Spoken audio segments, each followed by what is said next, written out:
Welcome back to Boring Dad Sleep Stories.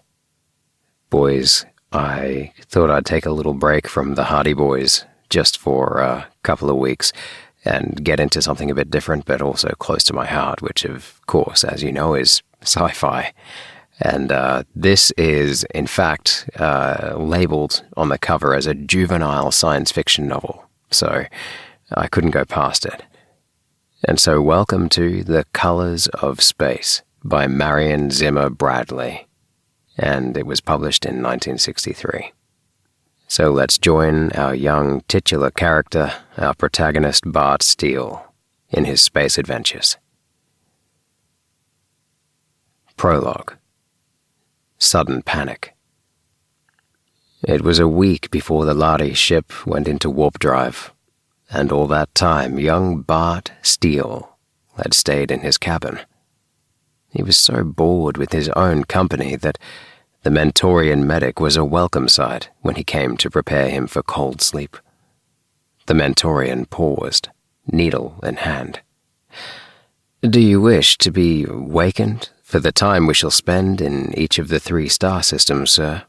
You can, of course, be given enough drug to keep you in cold sleep until we reach your destination." Bart felt tempted. He wanted very much to see the other star systems, but he couldn't risk meeting other passengers. The needle went into his arm. In sudden panic, he realized he was helpless. The ship would touch down on 3 worlds, and on any of them, the Lahri might have his description, or his alias. He could be taken off, unconscious, and might never wake up. He tried to move, to protest, but he couldn't. There was a freezing moment of intense cold, and then nothing.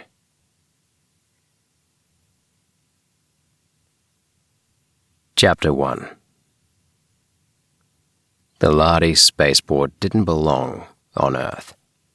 Bart Steele had thought that a long time ago when he first saw it. He had been just a kid then, 12 years old, and all excited about seeing Earth for the first time. Earth, the legendary home of mankind before the age of space, the planet of Bart's far-back ancestors.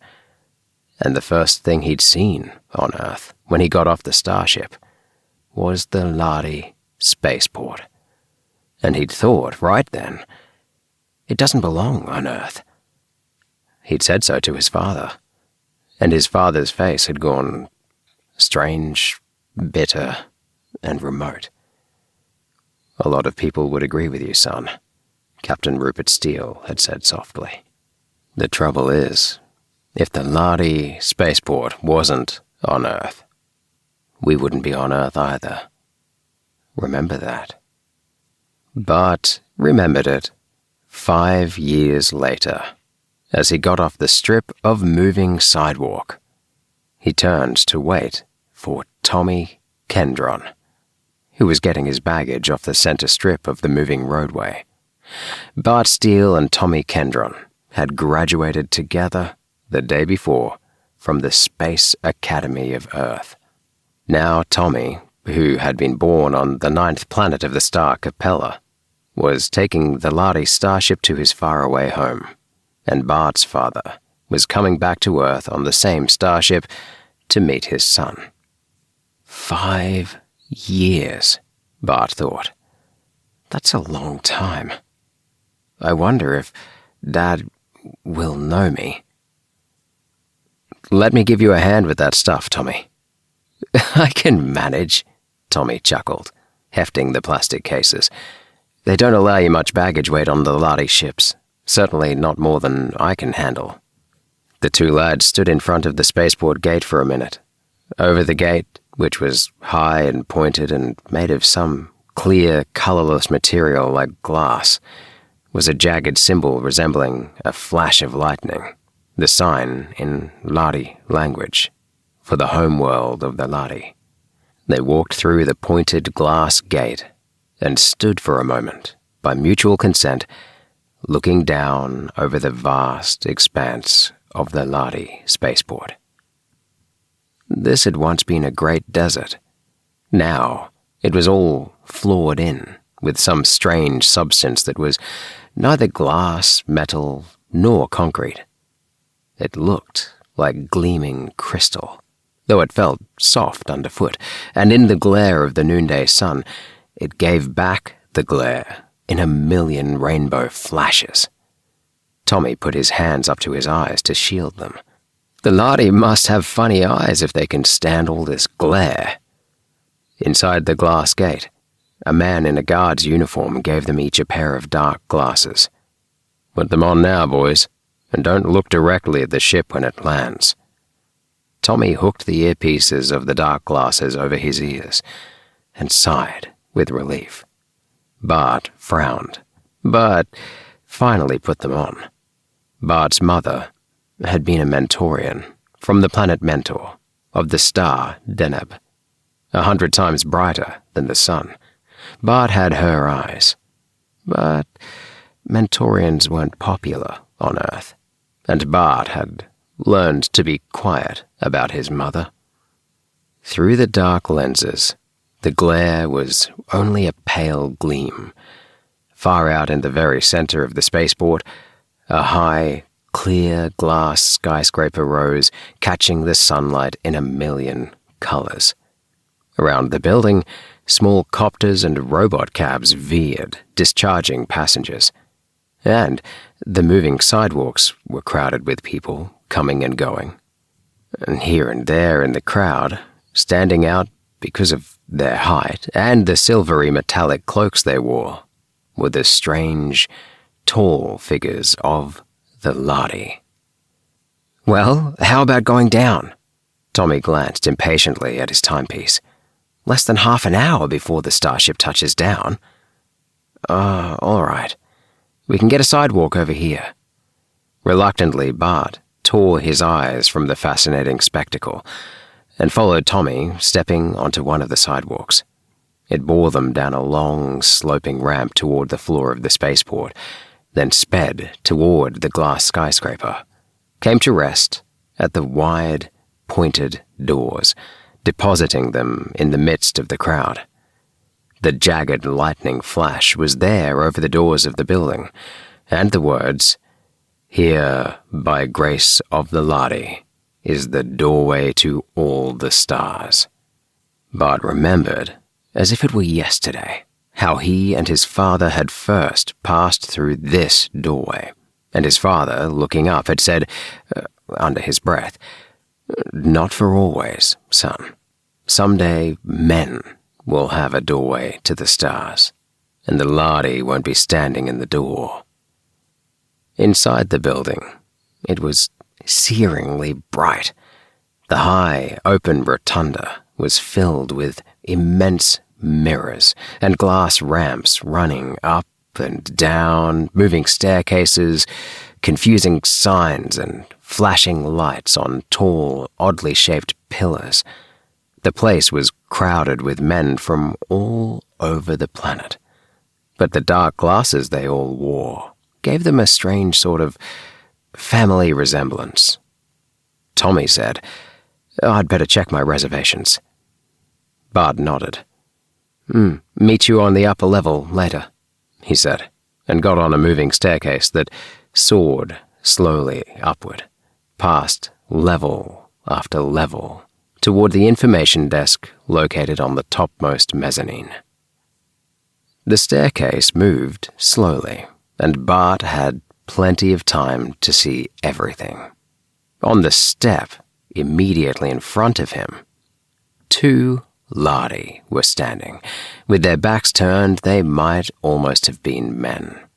Unusually tall, unusually thin, but men. Then Bart amended that mentally. The Lahri had 2 arms, 2 legs, and a head apiece. They were that much like men. Their faces had 2 eyes, 2 ears, and a nose and mouth, all in the right places. But the similarity ended there. They had skin of a curious, pale, silvery grey, and pale, pure white hair rising in what looked like a feathery crest. The ears were long and slanting, the forehead high and narrow, the nose delicately thin and chiseled, with long, vertically slit nostrils. The ears long, pointed, and lobeless.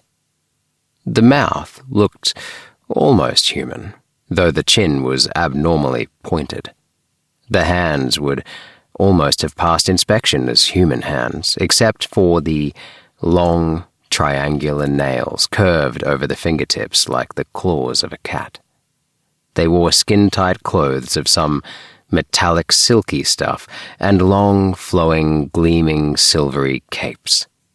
They looked unearthly, elfin, and strange, and in their own way, they were beautiful. The two Lahri in front of Bart had been talking softly in their fast, twittering speech, but as the hum of the crowds on the upper levels grew louder, they raised their voices, and Bart could hear what they were saying. He was a little surprised to find he could still understand the Lahri language. He hadn't heard a word of it in years, not since his Mentorian mother died. The Lahri would never guess that he could understand their speech.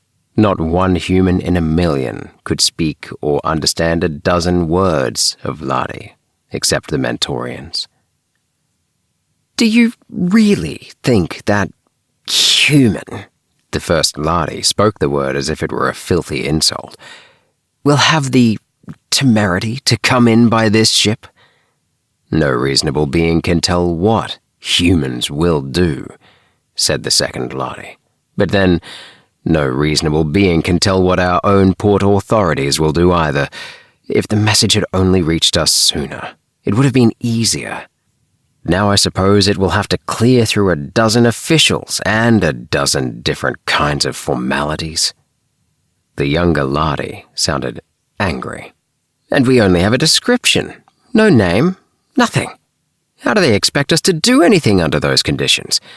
What I can't understand is how it ever happened, or how the man managed to get away. What worries me is the possibility that he may have communicated with others we don't know about. Those bungling fools who let the first man get away can't even be sure—" "Do not speak of it here," said the old Lahri sharply.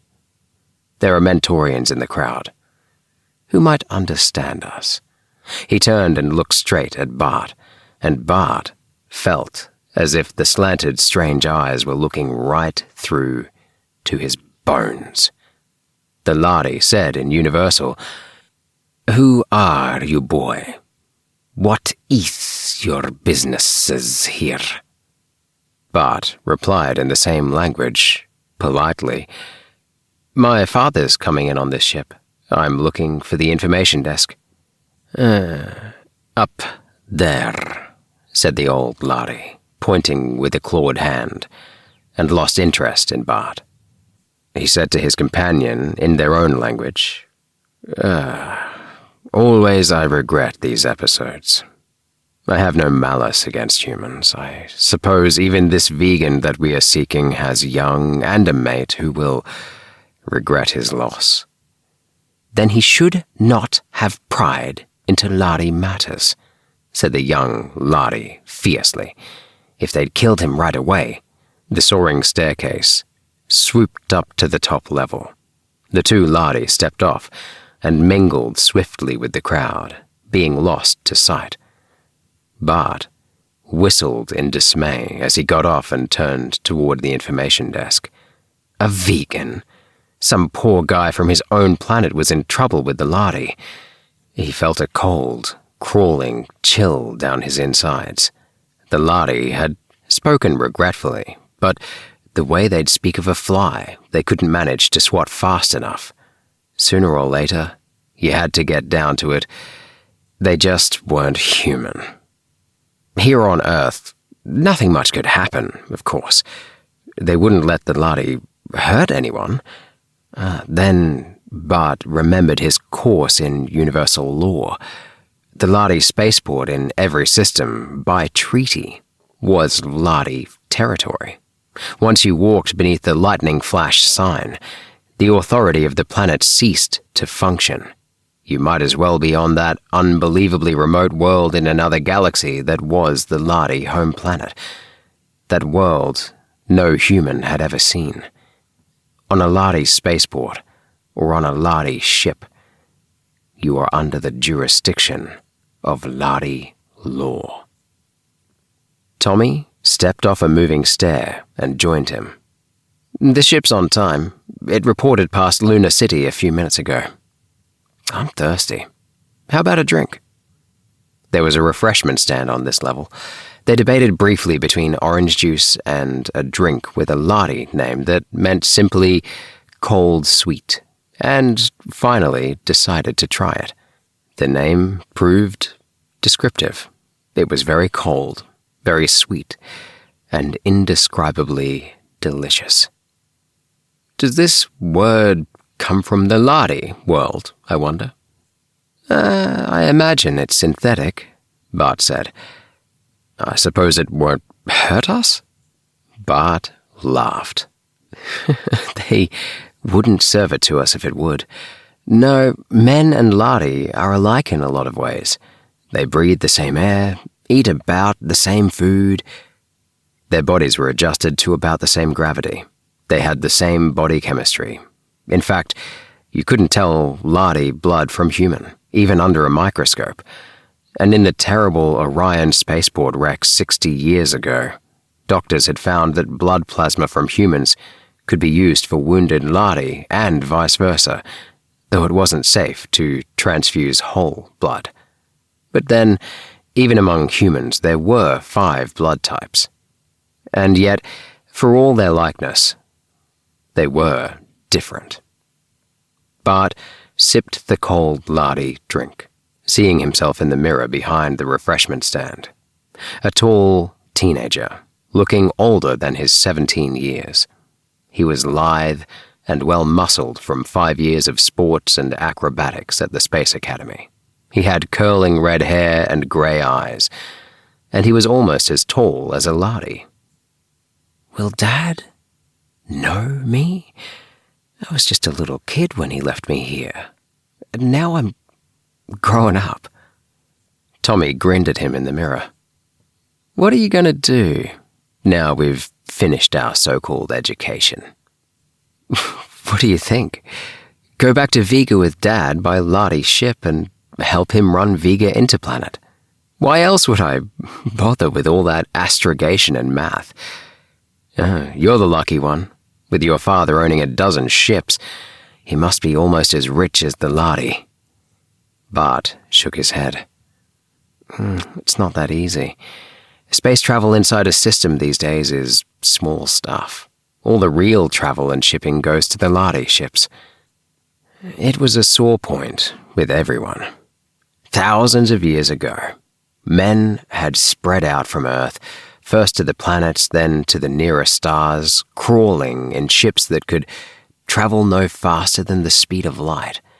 They had even believed that was an absolute limit, that nothing in the universe could exceed the speed of light. It took years to go from Earth to the nearest star. But they'd done it. From the nearest stars, they had sent out colonizing ships all through the galaxy. Some vanished and were never heard from again, but some made it. And in a few centuries, man had spread all over hundreds of star systems. And then, man met the people of the Lahri. It was a big universe, with measureless millions of stars, and plenty of room for more than 2 intelligent civilizations. It wasn't surprising that the Lahri, who had only been traveling space for a couple of thousand years themselves, had never come across humans before, but they had been delighted to meet another intelligent race. And it was extremely profitable, because men were still held mostly to the planets of their own star systems. Ships traveling between the stars by light drive were rare and ruinously expensive. But the Lahri had the warp drive, and almost overnight, the whole picture changed. By warp drive, hundreds of times faster than light at peak, the years-long trip between Vega and Earth, for instance, was reduced to about 3 months, at a price anyone could pay. Mankind could trade and travel all over their galaxy. But they did it on Lahri ships. The Lahri had an absolute, unbreakable monopoly on star travel. "That's what hurts," Tommy said. "It wouldn't do us any good to have the star drive. Humans can't stand faster than light travel except in cold sleep." Bart nodded. The Lahri ships traveled at normal speeds like the regular planetary ships, inside each star system. Then, at the borders of the vast gulf of emptiness between stars, they went into warp drive. But first, every human on board was given the cold sleep treatment that placed them in suspended animation, allowing their bodies to endure the warp drive. He finished his drink. The increasing bustle in the crowds below told him that time must be getting short. A tall, impressive-looking Lahri strode through the crowd, followed at a respectful distance by 2 Mentorians, tall, red-headed humans wearing metallic cloaks like those of the Lahri. Tommy nudged Bart, his face bitter. "Look at those lousy Mentorians. How can they do it?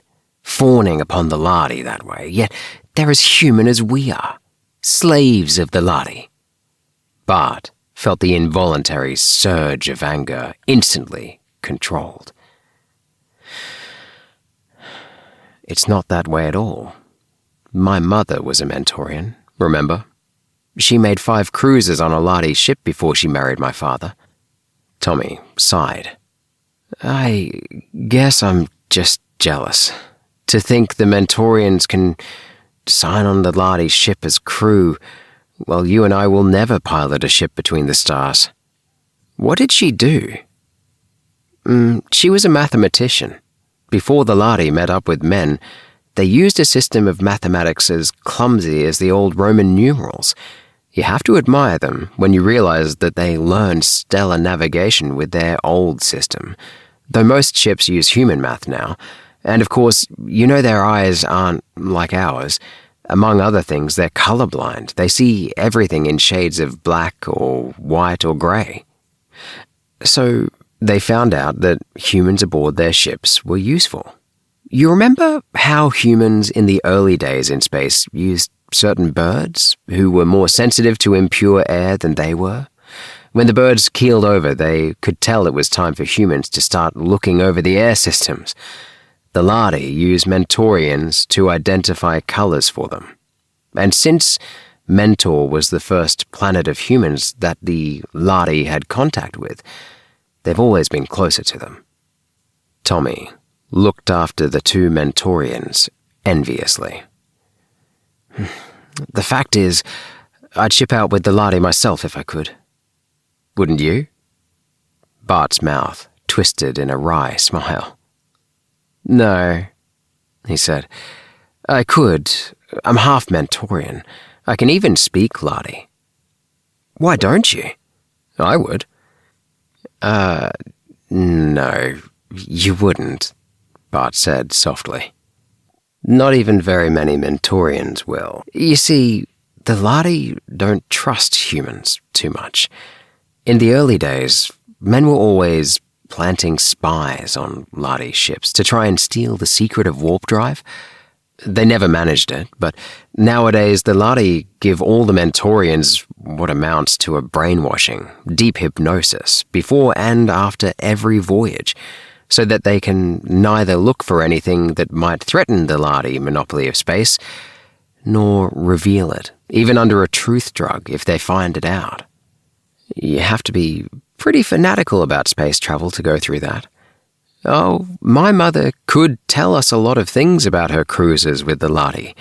The Lahri can't tell a diamond from a ruby except by spectrographic analysis, for instance, and she—" A high gong note sounded somewhere, touching off an explosion of warning bells and buzzers all over the enormous building. Bart looked up. The ship must be coming into land. I'd better check into the passenger side, Tommy said. He stuck out his hand. Well, Bart, I guess this is where we say goodbye. They shook hands, their eyes meeting for a moment in honest grief. In some indefinable way, this parting marked the end of their boyhood. Good luck, Tom. I'm going to miss you. They wrung each other's hands again, hard. Then Tommy picked up his luggage and started down a sloping ramp toward an enclosure marked 2 Passenger Entrance. Warning bells rang again. The glare intensified until the glow in the sky was unendurable. But Bart looked anyhow, making out the strange shape of the Lahri ship from the stars. It was huge and strange, glowing with colors Bart had never seen before. It settled down, slowly, softly, enormous, silent, vibrating, glowing, then swiftly faded to white-hot, gleaming blue, dulling down through the visible spectrum to red. At last, it was just gleaming, glossy Lahri metal color again. High up in the ship's side, a yawning gap slid open, extruding stair steps, and men and Lahri began to descend. Bart ran down a ramp and surged out on the field with the crowd. His eyes, alert for his father's tall figure, noted with surprise that the ship's stairs were guarded by 4 cloaked Lahri, each with a Mentorian interpreter. They were stopping each person who got off the starship, asking for identity papers. Bart realized he was seeing another segment of the same drama he had overheard discussed, and wished he knew what it was all about. The crowd was thinning now. Robot cabs were swerving in, hovering above the ground to pick up passengers, then veering away. The gap in the starship's side was closing, and still Bart had not seen the tall, slim, flame-haired figure of his father. The port on the other side of the ship, he knew, was for loading passengers. Bart moved carefully through the thinning crowd almost to the foot of the stairs. One of the Lahri, checking papers, stopped and fixed him with an inscrutable grey stare, but finally turned away again. Bart began really to worry. Captain Steele would never miss his ship, but he saw only one disembarking passenger who had not yet been surrounded by a group of welcoming relatives or summoned a robot cab and gone. The man was wearing vegan clothes, but he wasn't Bart's father. He was a fat little man with ruddy cheeks and a fringe of curling grey hair all around his bald dome. Maybe he'd know if there was another vegan on the ship. Then Bart realized that the fat little man was staring straight at him. He returned the man's smile, rather hesitantly, then blinked, for the fat man was coming straight toward him. "Hello, son," the fat man said loudly. Then, as 2 of the Lahri started toward him, the strange man did an incredible thing. He reached out his 2 hands and grabbed Bart. "Well, boy, you've sure grown," he said in a loud, cheerful voice. "But you're not too grown up to give your old dad a good hug, are you?" He pulled Bart roughly into his arms. Bart started to pull away and stammered that the fat man had made a mistake. But the pudgy hand gripped his wrist with unexpected strength. "Bart, listen to me," the stranger whispered in a harsh, fast voice. "Go along with this or we're both dead. See those 2 Lahri watching us? Call me Dad. good and loud if you want to live, because, believe me, your life's in danger. Right now. Chapter 2. For a moment, pulled off balance in the fat stranger's hug, Bart remained perfectly still, while the man repeated, in that loud, jovial voice, "How you've grown!" He let him go, stepping away a pace or two, and whispered urgently, "Say something, and take that stupid look off your face." As he stepped back, Bart saw his eyes. In the chubby, good-natured red face, the stranger's eyes were half mad with fear. In a split second, Bart remembered the two Lahri and their talk of a fugitive. In that moment, Bart Steele grew up. He stepped toward the man and took him quickly by the shoulders. "Dad, you sure surprised me," he said, trying to keep his voice from shaking. "Been such a long time, I'd half forgotten what you looked like. Have a good trip?" "About like always." The fat man was breathing hard, but his voice sounded firm and cheerful. "Can't compare with a trip on the old Asterion, though." The Asterion was the flagship of Vega Interplanet, Rupert Steele's own ship. "How's everything?" Beads of sweat was standing out on the man's ruddy forehead, and his grip on Bart's wrist was so hard it hurt. Bart, grasping at random for something to say, gabbled, "Too bad you couldn't get to my graduation. I made third in a class of 400. The Lahri had surrounded them and were closing in. The fat man took a deep breath or two, said, "Just a minute, son," and turned around. "You want something?" The tallest of the Lahri, the old one whom Bart had seen on the escalator, looked long and hard at him. When they spoke universal, their voices were sibilant, but not nearly so inhuman. "Could we trouble you to show us your papers?" "Certainly." Nonchalantly, the fat man dug them out and handed them over. Bart saw his father's name printed across the top. The Lahri gestured to a Mentorian interpreter. "What color is this man's hair?" The Mentorian said in the Lahri language, "His hair is grey." He used the universal word.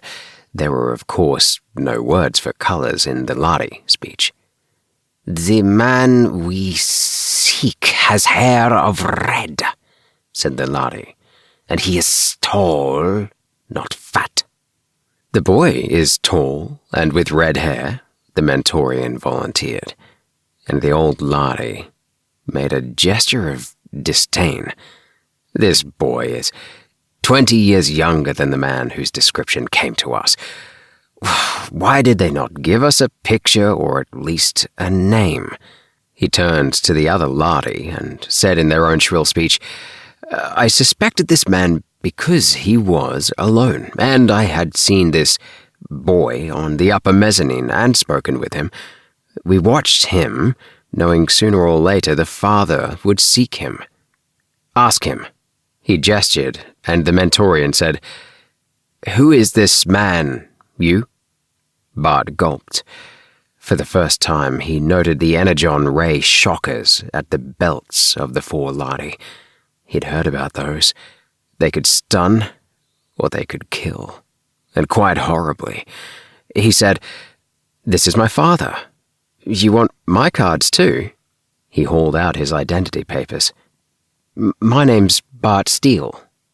The Lahri, with a gesture of disgust, handed them back. "Go, then, father and son," he said, not unkindly. "Let's get going, son," said the little bald man. His hand shook on Bart's, and Bart thought, "If we're lucky, we can get out of the port before he faints dead away." He said, "I'll get a copter," and then, feeling sorry for the stranger, gave him his arm to lean on. He didn't know whether he was worried or scared. Where was his father? Why did this man have his dad's papers? Was his father hiding inside the Lahri ship? He wanted to run, to burst away from the imposter, but the guy was shaking so hard, Bart couldn't just leave him standing there. If the Lahri got him, he was a dead duck. A copter swooped down, the pilot signaling.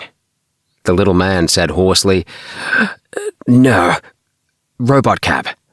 Bart waved the copter away, getting a dirty look from the pilot, and punched a button at the stand for one of the unmanned robot cabs. It swung around, hovered, motionless. Bart boosted the fat man in. Inside, the man collapsed on the seat, leaning back, puffing, his hand pressed hard to his chest. "Punch a combo for Denver," he said hoarsely. Bart obeyed automatically. Then he turned on the man. "It's your game, mister. Now, tell me what's going on. Where's my father?" The man's eyes were half shut. He said, gasping, "Don't ask me any questions for a minute." He thumbed a tablet into his mouth, and presently his breathing quieted. "We're safe. For the minute. Those Lahri would have cut us down." "You, maybe. I haven't done anything. Look, you," Bart said in a sudden rage. "You owe me some explanations. For all I know, you're a criminal, and the Lahri have every right to chase you. Why have you got my father's papers? Did you steal them to get away from the Lahri? Where's my father?" "It's your father they were looking for, you young fool," said the man, gasping hard. "Lucky they only had a description and not a name. But they've probably got that by now, uncoded. We've only confused them for a little while. But if you hadn't played along, they'd have had you watched, and when they got hold of the name Steele, they will, sooner or later, the people in the Procyon system. Where is my father?" "I hope I don't know," the fat man said. "If he's still where I left him, he's dead. My name is Briscoe, Edmund Briscoe. Your father saved my life years ago. Never mind how. The less you know, the safer you'll be for a while. His major worry just now is about you. He was afraid if he didn't turn up here, you'd take the first ship back to Vega. So he gave me his papers and sent me to warn you." Bart shook his head. "It all sounds phony as can be. How do I know whether to believe you or not?" His hand hovered over the robot cab controls. "We're going straight to the police. If you're okay, they won't turn you over to the Lahri. If you're not, you young fool," said the fat man with feeble violence. "There's no time for all that. Ask me questions. I can prove I know your father." "What was my mother's name?" "Oh, God," Briscoe said. "I never saw her. I knew your father long before you were born, until he told me. I never knew he'd married or had a son. I'd never have known you except that you're the living image." He shook his head helplessly, and his breathing sounded hoarse. "Bart, I'm a sick man. I'm going to die. I want to do what I came here to do because your father saved my life once when I was young and healthy, and gave me 20 good years before I got old and fat and sick. Win or lose, I won't live to see you hunted down like a dog, like my own son." "Don't talk like that," Bart said, a creepy feeling coming over him. "If you're sick, let me take you to a doctor." Briscoe did not even hear. "Oh, wait, there is something else. Your father said, 'Tell Bart I've gone looking for the 8th color. Bart will know what I mean.'" "That's crazy. I don't know," he broke off, for the memory had come full-blown. He was very young, 5, 6, 7. His mother, tall and slender and very fair, was bending over a blueprint, pointing with a delicate finger at something, straightening, saying in her light musical voice, "The fuel catalyst. It's a strange color, a color you never saw anywhere. Can you think of a color that isn't red, orange, yellow, green, blue, violet, indigo, or some combination of them? It isn't any of the colors of the spectrum at all. The fuel is a real 8th color." And his father had used the phrase, almost adopted it. "When we know what the 8th color is, we'll have the secret of the star drive, too." Briscoe saw his face change, nodded weakly. "I see it means something to you. Now, will you do as I tell you? Within a couple of hours, they'll be combing the planet for you. But by that time, the ship I came in on will have taken off again. They only stop a short time here for mail, passengers, no cargo. They may get underway again before all messages are cleared and decoded." He stopped and breathed hard. "The Earth authorities might protect you, but you would never be able to board a Lahri ship again, and that would mean staying on Earth for the rest of your life. You've got to get away before they start comparing notes. Here." His hand went into his pockets. "For your hair. It's a dye, a spray." He pressed a button on the bulb in his hand. Bart gasped, feeling cold wetness on his head. His own hand came away, stained black. "Keep still," Briscoe said, irritably. "You'll need it at the Procyon end of the run. Here." He stuck some papers into Bart's hand, then punched some buttons on the robot cab's control. It wheeled and swerved so rapidly that Bart fell against the fat man's shoulder. "Are you crazy? What are you going to do?" Briscoe looked straight into Bart's eyes. In his hoarse, sick voice, he said, "Bart, don't worry about me. It's all over for me, whatever happens. Just remember this. What your father is doing is worth doing. And if you start stalling, arguing, demanding explanations, you can foul up 100 people and kill about half of them." He closed Bart's fingers roughly over the papers.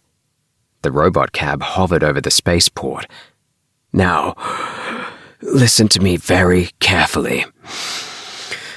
When I stop the cab, down below, jump out. Don't stop to say goodbye or ask questions or anything else. Just get out. Walk straight through the passenger door and straight up the ramp of the ship. Show them that ticket and get on. Whatever happens, don't let anything stop you. Bart," Briscoe shook his shoulder, "promise, whatever happens, you'll get on that ship." Bart swallowed, feeling as if he'd been shoved into a silly cops and robbers game. but Briscoe's urgency had convinced him. "Where am I going?" "All I have is a name. Raynor 3, Briscoe said. "And the message about the 8th color. That's all I know." His mouth twisted again in that painful gasp. The cab swooped down. Bart found his voice. "But what then? Is Dad there? Will I know?" "I don't know any more than I've told you," Briscoe said. Abruptly, the robot cab came to a halt, swaying a little. Briscoe jerked the door open, gave Bart a push, and Bart found himself stumbling out on the ramp beside the spaceport building. He caught his balance, looked around, and realized that the robot cab was already climbing the sky again. Immediately before him, neon letters spelled, "To passenger entrance only." Bart stumbled forward. The Lahri by the gate thrust out a disinterested claw. Bart held up what Briscoe had shoved into his hand, only now seeing that it was a thin wallet, a set of identity papers, and a strip of pink tickets. "Procyon Alpha, Corridor B, straight through," the Lahri gestured, and Bart went through the narrow passageway, came out at the other end, and found himself at the very base of a curving stair that led up and up toward a door in the side of the huge Lahri ship. Bart hesitated. In another minute, he'd be on his way to a strange sun and a strange world, on what might be the wild goose chase of all time. Passengers were crowding the steps behind him. Someone shouted suddenly, "Oh, look at that!" And someone else yelled, "Is that guy crazy?" Bart looked up. A robot cab was swooping over the spaceport in wild, crazy circles, dipping down, suddenly making a dart like an enraged wasp at a little nest of Lahri. They ducked and scattered. The robot cab swerved away, hovered, swooped back. This time, it struck one of the Lahri, grazingly with landing gear, and knocked him sprawling. Bart stood with his mouth open, as if paralyzed. Briscoe? What was he doing? The fallen Lahri lay without moving. The robot cab moved in again, as if for the kill, buzzing viciously overhead. Then a beam of light arced from one of the drawn energon ray tubes. The robot cab glowed, briefly red, then seemed to sag, sink together, then puddled, a slag heap of molten metal on the glassy floor of the port. A little moan of horror came from the crowd, and Bart felt a sudden, wrenching sickness. It had been like a game, a silly game of cops and robbers, and suddenly it was as serious as melted death lying there on the spaceport. "Briscoe!" Someone shoved him and said, "Come on, quit gawking, kid.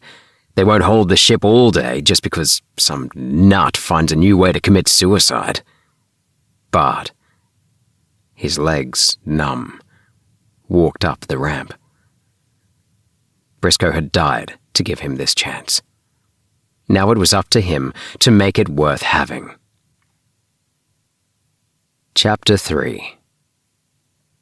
At the top of the ramp, a Lahri glanced briefly at his papers and motioned him through. Bart passed through the airlock and into a brightly lit corridor half full of passengers. The line was moving slowly, and for the first time, Bart had a chance to think. He had never seen violent death before. In this civilized world, you didn't. He knew if he thought about Briscoe, he'd start bawling like a baby. so he swallowed hard a couple of times, set his chin, and concentrated on the trip to Procyon Alpha. That meant this ship was outbound on the Aldebaran run. Proxima Centauri, Sirius, Pollux, Procyon, Capella, and Aldebaran. The line of passengers was disappearing through a doorway. A woman ahead of Bart turned and said nervously, "We won't be put into cold sleep right away, will we?" He reassured her, remembering his inbound trip 5 years ago. No, the ship won't go into warp drive until we're well past Pluto. It will be several days, at least. Beyond the doorway, the lights dwindled, and a Mentorian interpreter took his dark glasses, saying, "Kindly remove your belt, shoes, and other accessories of leather or metal before stepping into the decontamination chamber. They will be separately decontaminated and returned to you. Papers, please." With a small twinge of fright, Bart surrendered them. Would the Mentorian ask why he was carrying 2 wallets? Inside the other one, he still had his Academy ID card, which identified him as Bart Steele. And if the Mentorian looked through them to check and found out he was carrying 2 sets of identity papers... But the Mentorian merely dumped all his pocket paraphernalia, without looking at it, into a sack. "Just step through here." Holding up his trousers with both hands, Bart stepped inside the indicated cubicle. It was filled with faint, bluish light. Bart felt a strong tingling and a faint electrical smell, and along his forearms there was a slight prickling where the small hairs were all standing on end. He knew that the invisible R-rays were killing all the microorganisms in his body so that no disease, germ, or stray fungus would be carried from planet to planet. The bluish light died. Outside, the Mentorian gave him back his shoes and belt, handed him the paper sack of his belongings, and a paper cup full of greenish fluid. "Drink this." "What is it?" The medic said, patiently. "Remember, the R-rays killed all the microorganisms in your body, including the good ones, the antibodies that protect you against disease, and the small yeasts and bacteria that live in your intestines and help in the digestion of your food, so we have to replace those you need to stay healthy. See?" The green stuff tasted a little brackish, but Bart got it down all right. He didn't much like the idea of drinking a solution of germs, but he knew that was silly. There was a big difference between disease germs and helpful bacteria. Another Mentorian official, this one a young woman, gave him a key with a numbered tag and a small booklet with "Welcome aboard" printed on the cover. The tag was numbered 246B, which made Bart raise his eyebrows. B class was normally too expensive for Bart's father's modest purse. It wasn't quite the luxury Class A reserved for planetary governors and ambassadors, but it was plenty luxurious. Briscoe had certainly sent him traveling in style. B-deck was a long corridor with oval doors. Bart found one, numbered 246, and, not surprisingly, the key opened it. It was a pleasant little cabin, measuring at least 6 feet by 8, and he would evidently have it to himself. There was a comfortably big bunk, a light that could be turned on and off instead of the permanent glow walls of the cheaper class, a private shower and toilet, and a placard on the walls informing him that passengers in B class had the freedom of the observation dome and the recreation lounge. There was even a row of buttons dispensing synthetic foods in case a passenger preferred privacy or didn't want to wait for meals in the dining hall. A buzzer sounded, and a Mentorian voice announced, "5 minutes to room check. Passengers will please remove all metal in their clothing and deposit in the lead drawers. Passengers will please recline in their bunks and fasten the retaining straps before the steward arrives. Repeat. Passengers will please—" Bart took off his belt, stuck it and his cufflinks in the drawer, and lay down. Then, in a sudden panic, he got up again. His papers as Bart Steele were still in the sack. He got them out, and with a feeling as if he were crossing a bridge and burning it after him, tore up every scrap of paper that identified him as Bart Steele of Vega 4, graduate of the Space Academy of Earth. Now, for better or worse, he was— who was he? He hadn't even looked at the new papers Briscoe had given him. He glanced through them quickly. They were made out to David Warren Briscoe of Aldebaran 4. According to them, David Briscoe was 20 years old, hair black, eyes hazel, height 6 foot 1 inch. Bart wondered, painfully, if Briscoe had a son, and if David Briscoe knew where his father was. There was also a license, validated with 4 runs on the Aldebaran Intrasatellite Cargo Company, planetary ships, with the rank of apprentice astrogator, and a considerable sum of money. Bart put the papers in his pants pocket and the torn-up scraps of his old ones into the trash bin, before he realized that they looked exactly like what they were: torn-up legal identity papers and a broken plastic card. Nobody destroyed identity papers for any good reason. What could he do? Then he remembered something from the academy. Starships were closed-system cycles. No waste was discarded, but everything was collected in big chemical tanks, broken down to separate elements, purified and built up again into new materials. He threw the paper into the toilet, worked the plastic card back and forth until he had wrenched it into inch-wide bits and threw it after them. The cabin door opened, and a Mentorian said, irritably, "Please lie down and fasten your straps. I haven't all day." Hastily, Bart flushed the toilet and went to the bunk. Now, everything that could identify him as Bart Steele was on its way to the breakdown tanks. Before long, the complex hydrocarbons and cellulose would all be innocent little molecules of carbon, oxygen, hydrogen. They might turn up in new combinations as sugar on the table. The Mentorian grumbled, "You young people think the rules mean everybody but you," and strapped him far too tightly into the bunk. Bart felt resentful.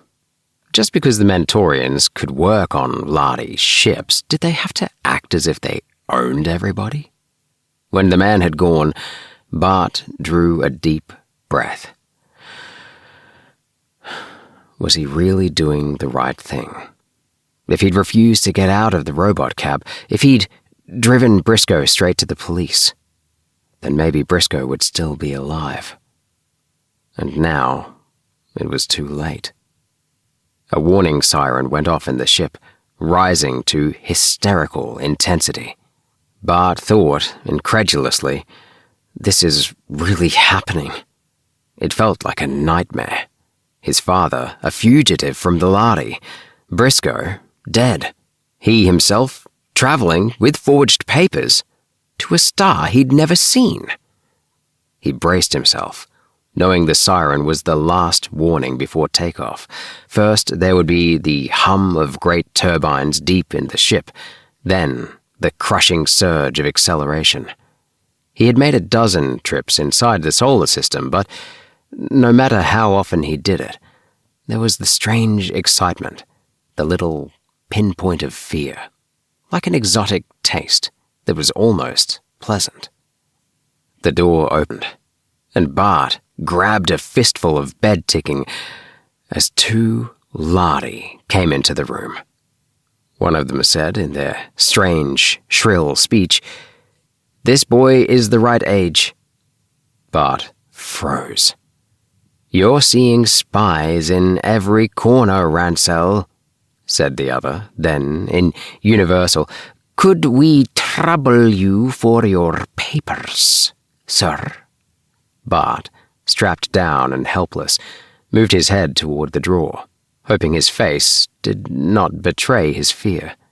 He watched the two Lahri riffle through his papers with their odd, pointed claws. "What is your planet?" Bart bit his lip hard. He had almost said Vega 4. Aldebaran 4. The Lahri said in his own language, "We should have Margel in here. He actually saw them." The other replied, "But I saw the machine that disintegrated. I still say there was enough protoplasm residue for 2 bodies." Bart fought to keep his face perfectly straight.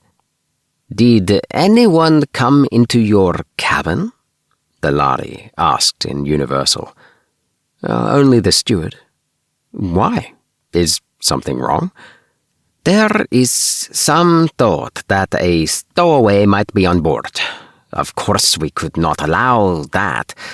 Anyone not properly protected would die in the first shift into warp drive." Just the steward," Bart said again. "A Mentorian." The Lahri said, eyeing him keenly, "You are ill or discommoded?" Bart grasped at random for an excuse. That stuff the medic made me drink made me feel sort of sick." "You may send for a medical officer after acceleration," said the Lahri expressionlessly. "The summoning bell is at your left." They turned and went out, and Bart gulped. Lahri, in person, checking the passenger decks. Normally, you never saw one on board, just Mentorians. The Lahri treated humans as if they were too dumb to bother about.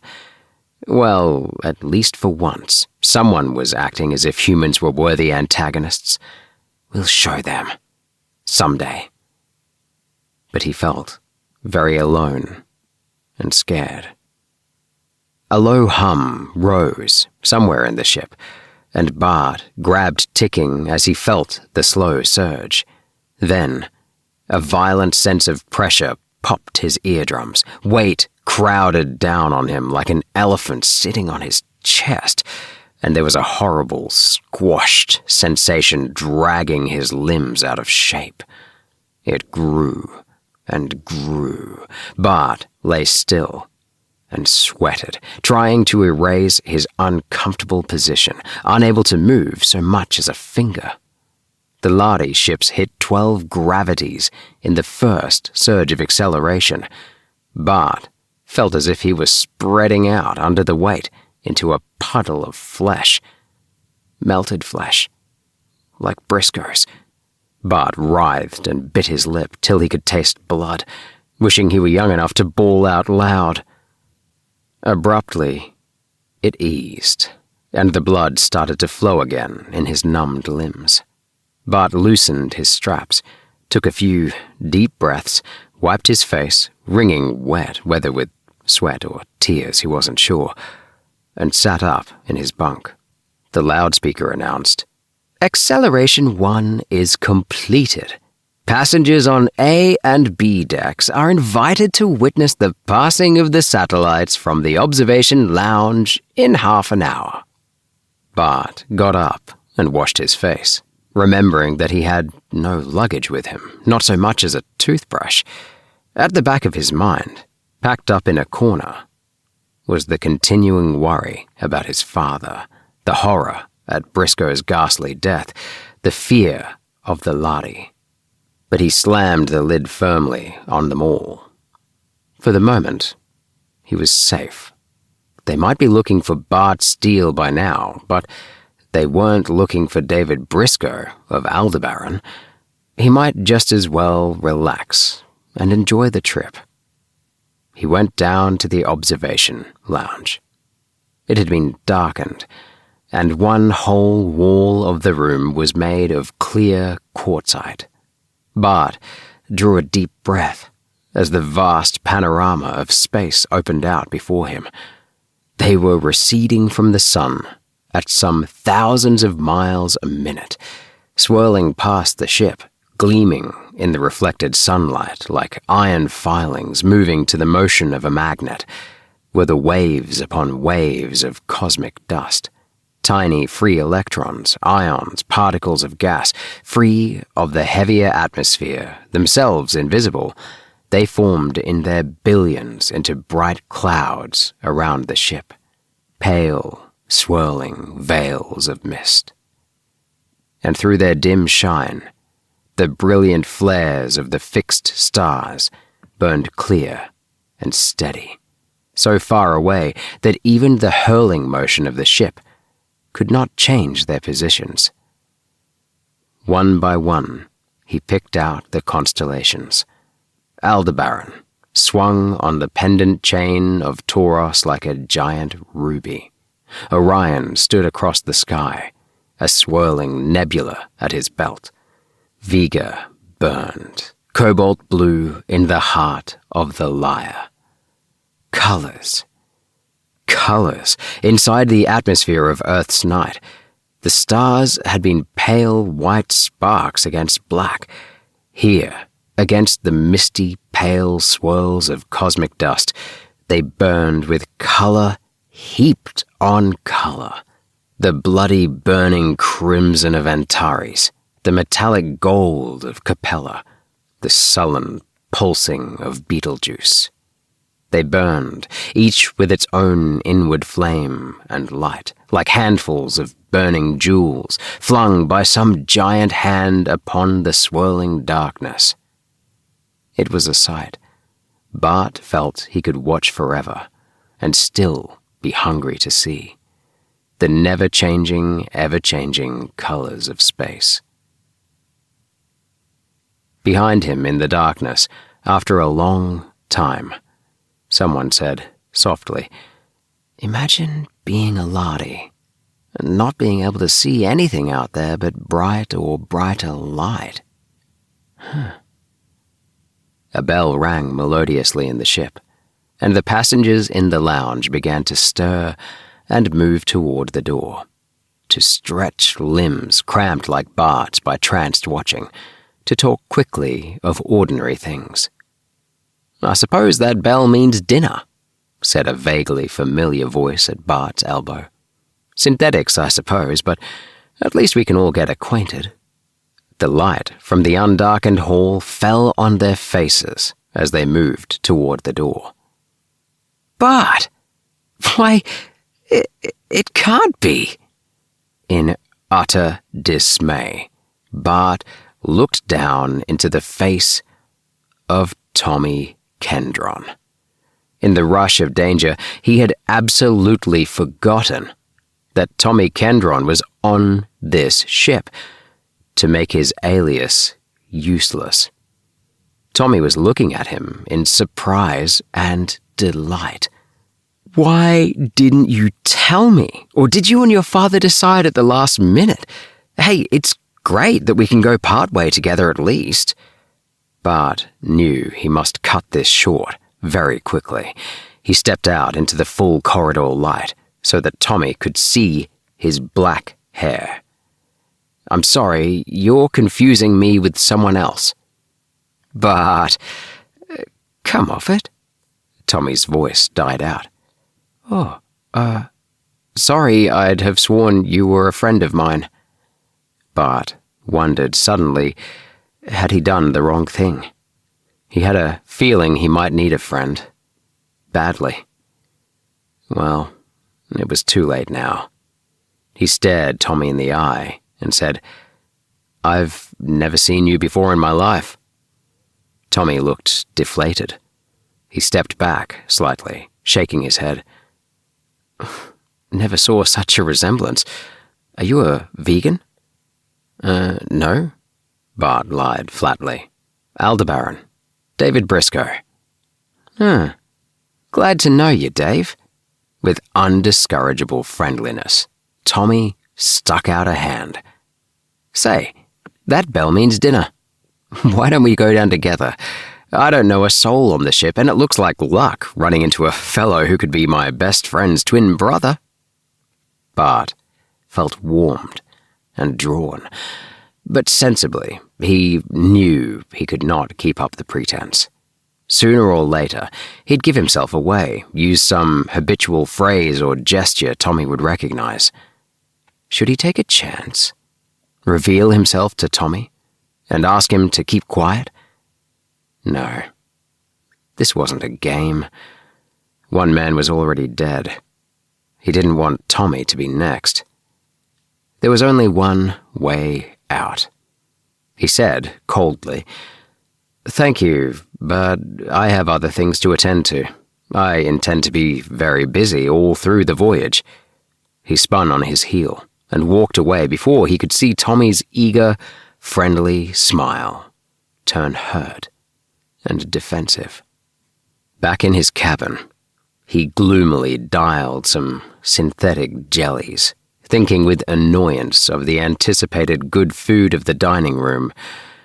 He knew he couldn't risk meeting Tommy again, and drearily resigned himself to staying in his cabin. It looked like an awfully boring trip ahead. It was. It was a week before the Lahri ship went into warp drive, and all that time, Bart stayed in his cabin, not daring to go to the observation lounge or dining hall. He got tired of eating synthetics. They were nourishing enough, but they were altogether uninteresting, and tired of listening to the tapes the room steward got him from the ship's library. By the time they had been in space a week, he was so bored with his own company that even the Mentorian medic was a welcome sight when he came in to prepare him for cold sleep. Bart had had the best education on Earth, but he didn't precisely know how the Lahri warp drive worked. He'd been told that only a few of the Lahri understood it, just as the man who flew a copter didn't need to understand Newton's 3 laws of motion in order to get himself back and forth to work. But he knew this much. When the ship generated the frequencies which accelerated it beyond the speed of light, in effect, the ship went into a sort of 4th dimension and came out of it a good many light years away. As far as Bart knew, no human being had ever survived warp drive except in the suspended animation which they called cold sleep. While the medic was professionally reassuring him and strapping him in his bunk, Bart wondered what humans would do with the Lahri star drive if they had it. Well, he supposed they could use automation in their ships. The Mentorian paused, needle in hand.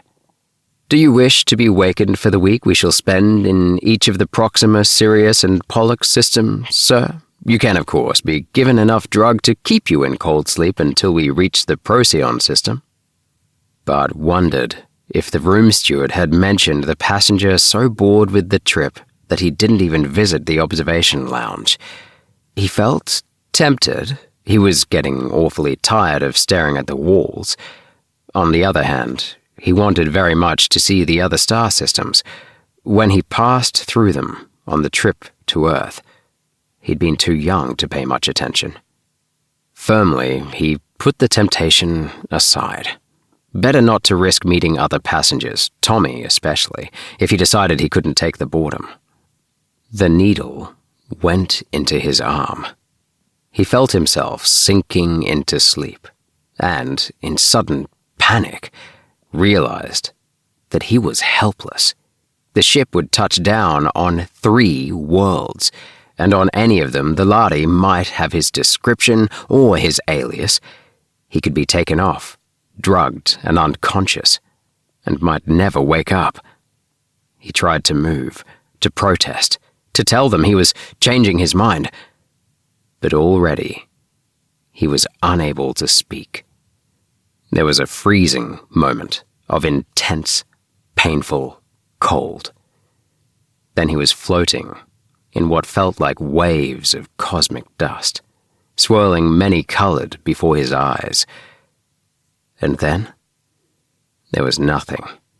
No color, nothing at all, except the nowhere night of sleep.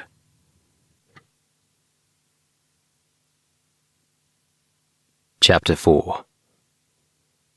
Bart felt cold. He stirred, moved his head in drowsy protest. Then, memory came flooding back, and in sudden panic, he sat up, flinging out his arms as if to ward away anyone who would lay hands on him. "Easy," said a soothing voice. A Mentorian, not the same Mentorian, bent over him. "We have just entered the gravitational field of Procyon planet Alpha, Mr. Briscoe. Touchdown in 4 hours. Bart mumbled an apology. "Think nothing of it. Quite a number of people who aren't used to the cold sleep drug suffer from minor lapses of memory. How do you feel now?" Bart's legs were numb, and his hands tingled when he sat up. But his body processes had been slowed so much by the cold sleep that he didn't even feel hungry. The synthetic jelly he'd eaten just before going to sleep wasn't even digested yet. When the Mentorian left for another cabin, Bart looked around, and suddenly felt he would stifle if he stayed here another minute. He wasn't likely to run into Tommy twice in a row, and if he did, well, Tommy would probably remember the snub he'd had and stay away from Dave Briscoe. And he wanted another sight of the stars before he went into worry and danger. He went down to the observation lounge. The cosmic dust was brighter out here, and the constellations looked a little flattened. Textbook tables came back to him. He had traveled 47 light years. He couldn't remember how many billions of miles that was. Even so, it was only the tiniest hop, skip, and jump in the measureless vastness of space. The ship was streaking toward Procyon, a Sol-type star, bright yellow. The 3 planets, Alpha, Beta, and Gamma, ringed like Saturn and veiled in shimmering layers of cloud, swung against the night. Past them, other stars, brighter stars, faraway stars he would never see, glimmered through the pale dust. "Hello, Dave. Been space sick all this time. Remember me? I met you about 6 weeks ago in the lounge down here, just out from Earth." Oh, no. Bart turned with a mental groan to face Tommy. "I've been in cold sleep," he said. He couldn't be rude again. "What a dull way to face a long trip," Tommy said cheerily. "I've enjoyed every minute of it myself." It was hard for Bart to realize that, for Tommy, their meeting had been 6 weeks ago. It all seemed dreamlike. The closer he came to it, the less he could realize that in a few hours he'd be getting off on a strange world with only the strange name Raynor 3 as a guide. He felt terribly alone, and having Tommy close at hand helped, even though Tommy didn't know he was helping. "Maybe I should have stayed awake." "You should," Tommy said. "I only slept for a couple of hours at each warp drive shift. We had a day-long stopover at Sirius 18, and I took a tour of the planet. And I've spent a lot of time down here just stargazing, not that it did me much good." "Which one is Antares?" How do you tell it from Aldebaran? I'm always getting them mixed up. Bart pointed. Aldebaran? That's the big red one there, he said. Think of the constellation Taurus as a necklace, with Aldebaran hanging from it like a locket. Antares is much further down in the sky in relation to the arbitrary sidereal axis, and it's a deeper red, like a burning coal, while Aldebaran is like a He broke off mid-word, realizing that Tommy was gazing at him in a mixture of triumph and consternation. Too late, Bart realized he had been tricked. Studying for an exam the year before, he had explained the difference between the two red stars in almost the same words. "Bart," Tommy said in a whisper, "I knew it had to be you. Why didn't you tell me, fella?" Bart felt himself start to smile, but it only stretched his mouth. He said, very low, "Don't say my name out loud, Tom. I'm in terrible trouble." "Why didn't you tell me? What's a friend for?" "We can't talk here, and all the cabins are wired for sound in case somebody stops breathing or has a heart attack in space," Bart said, glancing around. They went and stood at the very foot of the quartz window, seeming to tread the brink of a dizzying gulf of cosmic space, and talked in low tones, while Alpha and Beta and Gamma swelled like blown-up balloons in the port. Tommy listened, almost incredulous. "And you're hoping to find your father with no more information than that? It's a big universe," he said, waving at the gulf of stars. "The Lahri ships, according to the little tourist pamphlet they gave me, touched down at 922 different stars in this galaxy." Bart visibly winced, and Tommy urged, "Come to Capella with me. You can stay with my family as long as you want to, and appeal to the Interplanet Authority to find your father. They'd protect him against the Lahri, surely. You can't chase all over the galaxy playing interplanetary spy all by yourself, Bart." But Briscoe had deliberately gone to his death to give Bart the chance to get away. He wouldn't have died to send Bart into a trap he could easily have sprung on Earth. "Thanks, Tommy, but I've got to play it my way," Tommy said, firmly. "Count me in, then. My ticket has stopover privileges. I'll get off at Procyon with you." It was a temptation to have a friend at his back. He put his hand on Tommy's shoulder, grateful beyond words. But fresh horror seized him as he remembered the horrible puddle of melted robot cab with Briscoe somewhere in the residue. Protoplasm residue, enough for 2 bodies. He couldn't let Tommy face that. "Tommy, I appreciate that, believe me, but if I did find my father and his friends, I don't want anyone tracing me. You'd only make the danger worse. The best thing you can do is stay out of it." Tommy faced him squarely. "One thing's for sure. I'm not going to let you go off and never know whether you're alive or dead. I'll try to get a message to you," Bart said, "if I can. But whatever happens, Tommy, stay with the ship and go on to Capella. It's the one thing you can do to help me." A warning bell rang in the ship. He broke sharply away from Tommy, saying over his shoulder, "It's all you can do to help, Tom. Do it. Please, just stay clear." Tommy reached out and caught his arm. "Okay," he said reluctantly. "I will. But you be careful," he added fiercely. "You hear me? And if I don't hear from you in some reasonable time, I'll raise a stink from here to Viga." Bart broke away and ran. He was afraid if he didn't, he'd break up again.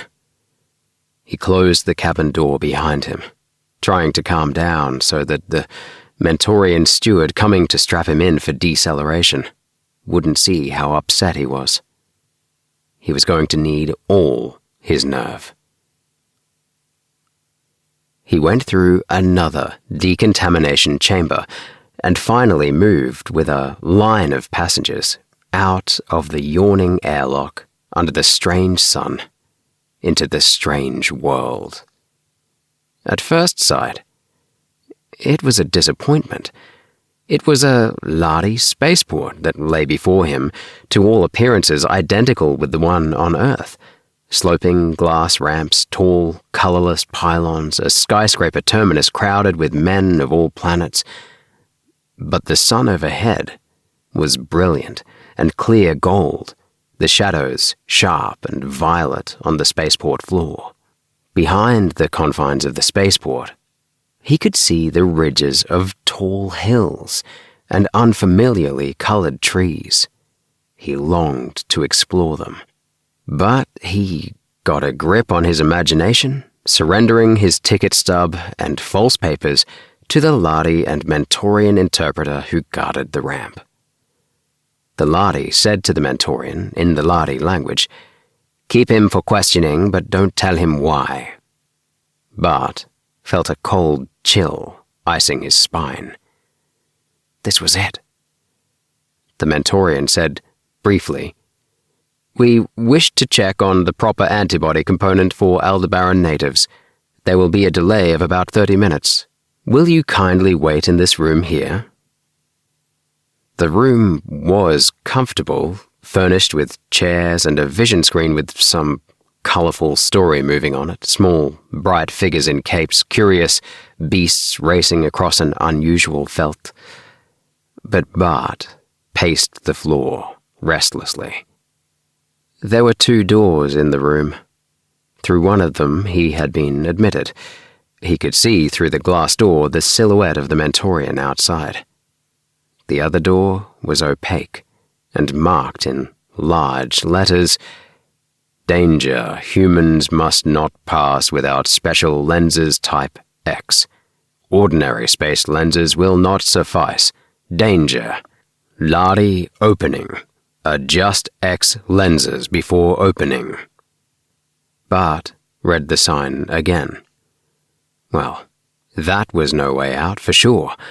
He had heard that the Lahri sun was almost 500 times as bright as Earth's. The Mentorians alone, among humans, could endure Lahri lights. He supposed the warning was for ordinary spaceport workers.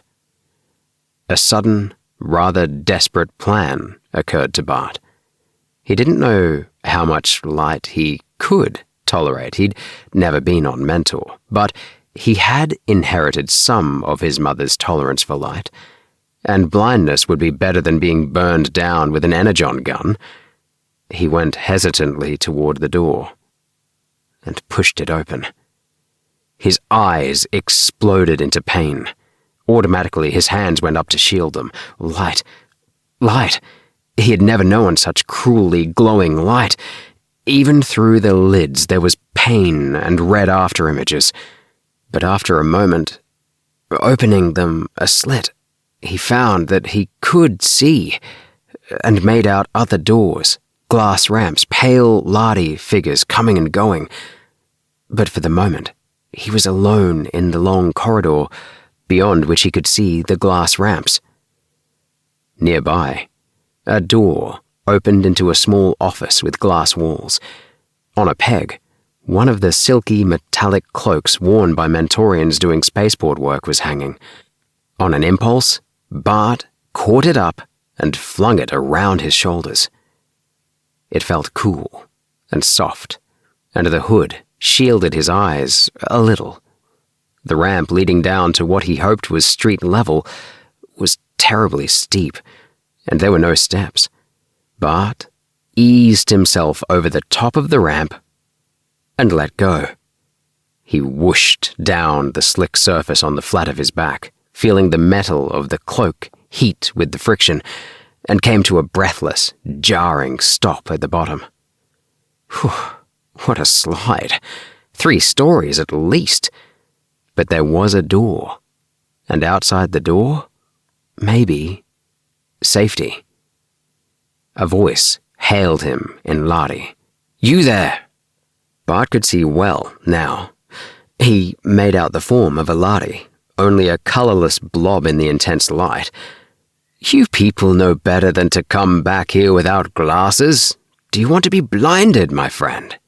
He actually sounded kind and concerned.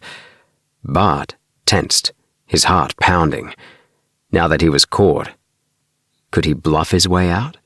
He hadn't actually spoken the Lahri language in years, though his mother had taught it to him when he was young enough to learn it without a trace of accent. Well, he must try. "Margul sent me to check," he improvised quickly. "They were holding someone for questioning, and he seems to have gotten away somehow, so I wanted to make sure he didn't come through here."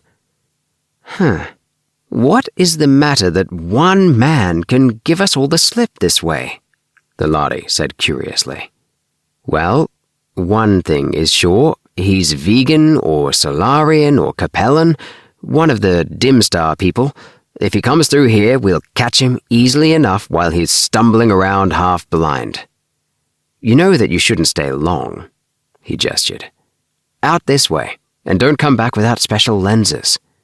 Bart nodded, jerking the cloak around his shoulders, forcing himself not to break into a run as he stepped through the door the Lahri indicated. It closed behind him.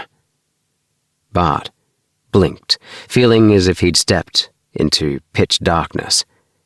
Only slowly did his eyes adapt, and he became aware that he was standing in a city street, in the full glow of Procyon sunlight, and apparently outside the Lahri spaceport entirely. He'd better get to cover. He took off the Mentorian cloak, thrust it under his arm. He raised his eyes, which were adjusting to ordinary light again, and stopped dead.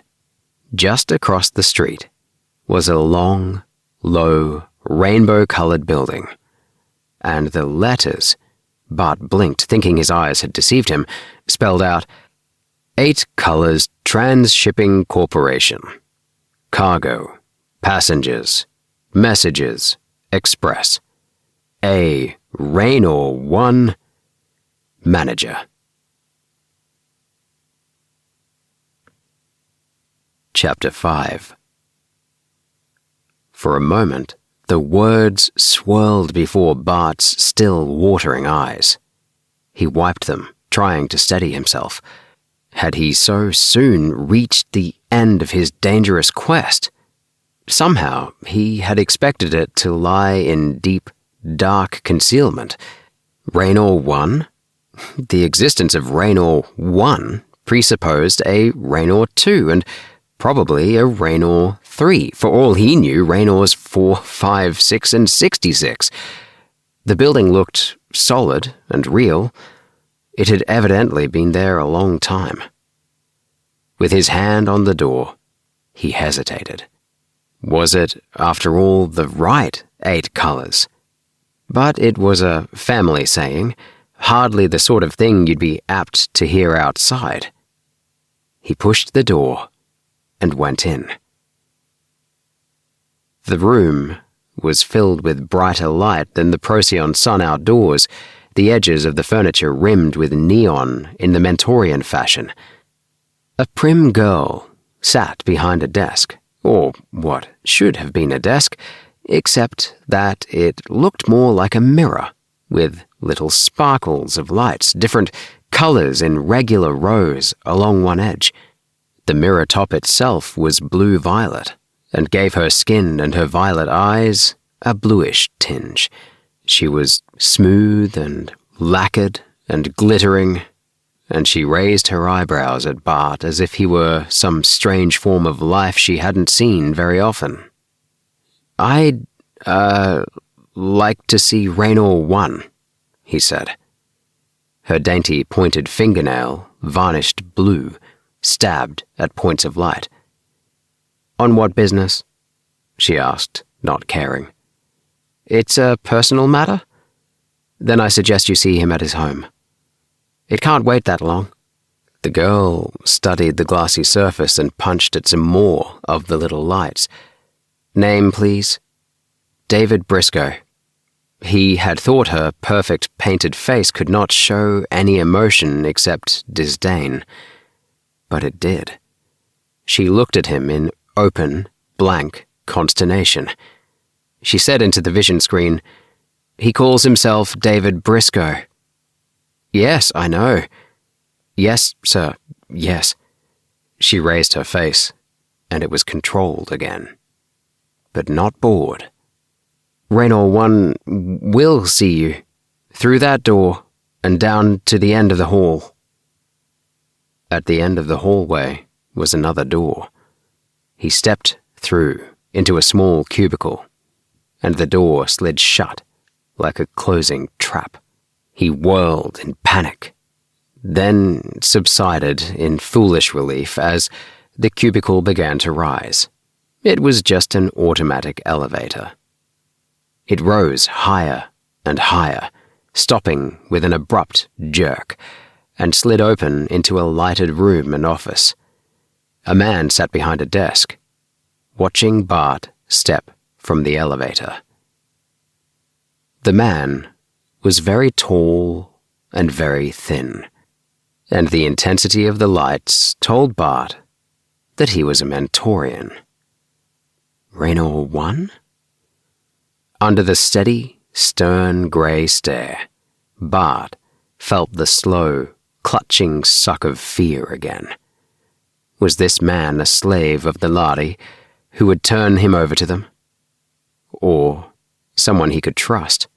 His own mother had been a Mentorian. "Who are you?" Raynor 1's voice was harsh, and gave the impression of being loud, though it was not. "David Briscoe." It was the wrong thing. The Mentorian's mouth was taut, forbidding. "Try again. I happen to know that David Briscoe is dead." "I have a message for Raynor 3. The cold, grey stare never altered. "On what business?" On a sudden inspiration, Bart said, "I'll tell you that, if you can tell me what the 8th color is." There was a glint in the grim eyes now, though the even stern voice did not soften.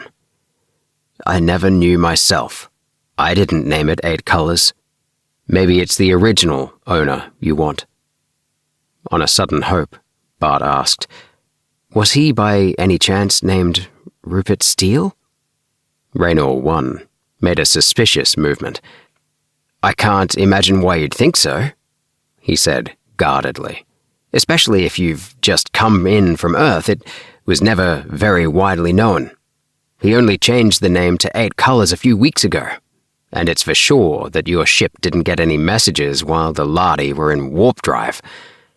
You mention entirely too many names, but I notice you aren't giving out any further information." "I'm looking for a man called Rupert Steele." "I thought you were looking for Raynor 3, said Raynor 1, staring at the Mentorian cloak.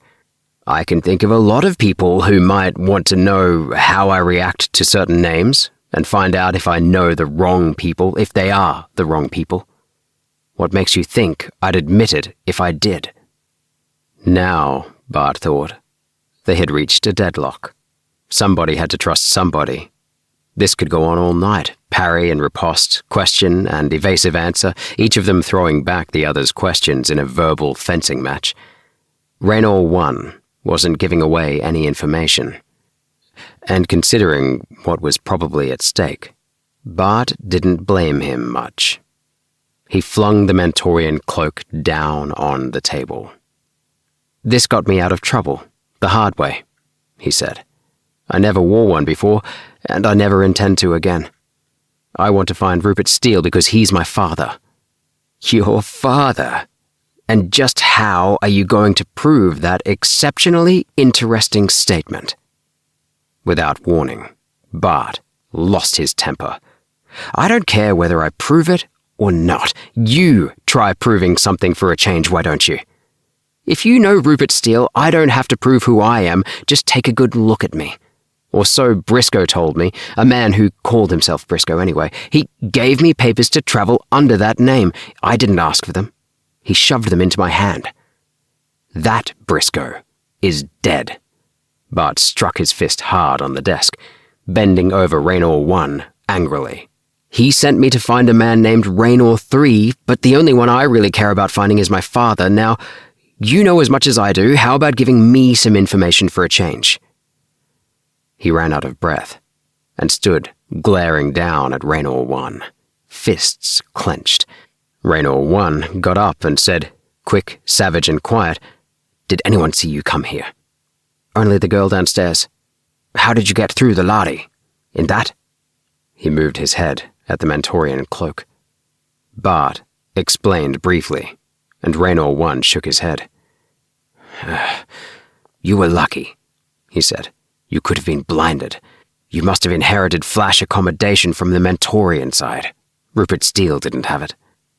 "I'll tell you this much," he added, sitting down again. "In a manner of speaking, you're my boss. 8 colors, it used to be Alpha Transshipping, is what they call a middleman outfit. The interplanet cargo lines transport from planet to planet within a system, that's free competition. And the Lahri ships transport from star to star, that's a monopoly all over the galaxy. The middleman outfits arrange for orderly and businesslike liaison between the two. Rupert Steele bought into this company a long time ago, but he left it for me to manage until recently." Raynor punched a button, said to the image of the glossy girl at the desk, "Violet, get 3 for me. You may have to send a message to the multi-phase." He swung round to Bart again. "You want a lot of explanations? Well, you'll have to get 'em from somebody else. I don't know what this is all about. I don't want to know. I have to do business with the Lahri. The less I know, the less I'm apt to say to the wrong people. But I promised 3 that if you turned up or if anyone came and asked for the 8th color, I'd send you to him. That's all." He motioned Bart ungraciously to a seat and shut his mouth firmly as if he had already said too much. Bart sat. After a while, he heard the elevator again. The panel slid open, and Raynor 3 came into the room. It had to be Raynor 3. There was no one else he could have been. He was as like Raynor 1 as Tweedledum to Tweedledee. Tall, stern, ascetic, and grim. He wore the full uniform of a Mentorian on Lahri ships, the white smock of a medic, the metallic blue cloak, the low, silvery sandals. He said, "What's doing, 1? Violet?" And then he caught sight of Bart.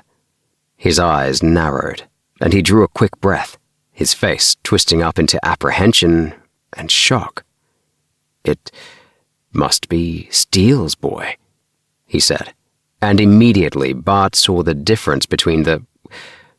Were they brothers? For Raynor 1's face, controlled and stern, had not altered all during their interview, but Raynor 3's smile was wry and kindly at once, and his voice was low and gentle. "He's the image of Rupert. Did he come in on his own name? How'd he manage it?" "No, he had David Briscoe's papers." "So the old man got through," said Raynor 3 with a low whistle. "But that's not safe.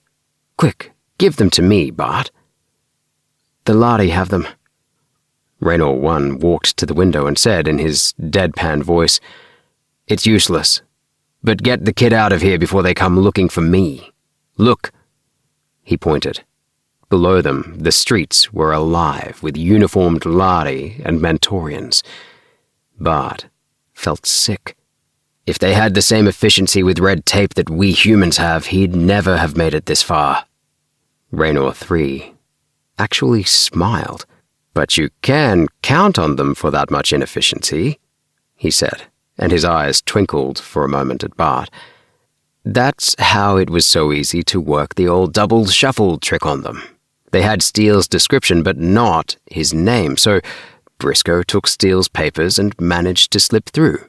Once they landed on Earth, they had the Steele names, but by the time that cleared, you were outbound with another set of papers. It may have confused them, because they knew David Briscoe was dead, and there was just a chance you were an innocent bystander who could raise a real row if they pulled you in. Did old Briscoe get away? No, Bart said, harshly. He's dead. Raynor 3's mobile face held shocked sadness. 2 brave men, he said, softly. Edmund Briscoe the father, David Briscoe the son. Remember the name, Bart, because I won't remember it. Why not?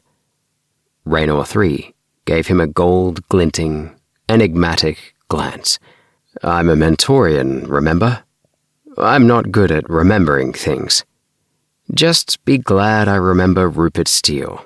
If you'd been a few days later, I wouldn't have remembered him, though I promised to wait for you. Raynor 1 demanded, Get him out of here, 3.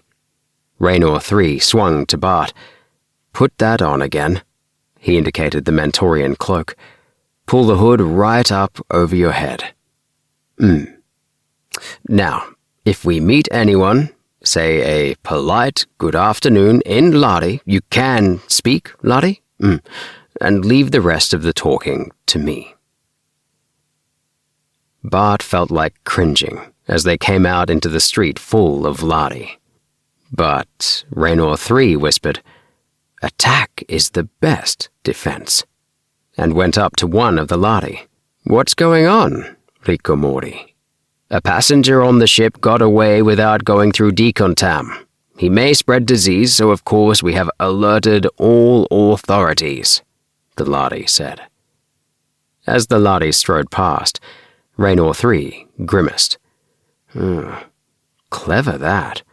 Now the whole planet will be hunting for any stranger, worrying themselves into fits about some unauthorized germ. We'd better get you to a safe place. My country house is a good way off, but I have a copter. Bart demanded as they climbed in.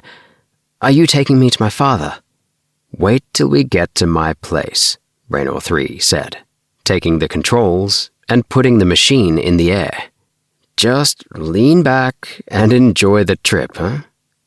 Bart relaxed against the cushions, but he still felt apprehensive. Where was his father? If he was a fugitive from the Lahri, he might by now be at the other end of the galaxy. But if his father couldn't travel on Lahri ships, and if he had been here, the chances were that he was still somewhere in the Procyon system. They flew for a long time, across low hills, patchwork agricultural districts, towns, and then for a long time over water. The copter had automatic controls, but Raynor 3 kept it on manual, and Bart wondered if the Mentorian just didn't want to talk. It began to descend, at last, toward a small green hill, bright in the last gold rays on sunset. A small, dome-like pink bubble rose out of the hill. Raynor 3 set the copter neatly down on a platform that slid shut after them, unfastened their seatbelts, and gave Bart a hand to climb out. He ushered him into a living room of glass and chrome, softly lighted, but deserted and faintly dusty. Raynor pushed a switch. Soft music came on, and the carpets caressed his feet. He motioned Bart to a chair. You're safe here for a while, Raynor 3 said. Though how long, nobody knows. But so far I've been above suspicion. Bart leaned back. The chair was very comfortable, but the comfort could not help him to relax. "Where is my father?" he demanded. Raynor 3 stood, looking down at him, his mobile face drawn and strange. "I guess I can't put it off any longer," he said, softly. Then he covered his face with his hands. From behind them, hoarse words came, choked with emotion. "Your father is dead, Bart. I killed him."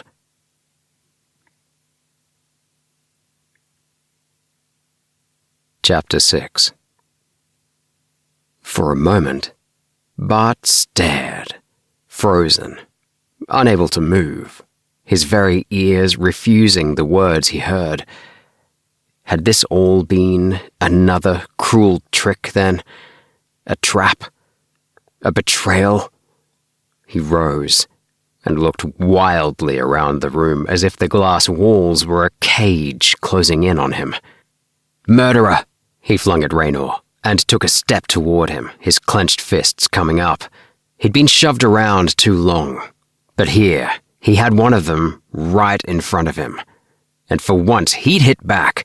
He'd start by taking Raynor 3 apart, in small pieces. You rotten murderer!" Raynor 3 made no move to defend himself. "Bart," he said compassionately, "sit down and listen to me. No, I'm no murderer. I shouldn't have put it that way." Bart's hands dropped to his sides, but he heard his voice crack with pain and grief. "I suppose you'll tell me he was a spy or traitor and you had to kill him." "Not even that. I tried to save your father. I did everything I could. I'm no murderer, Bart. I killed him, yes, God forgive me, because I'll never forgive myself." Bart's fists unclenched, and he stared down at Raynor 3, shaking his head in bewilderment and pain. "I knew he was dead. I knew it all along. I was trying not to believe it, but I knew." "I liked your father. I admired him. He took a long chance, and it killed him. I could have stopped him. I should have stopped him. But how could I? Where did I have the right to stop him, after what I did to—" He stopped, almost in mid-word, as if a switch had been turned. But Bart was not listening. He swung away, striding to the wall as if he would kick it in, striking it with his two clenched fists, his whole being in revolt. "Dad. Oh, Dad." I kept going. I thought at the end of it, you'd be here, and it would all be over. But here I am at the end of it all, and you're not here. You won't ever be here again. Dimly, he knew when Raynor 3 rose and left him alone. He leaned his head on his clenched fists and cried. After a long time, he raised his head and blew his nose, his face setting itself in new, hard, unaccustomed lines, slowly coming to terms with the hard, painful reality. His father was dead. His dangerous, dead-in-earnest game of escape had no happy ending of reunion with his father. They couldn't sit together and laugh about how scared he had been. His father was dead. And he, Bart was alone and in danger. His face looked very grim indeed, and years older than he was. After a long time, Raynor 3 opened the door quietly. "Come and have something to eat, Bart." "I'm not hungry." "Well, I am," Raynor 3 said. "And you ought to be. You'll need it." He pulled knobs, and the appropriate tables and chairs extruded themselves from the walls. Raynor unsealed hot cartons and spread them on the table, saying lightly, "Looks good. Not that I can claim any credit. I subscribe to a food service that delivers them hot by a pneumatic tube." Bart felt sickened by the thought of eating, but when he put a polite fork in the food, he discovered that he was famished and ate up everything in sight. When they had finished, Raynor dumped the cartons into a disposal chute, went to a small portable bar and put a glass into his hand. "Drink this." Bart touched his lips to the glass, made a face and put it away. "Thanks, but I don't drink." "Call it medicine. You'll need something," Raynor 3 said, crossly.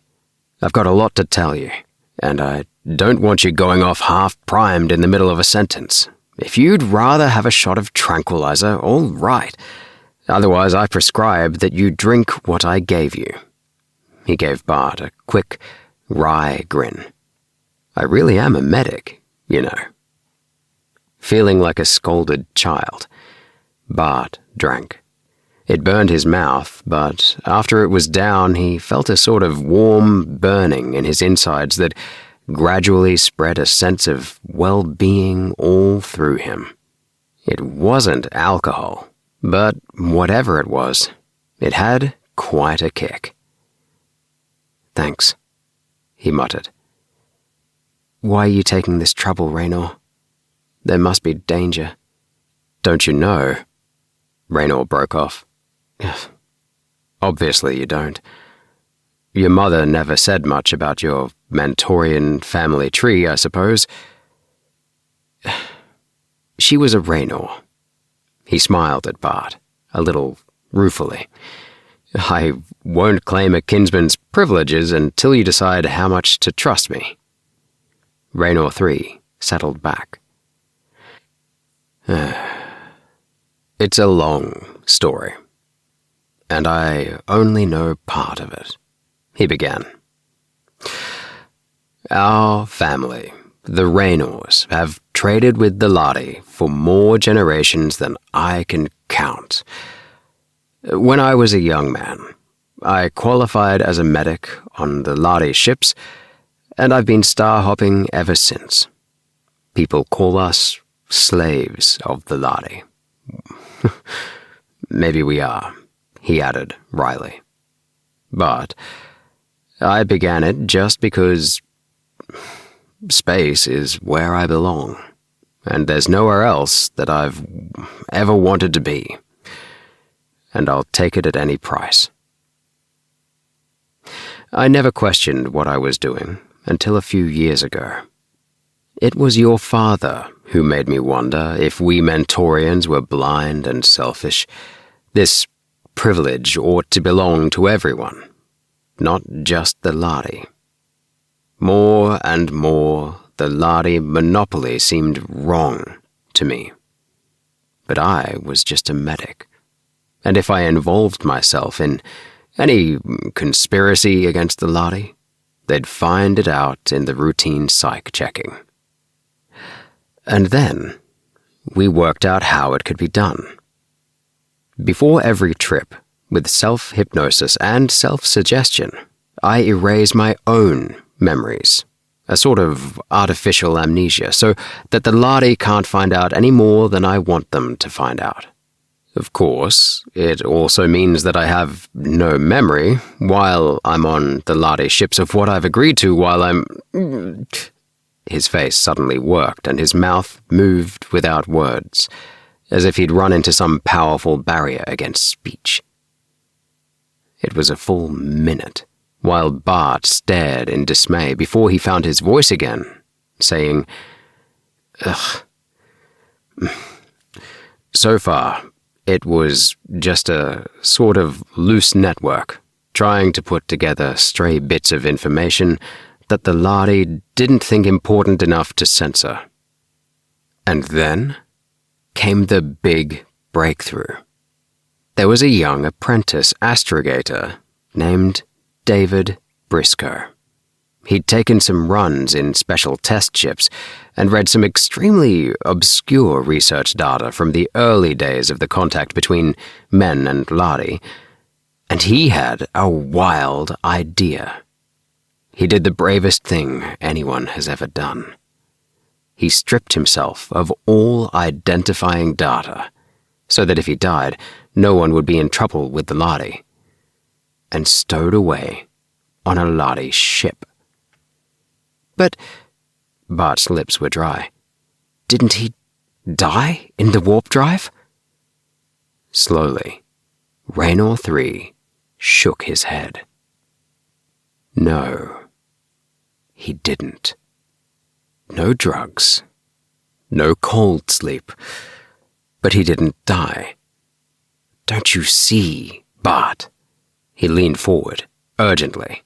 It's all a fake. The Lahri have just been saying that to justify their refusal to give us the secret of the catalyst that generates the warp drive frequencies. Such a simple lie. And it's worked for all these years.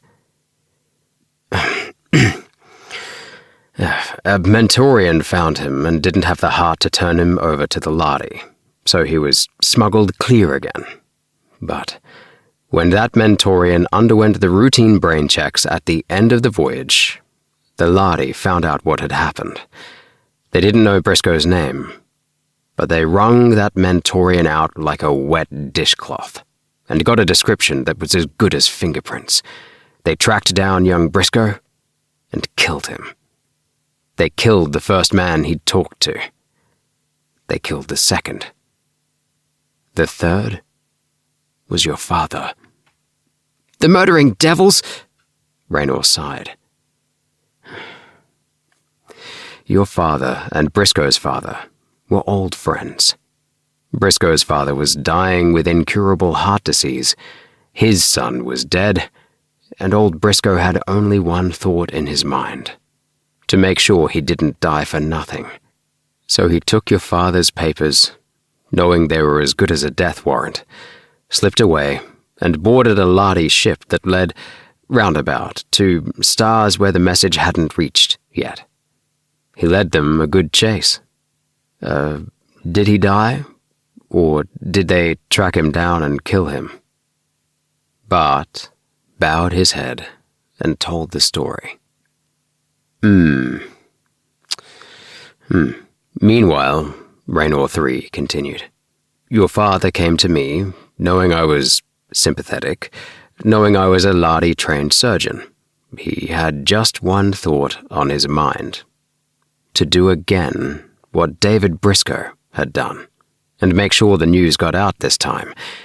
He cooked up a plan that was even braver and more desperate. He decided to sign on a Lahri ship as a member of the crew. As a Mentorian? Bart asked, but something cold, like ice water trickling down his back, told him this was not what Raynor meant. The brainwashing? No, said Raynor. Not as a Mentorian. He couldn't have escaped the psych checking. As a Lahri, Bart gasped. How? Men and Lahri are very much alike, Raynor 3 said.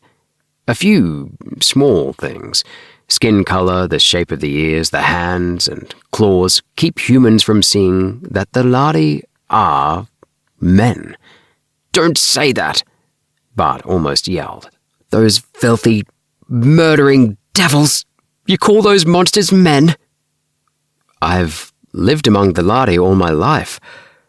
They're not devils, Bart. They have their reasons. Physiologically, the Lahri are, well, humanoid, if you like that better.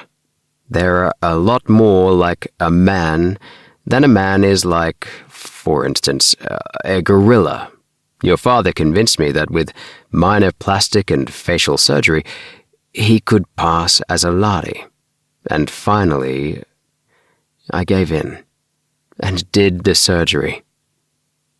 And it killed him. Oh, not really. It was a completely unforeseeable thing. A blood clot broke loose in a vein and lodged in his brain. He was dead in seconds. It could have happened at any time, he said. Yet, I feel responsible, even though I keep telling myself I'm not. And I'll help you as much as I can, for his sake, and for your mother's. The Lahri don't watch me too closely. They figure that anything I do they'll catch in the brainwashing. But I'm still one step ahead of them, as long as I can erase my own memories.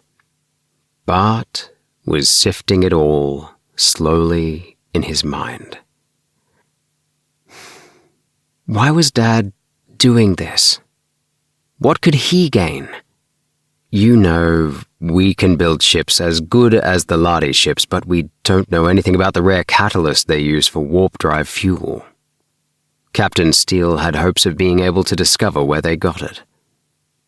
But couldn't they find out where the Lahri ships go for fueling? No, there's no way to trail a Lahri ship, he reminded Bart. We can follow them inside a star system, but then they pop into warp drive and, well, we don't know where they go when they aren't running between our stars. We've gathered together what information we do have, and we know that after a certain number of runs in our part of the galaxy, ships take off in the direction of Antares. There's a ship due to come here in about 10 days, called the Swiftwing, which is just about due to make the Antares run. Captain Steele had managed to arrange, I don't know how, and I don't want to know how, for a vacancy on that ship. And somehow he got credentials.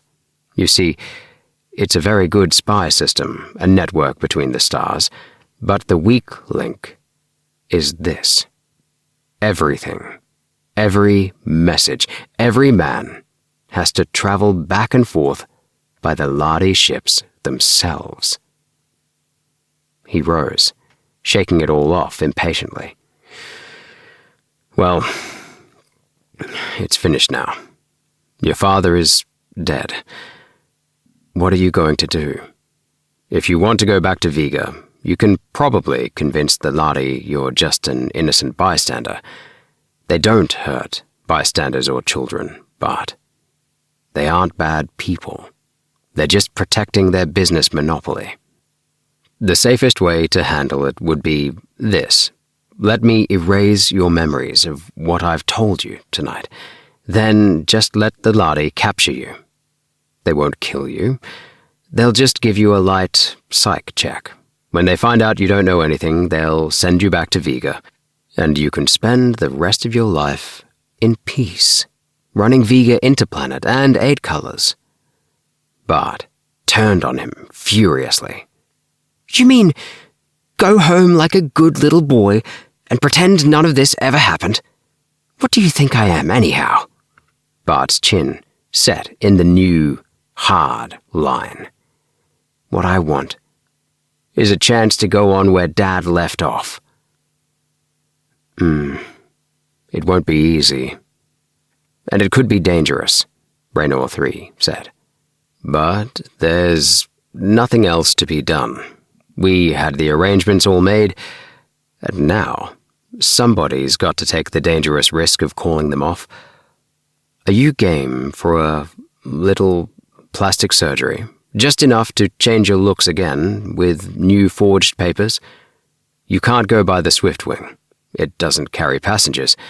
But there's another route you can take. Bart sprang up. No, he said. I know a better way. Let me go on the Swiftwing, in Dad's place, as a Lahri. Bart. "No," Raynor 3 said. "You'd never get away with it.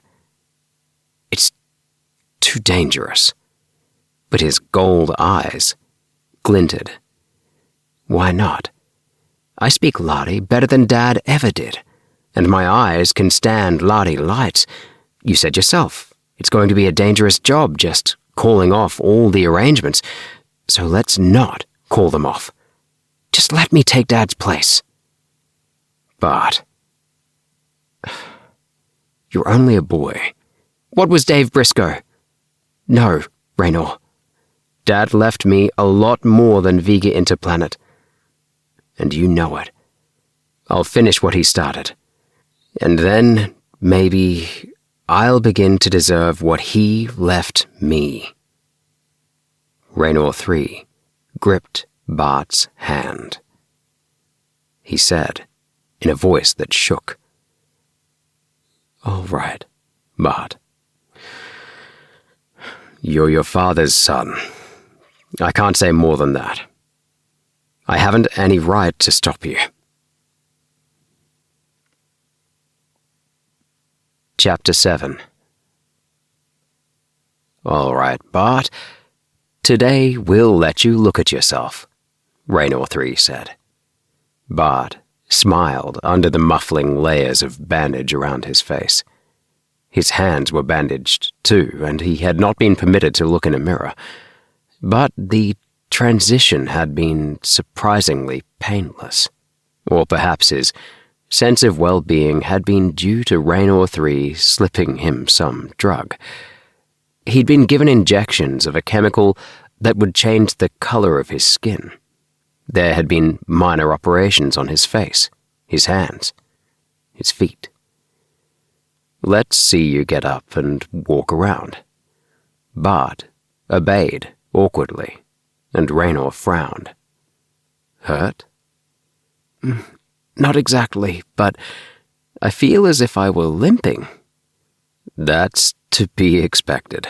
I changed the angle of the heel tendon and the muscle of the arch. You're using a different set of muscles when you walk. Until they harden up, you'll have some assorted Charlie horses. Have any trouble hearing me?" "No, though I'd hear better without all these bandages," Bart said impatiently. "All in good time. Any trouble breathing?" "No, except for the bandages." "Fine.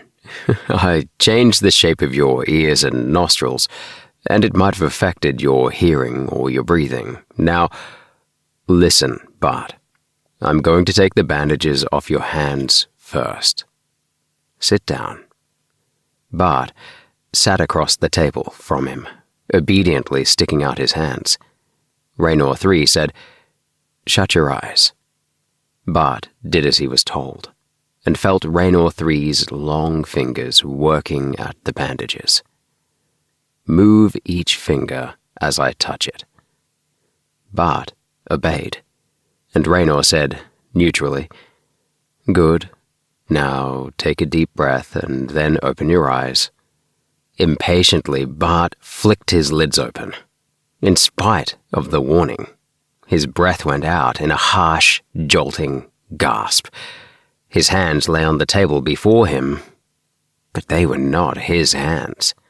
The narrow, long fingers were pearl gray, tipped with whitish-pink claws that curved out over the tips.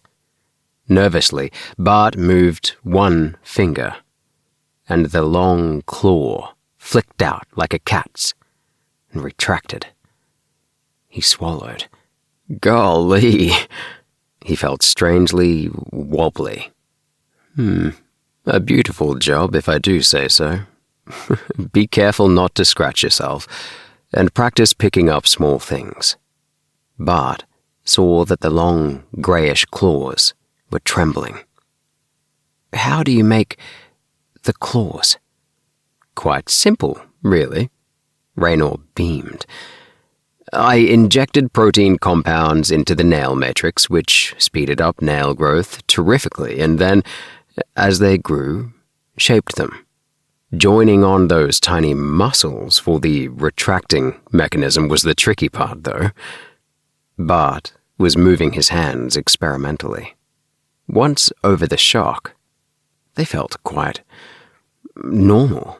The claws didn't get in his way half so much as he'd expected when he picked up a pen that lay beside him and, with the blunt tip, made a few of the strange-looking dots and wedges that were the Lahri alphabet. "Practice writing this," said Raynor 3, and laid a plastic-encased folder down beside him. It was a set of ship's papers printed in Lahri. Bart read it through, seeing that it was made out to the equivalent of Astrogator First Class Bartol.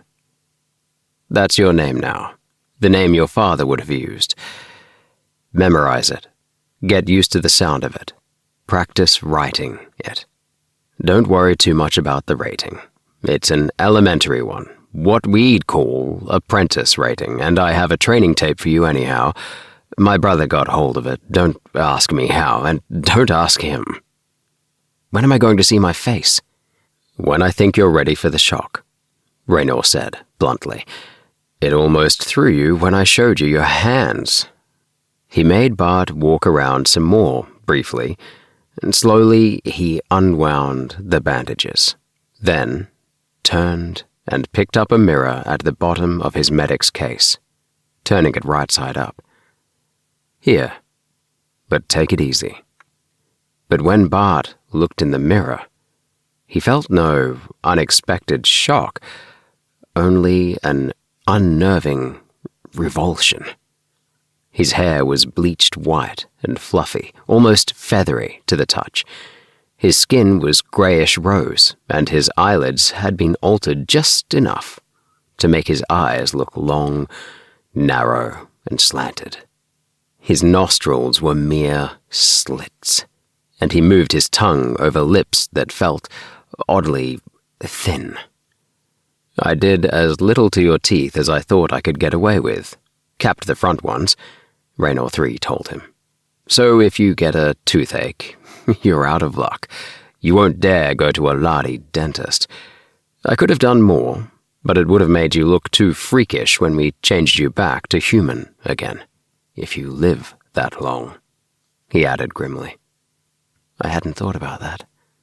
And if Raynor is going to forget me, who will do it?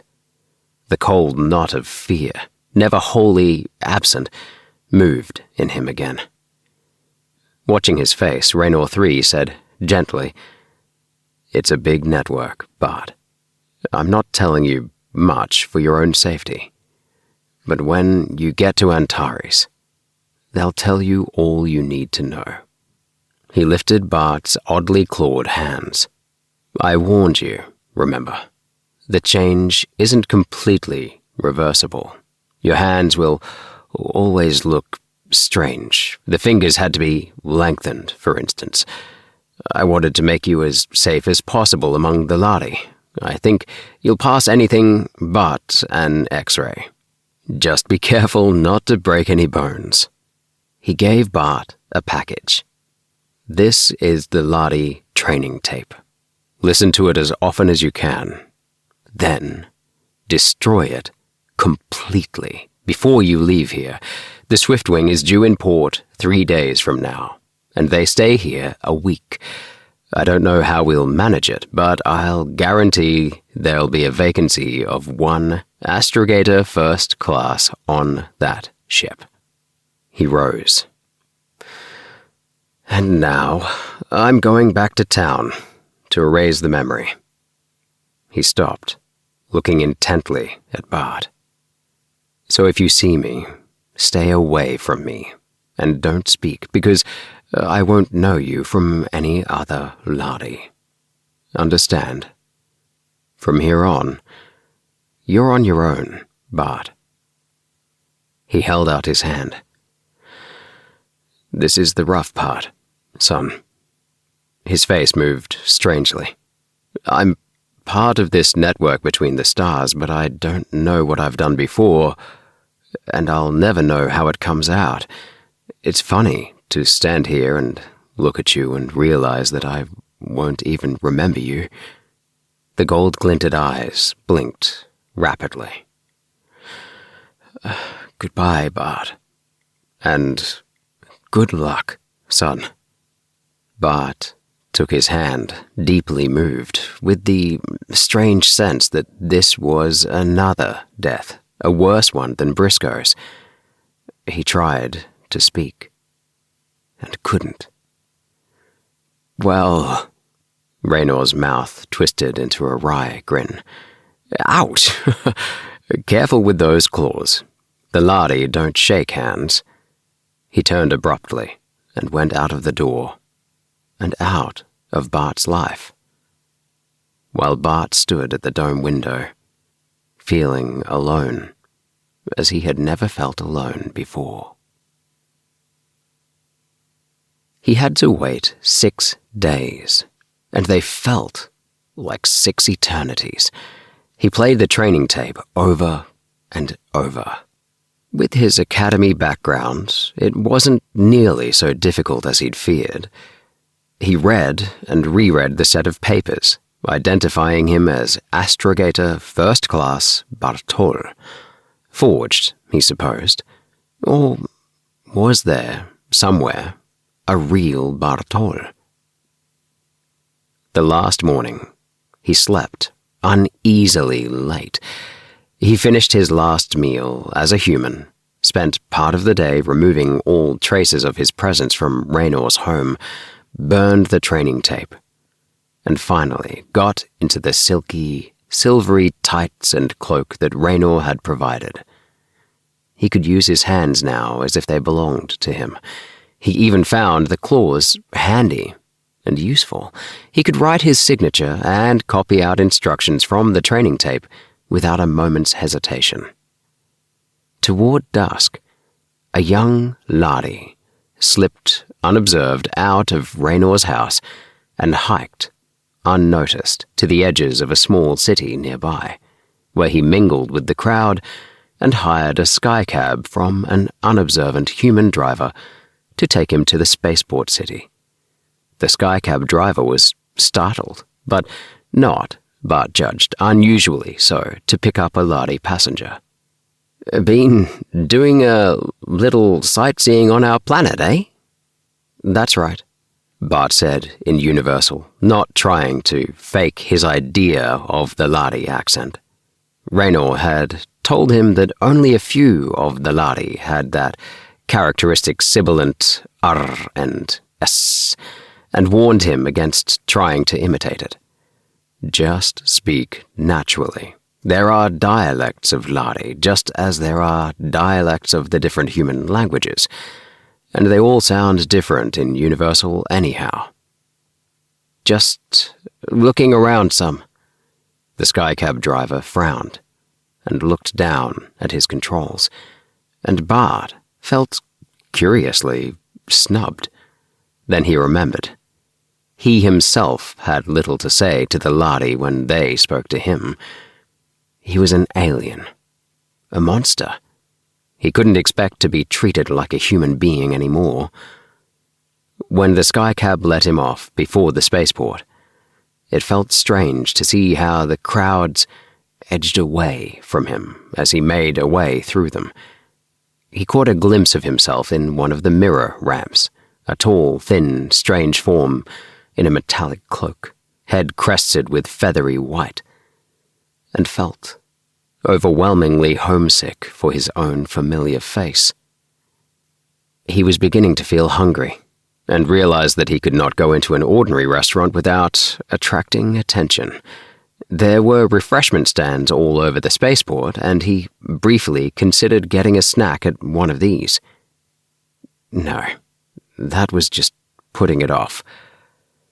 The time had come when he must face his fear and test his disguise among the Lahri themselves.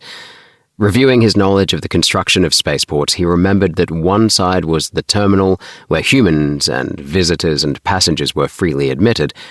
The other side, for Lahri and their Mentorian employees only, contained, along with business offices of many sorts, a sort of arcade with amusement centres, shops and restaurants catering to the personnel of the Lahri ships.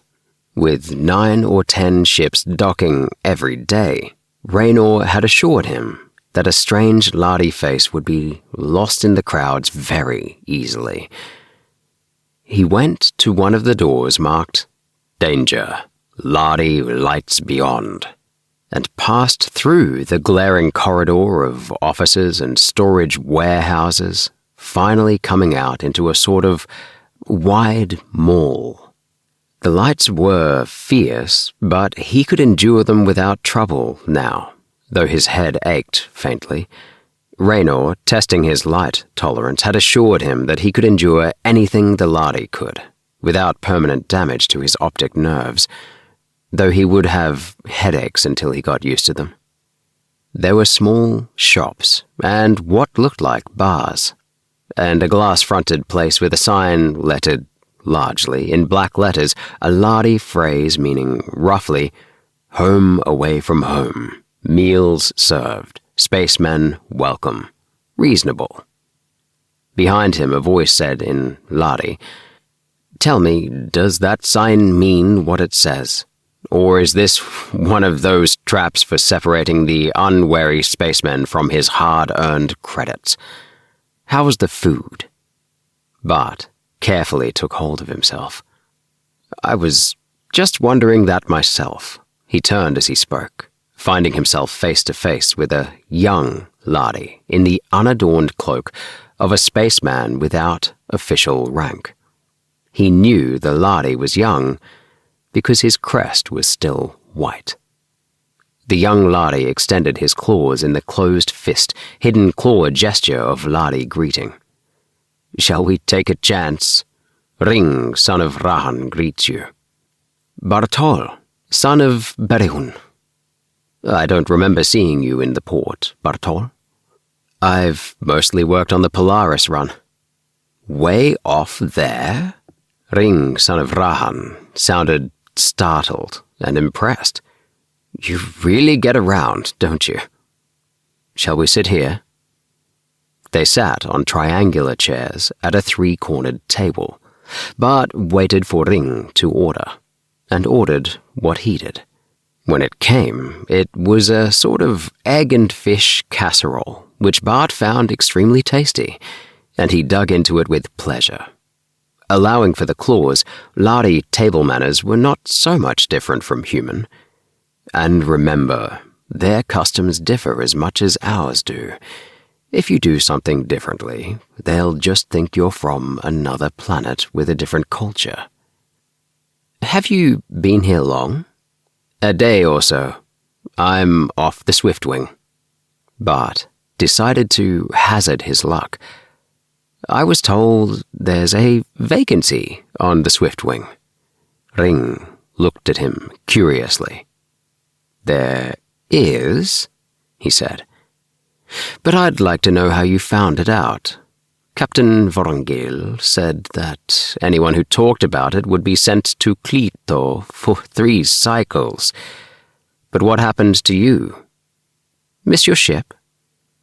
"No, I've just been laying off, traveling, sightseeing, bumming around," Bart said. "But I'm tired of it, and now I'd like to sign out again." "Well, we could use another man.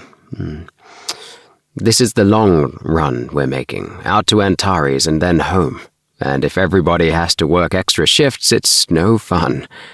But if old Vorongil knows that there's been talk in the port about Clanarol jumping ship or whatever happened to him, we'll all have to walk wide of his temper." Bart was beginning to relax a little. Ring apparently accepted him without scrutiny.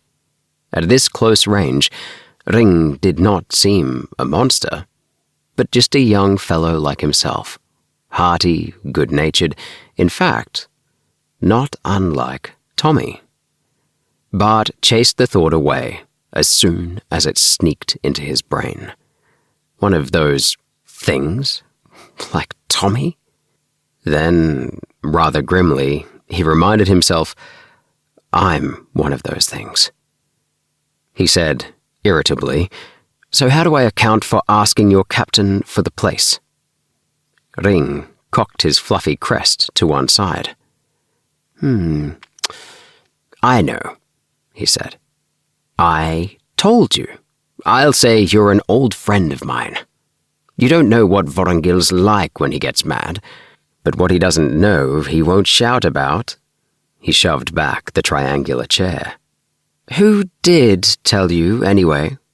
This was the first real hurdle, and Bart's brain raced desperately, but Ring was not listening for an answer. "I suppose somebody gossiped, or one of those fool Mentorians picked it up. Got your papers? What rating?" "Astrogator first class." "Clanadol was second. But you can't have everything, I suppose." Ring led the way through the arcades, out across a guarded sector, passing half a dozen of the huge ships lying in their pits. Finally, Ring stopped and pointed. "This is the old hulk." Bart had travelled only in Lahri passenger ships, which were new and fresh and sleek. This ship was enormous, ovoid, like the egg of some space monster, the sides dented and discolored, thin films of chemical discoloration lying over the glassy metallic hull. Bart followed Ring. This was real. It was happening. He was signing out for his first interstellar cruise on one of the Lahri ships. Not a Mentorian assistant, half trusted, half tolerated, but one of the crew themselves. If I'm lucky, he reminded himself, grimly. There was a Lahri in the black-banded officer's cloak at the doorway. He glanced at Ring's papers. "Friend of mine," Ring said, and Bart proffered his folder. The Lahri gave it a casual glance and handed it back. "Old Baldy on board?" Ring asked. "Where else?" the officer laughed. "You don't think he'd relax with cargo not loaded, do you?" They seemed casual and normal, and Bart's confidence was growing. They had accepted him as one of themselves, but the great ordeal still lay before him. An interview with the Lahri captain. And the idea had Bart sweating scared. The corridors and decks seemed larger, wider, more spacious, but shabbier than on the clean, bright commercial passenger decks Bart had seen. Dark-lensed men were rolling bales of cargo along on wheeled dollies. The corridors seemed endless. More to hear the sound of his own voice and reassure himself of his ability to speak and be understood than because he cared, he asked Ring, "What's your rating?" Well, according to the logbooks, I'm an expert Class 2 metals fatigue," said Ring. "That sounds very technical and interesting, but what it means is just that I go all over the ship, inch by inch, and when I finish, start all over again at the other end. Most of what I do is just boss around the maintenance crews and snarl at them about spots of rust on the paint." They got into a small, round elevator, and Ring punched buttons. It began to rise, slowly and creakily toward the top. "This, for instance," Ring said. "I've been yelling for a new cable for 6 months." He turned. "Take it easy, Bartol. Don't let Vorongil scare you. He likes to hear the sound of his own voice, but we'd all walk out the lock without spacesuits for him." The elevator slid to a stop. The sign in Lahri letters said, "Level of Administration, Officer's Deck." Ring pushed at a door and said, "Captain Vorongil?" "I thought you were on leave," said a Lahri voice. deeper and slower than most. "What are you doing back here more than 10 milliseconds before strap-in checks?" Ring stepped back for Bart to go inside. The small cabin, with an elliptical bunk slung from the ceiling and a triangular table, was dwarfed by a tall, thin Lahri in a cloak with 4 of the black bands that seemed to denote rank among them. He had a deeply lined face with a lacework of tiny wrinkles around the slanted eyes. His crest was not the high, fluffy white of a young Lahri, but broken short near the scalp, greyish pink showing through. The little feathery ends yellowed with age. He growled, "Come in, then. Don't stand there. I suppose Ring's told you what a tyrant I am. What do you want, Feathertop?" Bart remembered being told that this was the Lahri equivalent of kid or youngster. He fumbled in the capacious folds of his cloak for his papers. His voice sounded shrill even to himself. "Bartol, son of Berihun, in respectful greeting, Rico Mori." Honorable old bald one, the Lahri equivalent of sir. "Ring told me there is a vacancy among the astrogators, and I want to sign out." Unmistakably, Vorongil's snort was laughter. "So you've been talking, Ring." Ring retorted, "Better that I tell one man than that you have to hunt the planet over, or run the long haul with the drive room watches short by one man." Well, you're right," Vorongil growled. He glared at Bart. "On the last planet, one of our men disappeared. Jumped ship." The creases around his eyes deepened, troubled. "Probably just gone on the drift, sightseeing. But I wish he'd told me. As it is, I wonder if he's been hurt, killed, kidnapped," Ring said. "Who'd dare? It would be reported." Bart knew, with a cold chill, that the missing Clanadol had not simply gone on the drift. No Lahri port would ever see Clanadol, second-class astrogator, again. "Bartol," mused the captain, riffling the forged papers. "Served on the Polaris run. You are a good long way off your orbit, aren't you? Never been out that way myself." "All right, I'll take you on. You can do system programming?" "Good. Rating in second galaxy mathematics?" He nodded. Hauled out a sheet of thin, wax-coated fabric, and his claws made rapid imprints on the surface. He passed it to Bart, pointed. Bart hesitated, and Vorongil said impatiently, "Standard agreement. No hidden clauses. Put your mark on it, Feathertop." Bart realized it was something like a fingerprint they wanted. "You'll pass anything but X-rays." He pressed the top of one claw into the wax. Vorongil nodded, shoved it on a shelf without looking at it. "So much for that," said Ring, laughing as they came out. "The bald one was in a good temper. I'm going to the port and celebrate, not that this dim place is very festive. You?" I think I'll stay aboard."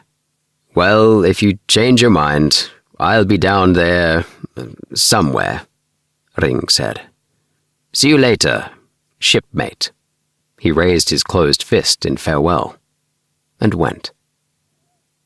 Bart stood in the corridor, feeling astounded and strange. He belonged here. He had a right to be on board the ship. He wasn't quite sure what to do next. A Lahri, as short and fat as a Lahri could possibly be, and still be a Lahri, came, or rather waddled, out of the captain's office. He saw Bartol and called, "Are you the new first class? I'm Rugel, coordinator." Rugel had a huge cleft, darkish scar across his lip, and there were 2 bands on his cloak. He was completely bald, and he puffed when he walked. "Vorengil asked me to show you around. You'll share quarters with Ring. No sense shifting another man. Come down and see the chart rooms, or do you want to leave your kit in your cabin first?"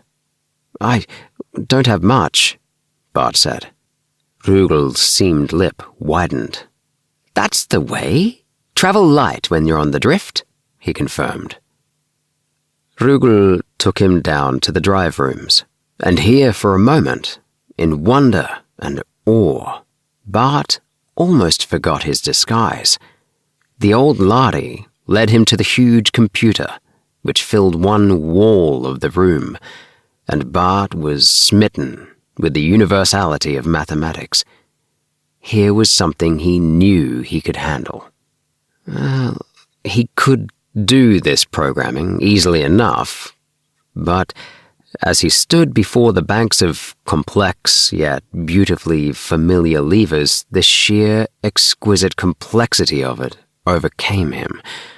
To compute the movements of thousands of stars, all moving at different speeds in different directions in the vast, swirling, directionless chaos of the universe, and yet to be sure that every separate movement would come out to within a quarter of a mile, it was something that no finite brain, man or Lahri, could ever accomplish. Yet their limited brains had built these computers that could do it. Rugel watched him, laughing softly. "Well, you'll have enough time down here. I like to have youngsters who are still in the middle of a love affair with their work. Come along, and I'll show you your cabin." Rugel left him in a cabin amidships, small and cramped, but tidy. 2 of the oval bunks slung at opposite ends, a small table between them, and drawers filled with pamphlets and manuals and maps. Furtively, ashamed of himself, yet driven by necessity, Bart searched Ring's belongings, wanting to get some idea of what possessions he ought to own. He looked around the shower and toilet facilities with extra care. This was something he couldn't slip up on and be considered even halfway normal. He was afraid Ring would come in and see him staring curiously at something as ordinary to a Lahri as a cake of soap.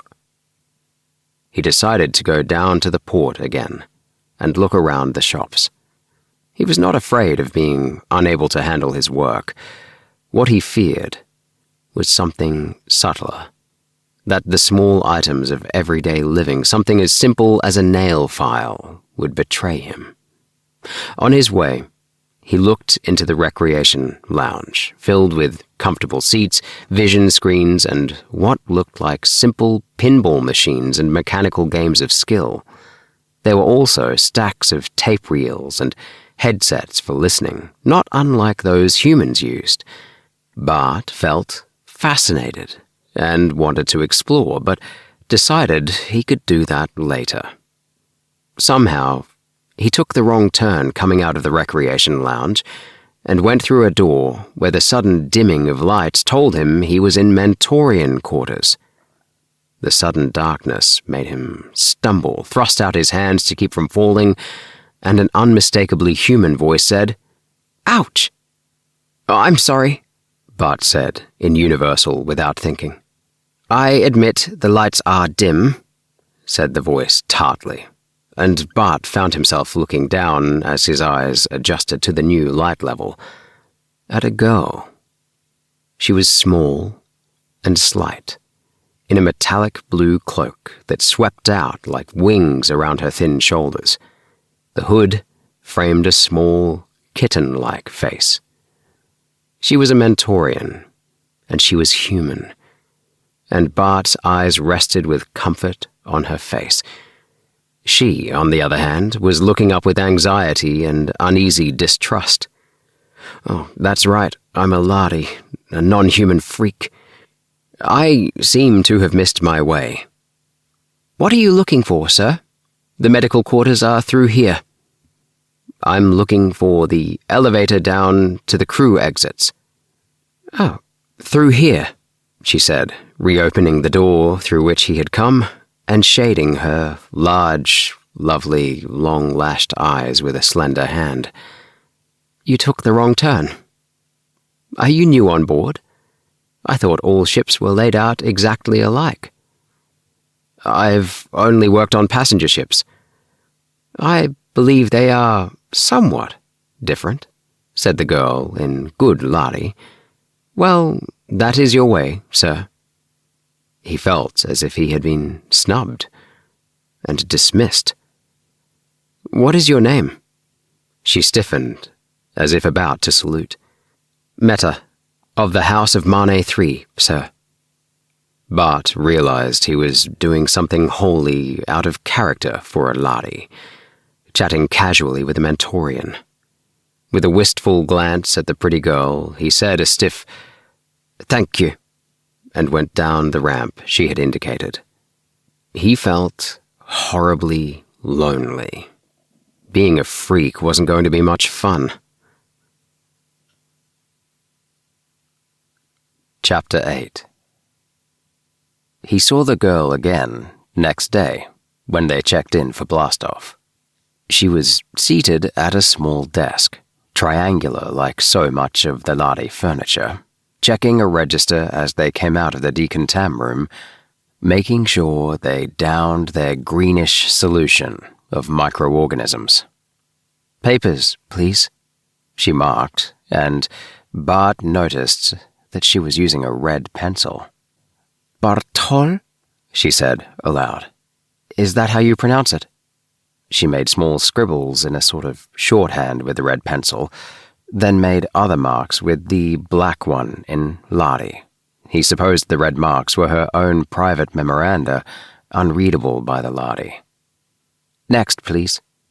She handed a cup of the greenish stuff to Ring behind him. Bart went down toward the drive room, and to his own surprise, found himself wishing the girl were a mathematician rather than a medic. It would have been pleasant to watch her down there. Old Rugel, on duty in the drive room, watched Bart strap himself in before the computer. Make sure you check all dials at null," he reminded him, and Bart felt a last surge of panic. This was his first cruise, except for practice runs at the academy, yet his rating called him an experienced man on the Polaris run. He'd had the Lahri training tape, which was supposed to condition his responses. But would it? He tried to clench his fists, drove a claw into his palm, winced, and commanded himself to stay calm and keep his mind on what he was doing.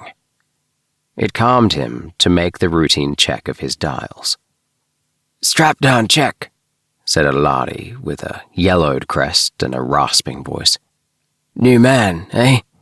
He gave Bart straps, perfunctory tugs at shoulders and waist, and tightened a buckle. "Carol, son of Garin." Bells rang in the ship, and Bart felt the odd, tonic touch of fear. This was it. Vorongil strode through the door, his banded cloak sweeping behind him, and took the control couch. "Ready from fueling room, sir." "Position," Vorongil snapped. Bart heard himself reading off a string of figures in Lahri. His voice sounded perfectly calm. "Communication." "Clear channels from pylon dispatch, sir." It was old Rugel's voice. "Well," Vorongil said, slowly and almost reflectively, "let's take her up then." He touched some controls, The humming grew. Then, swift, hard, and crushing, weight mashed Bart against his couch. "Position!" Votingill's voice sounded harsh, and Bart fought the crushing weight of it. Even his eyeballs ached as he struggled to turn the tiny eye muscles from dial to dial, and his voice was a dim croak. 14-7 sidereal 12.1149. Hold it to .1146, Votingill said calmly. .1146, Bart said, and his claws stabbed at dials. Suddenly, in spite of the cold weight on his chest, the pain, the struggle, he felt as if he were floating. He managed a long, luxurious breath. He could handle it. He knew what he was doing. He was an astrogator. Later, when Acceleration 1 had reached its apex and the artificial gravity made the ship a place of comfort again, he went down to the dining hall with Ring and met the crew of the Swiftwing. There were 12 officers and 12 crewmen of various ratings like himself and Ring, but there seemed to be little social division between them, as there would have been on a human ship. Officers and crew joked and argued without formality of any kind. None of them gave him a second look. Later, in the recreation lounge, Ring challenged him to a game with one of the pinball machines. It seemed fairly simple to Bart. He tried it, and to his own surprise, won. Old Rugel touched a lever at the side of the room. With a tiny whooshing sound, shutters opened, the light of Procyon Alpha flooded them, and he looked out through a great viewport into bottomless space. Procyon Alpha, Beta, and Gamma hung at full, rings gently tilted. Beyond them, the stars burned, flaming through the shimmers of cosmic dust. The colors, the never-ending colors of space. And he stood there, in a room full of monsters. He was one of the monsters. "Which one of the planets was it we stopped on?" Rugel asked. "I can't tell them apart from this distance." Bartol swallowed. He had almost said, "The blue one." He pointed. The big one there, with the rings almost edge-on. I think they call it Alpha." "Ah, it's their planet," said Rugel. "I guess they can call it what they want to. How about another game?" Resolutely, Bart turned his back on the bewitching colors and bent over the pinball machine. The first week in space was a nightmare of strain. He welcomed the hours on watch in the drive room. There alone, he was sure of what he was doing. Everywhere else in the ship, he was perpetually scared, perpetually on tiptoe, perpetually afraid of making some small and stupid mistake. Once he actually called Aldebaran a red star, but Rugel either did not hear the slip or thought he was repeating what one of the Mentorians, there were 2 aboard besides the girl, had said. The absence of color from speech and life was the hardest thing to get used to. Every star in the manual was listed by light frequency waves to be checked against a photometer for a specific reading, and it almost drove Bart mad to go through the ritual when the Mentorians were off duty and could not call off the color and the equivalent frequency type for him. Yet he did not dare skip a single step, or someone might have guessed that he could see the difference between a yellow and a green star before checking them. The Academy ships had had the traditional human signal system of flashing red lights. Bart was stretched taut all the time, listening for the small code-like buzzes and ticks that warned him of filled tanks, leads in need of servicing, answers ready. Ring's metal fatigues testing kit was a bewildering muddle of boxes, meters, rods, and earphones, each buzzing and clicking its characteristic warning. At first, he felt stretched to capacity every waking moment, his memory aching with a million details, and lay awake for nights thinking his mind would crack under the strain. Then Alpha faded to a dim, bluish shimmer. Beta was eclipsed. Gamma was gone. Procyon dimmed to a failing spark. And suddenly, Bart's memory accustomed itself to the load. The new habits were firmly in place, and he found himself eating, sleeping, and working in a settled routine.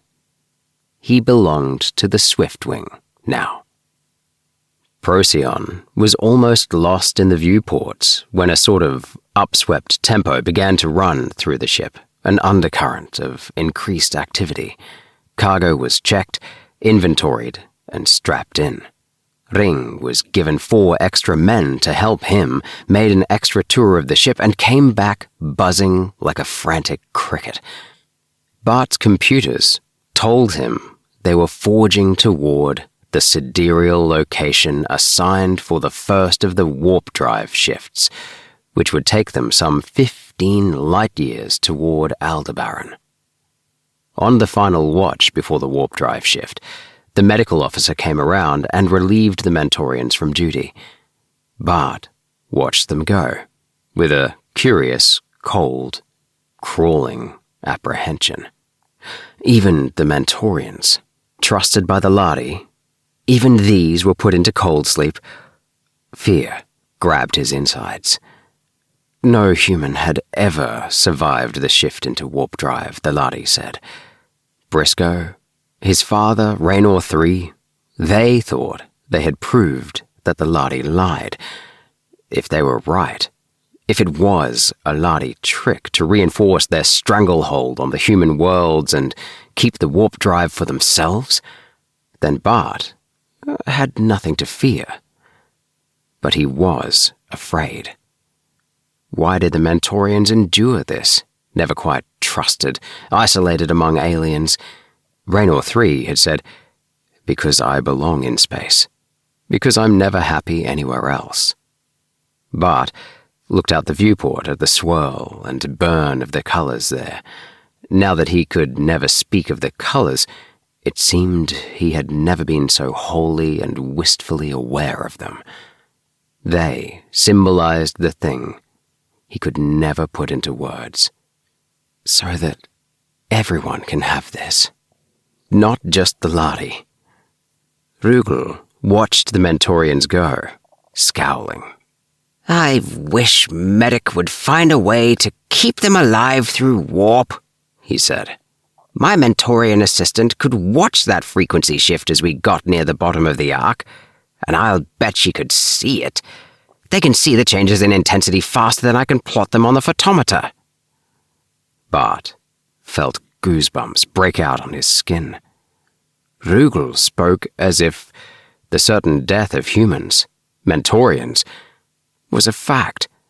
Didn't the Lahri themselves know it was a farce? Or was it? Thorngill himself took the controls for the surge of acceleration 2, which would take them past the light barrier. Bart, watching his instruments to exact position and time, saw the colors of each star shift, strangely, moment by moment. The red stars seemed hard to see. The orange-yellow ones burned suddenly like flame. The green ones seemed golden. The blue ones almost green. Dimly, he could remember the old story of a red shift in the lights of approaching stars. But here, he saw it pure, a sight no human eyes had ever seen.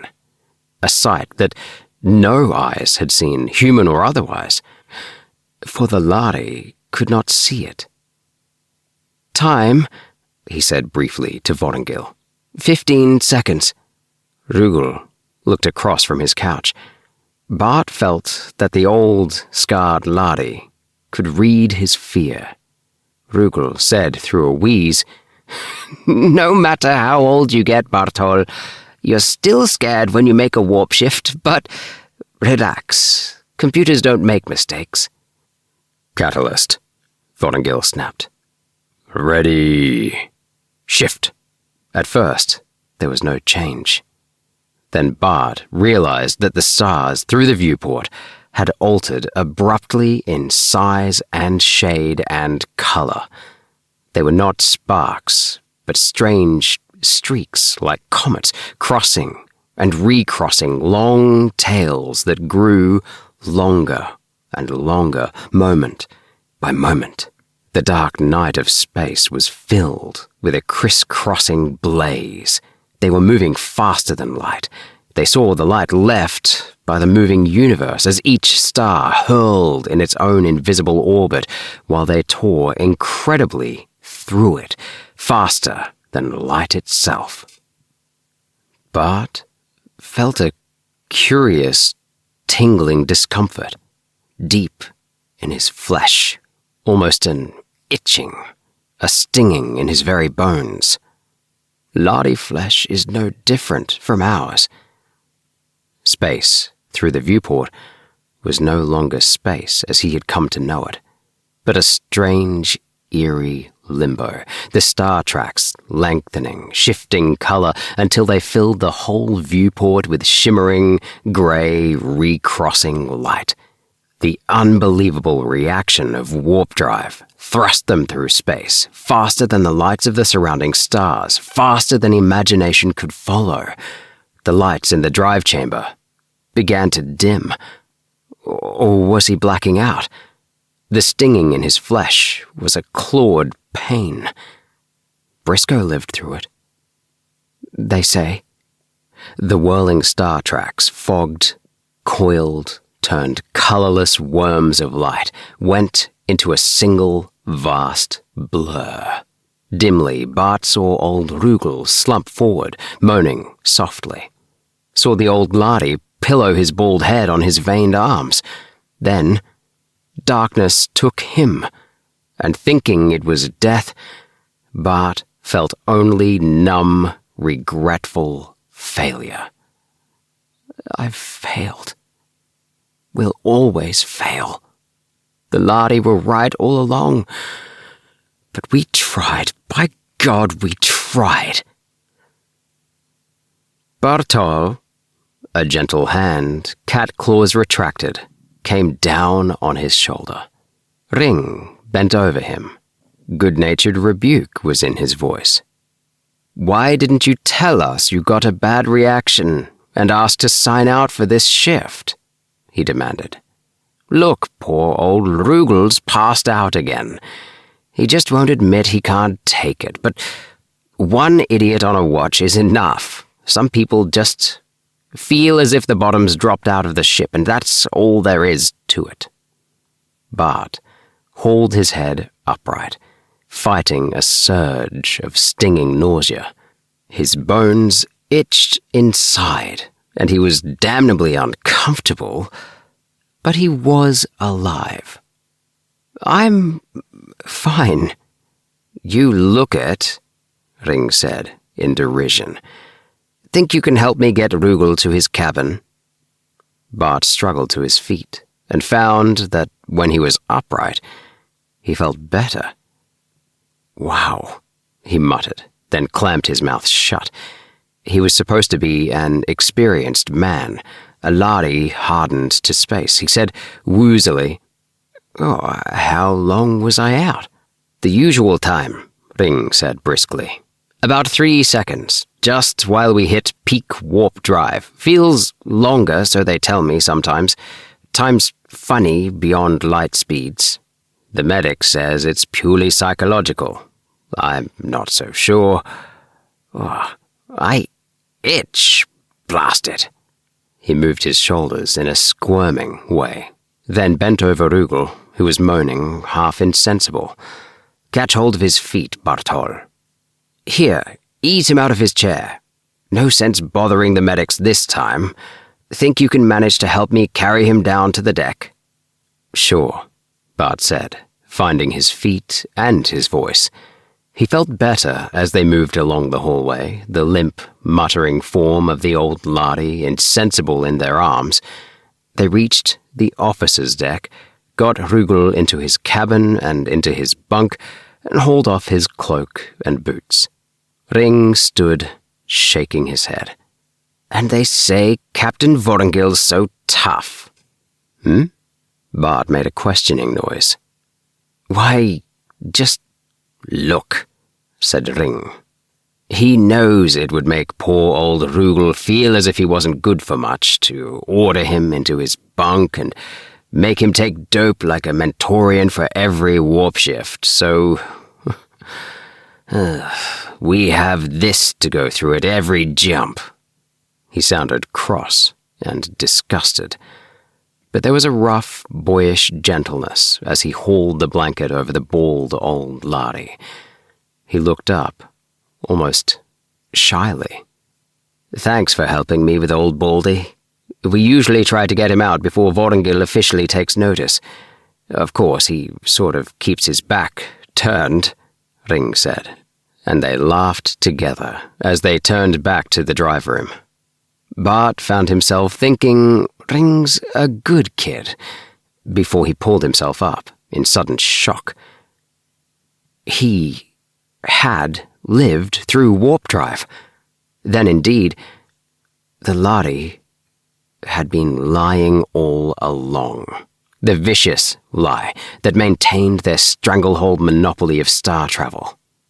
He was their enemy again, the spy within their gates, like Briscoe, to be hunted down and killed, but to bring the message loud and clear to everyone. The Lahri lied. The stars can belong to us all. When he got back to the drive room, he saw through the viewport that the blur had vanished. The star trails were clear, distinct again, their comet tails shortening by the moment, their colors more distinct. The Lahri were waiting. A few poised over their instruments, a few more standing at the quartz window watching the star trails, some squirming and scratching and grousing about space fleas, the characteristic itching reaction that seemed to be deep down inside the bones. Bart checked his panels, noted the time when they were due to snap back into normal space, and went to stand by the viewport. The stars were reappearing, seeming to steady and blaze out in cloudy splendor through the bright dust. They burned in great streamers of flame, and for the moment he forgot his mission again, lost in the beauty of the fiery lights. He drew a deep, shaking gasp. It was worth it all, to see this. He turned and saw Ring, silent, at his shoulder. "Me too," Ring said, almost in a whisper. "I think every man on board feels that way, a little, only he won't admit it." His slanted, grey eyes looked quickly at Bart, and away. "I guess we're almost down to L point. Better check the panel and report nulls, so Medic can wake up the Mentorians." The swift wing moved on between the stars. Aldebaran loomed, then faded in the viewports. Another shift jumped them to a star whose human name Bart did not know. Shift followed shift. Spaceport followed spaceport. Sun followed sun. Men lived on most of these worlds, and on each of them, a Lahri spaceport rose, alien and arrogant. And on each world, men looked at Lahri with resentful eyes, cursing the race who kept the stars for their own. cargo amassed in the holds of the Swiftwing, from worlds beyond all dreams of strangeness. Bart grew not bored, but hardened to the incredible. For days at a time, no word of human speech crossed his mind. The blackout at peak of each warp shift persisted. Vortingil had given him permission to report off duty, but since the blackouts did not impair his efficiency, Bart had refused. Rugel told him that this was the moment of equilibrium, the peak of the faster-than-light motion. Perhaps a true limiting speed, beyond which nothing will ever go, Vortingil said, touching the charts with a varnished claw. Rugel's scarred old mouth spread in a thin smile. Maybe there's no such thing as a limiting speed. Someday we'll reach true simultaneity, enter warp, and come out just where we want to, at the same time, just a split-second interval. That will be real transmission. Ring scoffed. And suppose you get even better and come out of warp before you go into it? What then, honorable bald one? Rugel chuckled and did not answer. Bart turned away. It was not easy to keep on hating the Lahri. There came a day when he came on watch to see drawn, worried faces, and when Ring came into the drive room, they threw their levers on automatic and crowded around him, their crests bobbing in question and dismay. Vortingil seemed to emit sparks as he barked at Ring. "You found it?" "I found it. Inside the hull lining."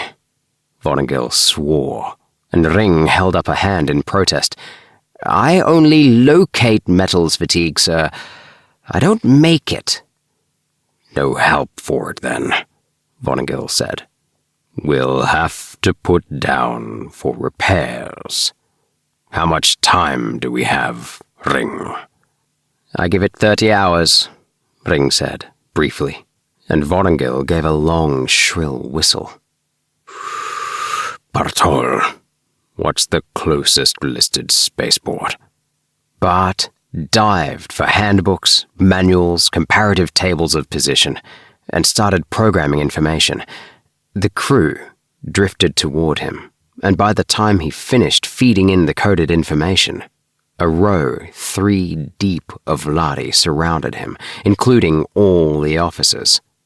Vortingil was right at his shoulder when Bart slipped on his earphones and started decoding the punched strips that fed out the answers from the computer. "Nearest port is Cotman 4.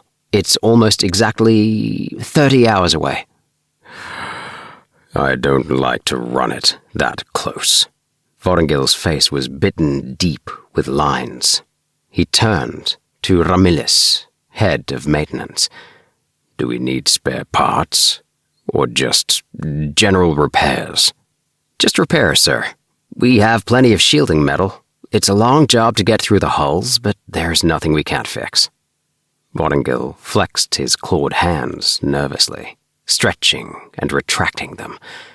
"Ring, you're the fatigue expert. I'll take your word for it. Can we make 30 hours? Ring looked pale, and there was none of his usual boyish nonsense when he said, "Captain, I swear I wouldn't risk Cotman. You know what crystallization's like, sir. We can't get through that hull lining to repair it in space if it does go before we land. We wouldn't have the chance of a hydrogen atom in a tank of halogens." Vortingil's slanted eyebrows made a single, unbroken line. "That's the word, then. Bartol, find us the closest star with a planet, spaceport, or not." Bart's hands were shaking with sudden fear. He checked each digit of their present position, fed it into the computer, waited, finally wet his lips, and plunged, taking the strip from a computer. This small star, called Meristem. It's a... He bit his lip, hard. He had almost said green. Type Q. 2 planets with atmosphere within tolerable limits, not classified as inhabited. Who owns it? I don't have that information on the banks, sir. Vorongil beckoned the Mentorian assistant. So apart were Lahri and Mentorian on these ships that Bart did not even know his name. He said, "Look up a star called Meristem for us." The Mentorian hurried away, came back after a moment with the information that it belonged to the Second Galaxy Federation, but was listed as unexplored. Vorongil scowled. Well, we can claim necessity, he said. It's only 8 hours away, and Cotman's 30. Bartol, plot us a warp drive shift that will land us in that system, and on the inner of the 2 planets, within 9 hours. If it's a Type Q star, that means dim illumination, and no spaceport mercury vapor installations. We'll need as much sunlight as we can get. It was the first time that Bart, unaided, had the responsibility of plotting a warp drive shift. He checked the coordinates of the small green star 3 times before passing them along to Vorongil. Even so, when they went into acceleration 2, he felt stinging fear. If I plotted wrong, we could shift into that crazy space and come out billions of miles away. But when the stars steadied and took on their own colors, the blaze of a small green sun was steady in the viewport. Meristem, Vorongil said, taking the controls himself. Let's hope the place is really uninhabited, and that catalog's up to date, lads. It wouldn't be any fun to burn up some harmless village, or get shot at by barbarians, and we're setting down with no control tower signals and no spaceport repair crews, so let's hope our luck holds out for a while yet. Bart, feeling the minute, unsteady trembling somewhere in the ship, imagination, he told himself, you can't feel metal fatigue somewhere in the hull lining, echoed the wish. He did not know that he had already had the best luck of his unique voyage, or realize the fantastic luck that had brought him to the small green star Meristem. Chapter 9. The crews of repairmen were working down in the hull, and the Swiftwing was a hell of clanging noise and shuddering heat. Maintenance was working overtime, but the rest of the crew, with nothing to do, stood around in the recreation rooms, tried to play games, cursed the heat and the dreary dimness through the viewports, and twitched at the boiler factory racket from the holds. Toward the end of the 3rd day, the biologist reported air, water, and gravity well within tolerable limits, and Captain Vorongil issued permission for anyone who liked to go outside and have a look around. Bart had a sort of ship-induced claustrophobia. It was good to feel solid ground under his feet and the rays of a sun, even a green sun, on his back. Even more, it was good to get away from the constant presence of his shipmates. During this enforced idleness, their presence oppressed him unendurably. So many tall forms, grey skins, feathery crests. He was always alone. For a change, he felt like he'd like to be alone without Lahri all around him. But as he moved away from the ship, Ring dropped out of the hatchway and hailed him. "Where are you going?" "Just for a walk." Ring drew a deep breath of weariness. That sounds good. Mind if I come along?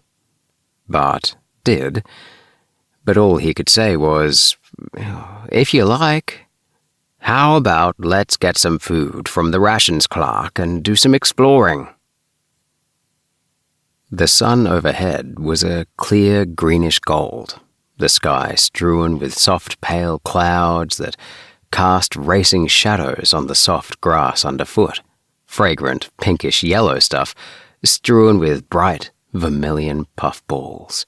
Bart wished he were alone to enjoy it. How are the repairs coming? Pretty well, but Carol got his hand half scorched off, poor fellow. Just luck the same thing didn't happen to me, Ring added. You know that Mentorian, the young one, the medic's assistant?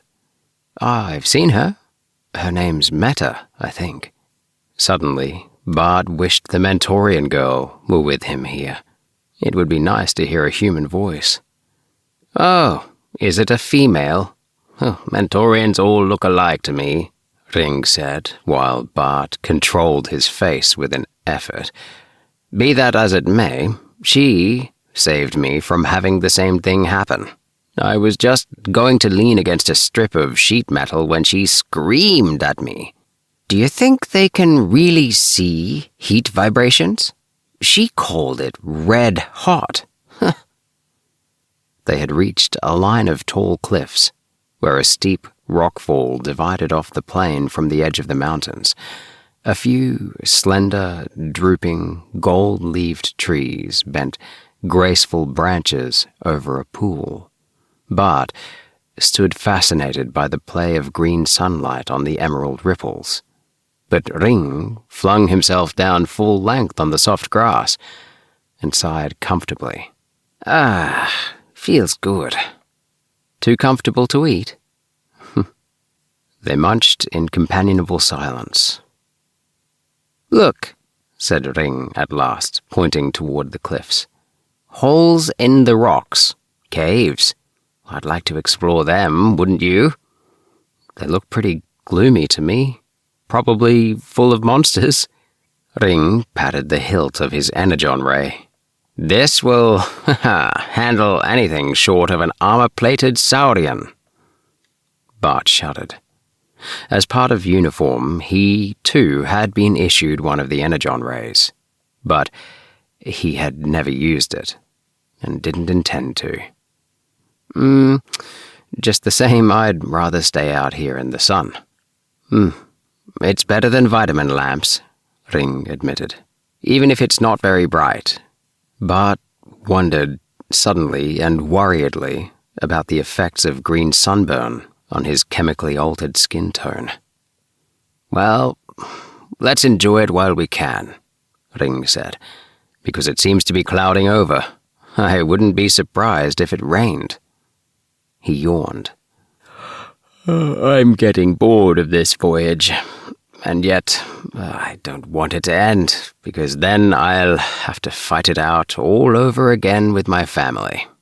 My father owns a hotel, and he wants me in the family business, not 500 light years away. None of our family have ever been spacemen before, he explained. And they don't understand that living on one planet would drive me out of my mind. He sighed. How did you explain it to your people? That you couldn't be happy in the mud? Or are you a career man? I guess so. I never thought about doing anything else, Bart said, slowly. Ring's story had touched him. He had never realized quite so fully how much alike the two races were, how human the Lahri problems and dreams could seem. Why, of course, the Lahri aren't all spacemen. They have hotel keepers and garbage men and dentists just as we do. Funny, you never think of them except in space. My mother died when I was very young, Bart said, choosing his words very carefully. My father owned a fleet of interplanetary ships. But you wanted the real thing. Deep space, the stars, Ring said. How did he feel about that? Well, he would have understood, Bart said, unable to keep the emotion out of his voice. But he's dead now. He died not long ago. Ring's eyes were bright with sympathy. While you were off on the drift. Bad luck, he said gently. He was silent, and when he spoke again, it was in a very different tone. But some of the older generation, I had a professor in training school, funny old chap, bald as the hull of the Swiftwing, taught us cosmic ray analysis, and what he didn't know about spiral nebulae could have been engraved on my 5th toe claw, and he'd never been off the face of the planet. Not even to one of the moons. He was the supervisor of my student lodge, and, was he the phrase Ring used meant, literally, a soft piece of cake. His feet may have been buried in mud, but his head was off in the great nebula. We had some wild times, Ring reminisced. We'd slip away to the city, strictly against rules. It was an old-style school, and draw lots for one of us to stay home and sign in for all 12. You see, he'd sit there reading, and when one of us came in, just shove the wax at us with his nose in a text on cosmic dust, never looking up. So the one who stayed home would scrawl a name on it, walk out the back door, come around and sign in again. When there were 12 signed in, of course, the old chap would go up to bed, and late that night the one who stayed in would sneak down and let us in. Ring sat up suddenly, touching his cheek. Was that a drop of rain? And the sun's gone. I suppose we ought to start back, though I hate to leave those caves unexplored. Bart bent to gather up the debris of their meal. He flinched as something hard struck his arm. Ouch! What was that? Ring cried out in pain. Ah! It's hail! Sharp pieces of ice were suddenly pelting, raining down all around them, splattering the ground with a harsh, bouncing clatter. Ring yelled, "Come on! It's big enough to flatten you!" It looked to Bart as if it were at least golf ball size, and seemed to be getting bigger by the moment. Lightning flashed around them in sudden glare. They ducked their heads and ran. "Get in under the lee of the cliffs. We couldn't possibly make it back to the Swift. Ah!" Ring's voice broke off in a cry of pain.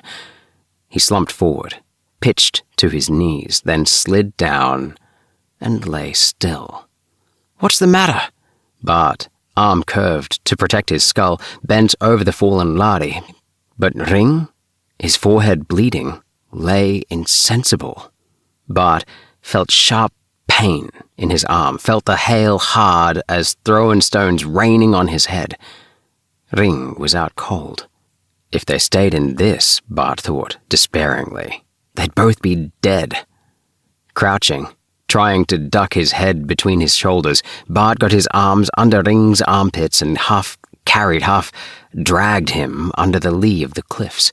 He slipped and slid on the thickening layer of ice underfoot, lost his footing, and came down hard, one arm twisted between himself and the cliff.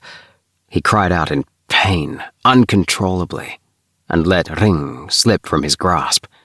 The Lahri boy lay like the dead. Bart bent over him, breathing hard, trying to get his breath back. The hail was still pelting down, showing no signs of lessening. About 5 feet away, one of the dark gaps in the cliff showed wide and menacing. But at least, Bart thought, the hail couldn't come in there. He stooped and got hold of Ring again. A pain like fire went through the wrist he had smashed against the rock. He set his teeth, wondering if it had broken. The effort made him see stars, but he managed somehow to hoist Ring up again and haul him through the pelting hail toward the yawning gap. It darkened around them, and, blessedly, the battering, bruising hail could not reach them. Only an occasional light splinter of ice blew with the bitter wind into the mouth of the cave. Bart laid Ring down on the floor, under the shelter of the rock ceiling. He knelt beside him and spoke his name, but Ring just moaned. His forehead was covered with blood. Bart took one of the paper napkins from the lunch sack and carefully wiped some of it away. His stomach turned at the deep, ugly cut, which immediately started oozing fresh blood. He pressed the edges of the cut together with the napkin, wondering helplessly how much blood Ring could lose without danger, and if he had concussion. If he tried to go back to the ship and fetch the medic for Ring, he'd be struck by hail himself. From where he stood, it seemed that the hailstones were getting bigger by the minute. Ring moaned, but when Bart knelt beside him again, he did not answer. Bart could hear only the rushing of the wind, the noise of the splattering hail, and a sound of water somewhere. Or was that a rustle of scales, a dragging of strange feet? He looked through the darkness into the depths of the cave, his hand on his shock beam. He was afraid to turn his back on it. "This is nonsense," he told himself, firmly. "I'll just walk back there and see what there is." At his belt, he had the small flash lamp, excessively bright, that was, like the Energon beam shocker, a part of regulation equipment.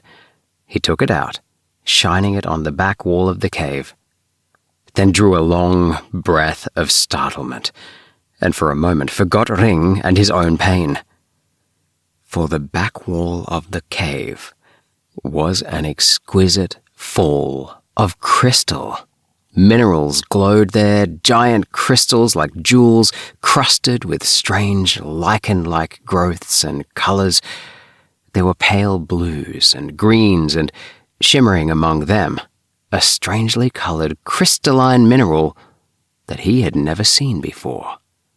It was blue? No, Bart thought. That's just the light. It's more like red. No, it can't be like both of them at once, and it isn't really like either.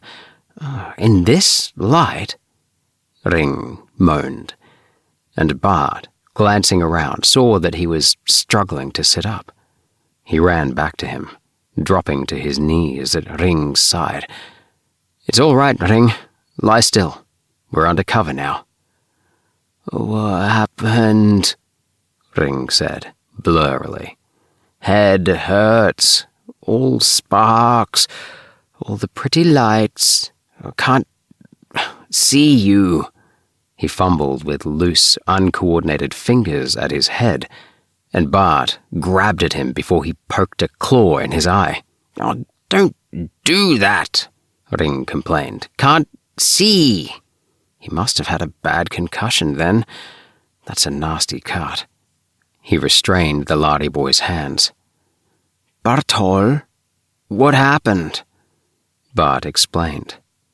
Ring tried to move, but fell limply back. "Weren't you hurt? I thought I heard you cry out." "A cut or two, but nothing serious," Bart said.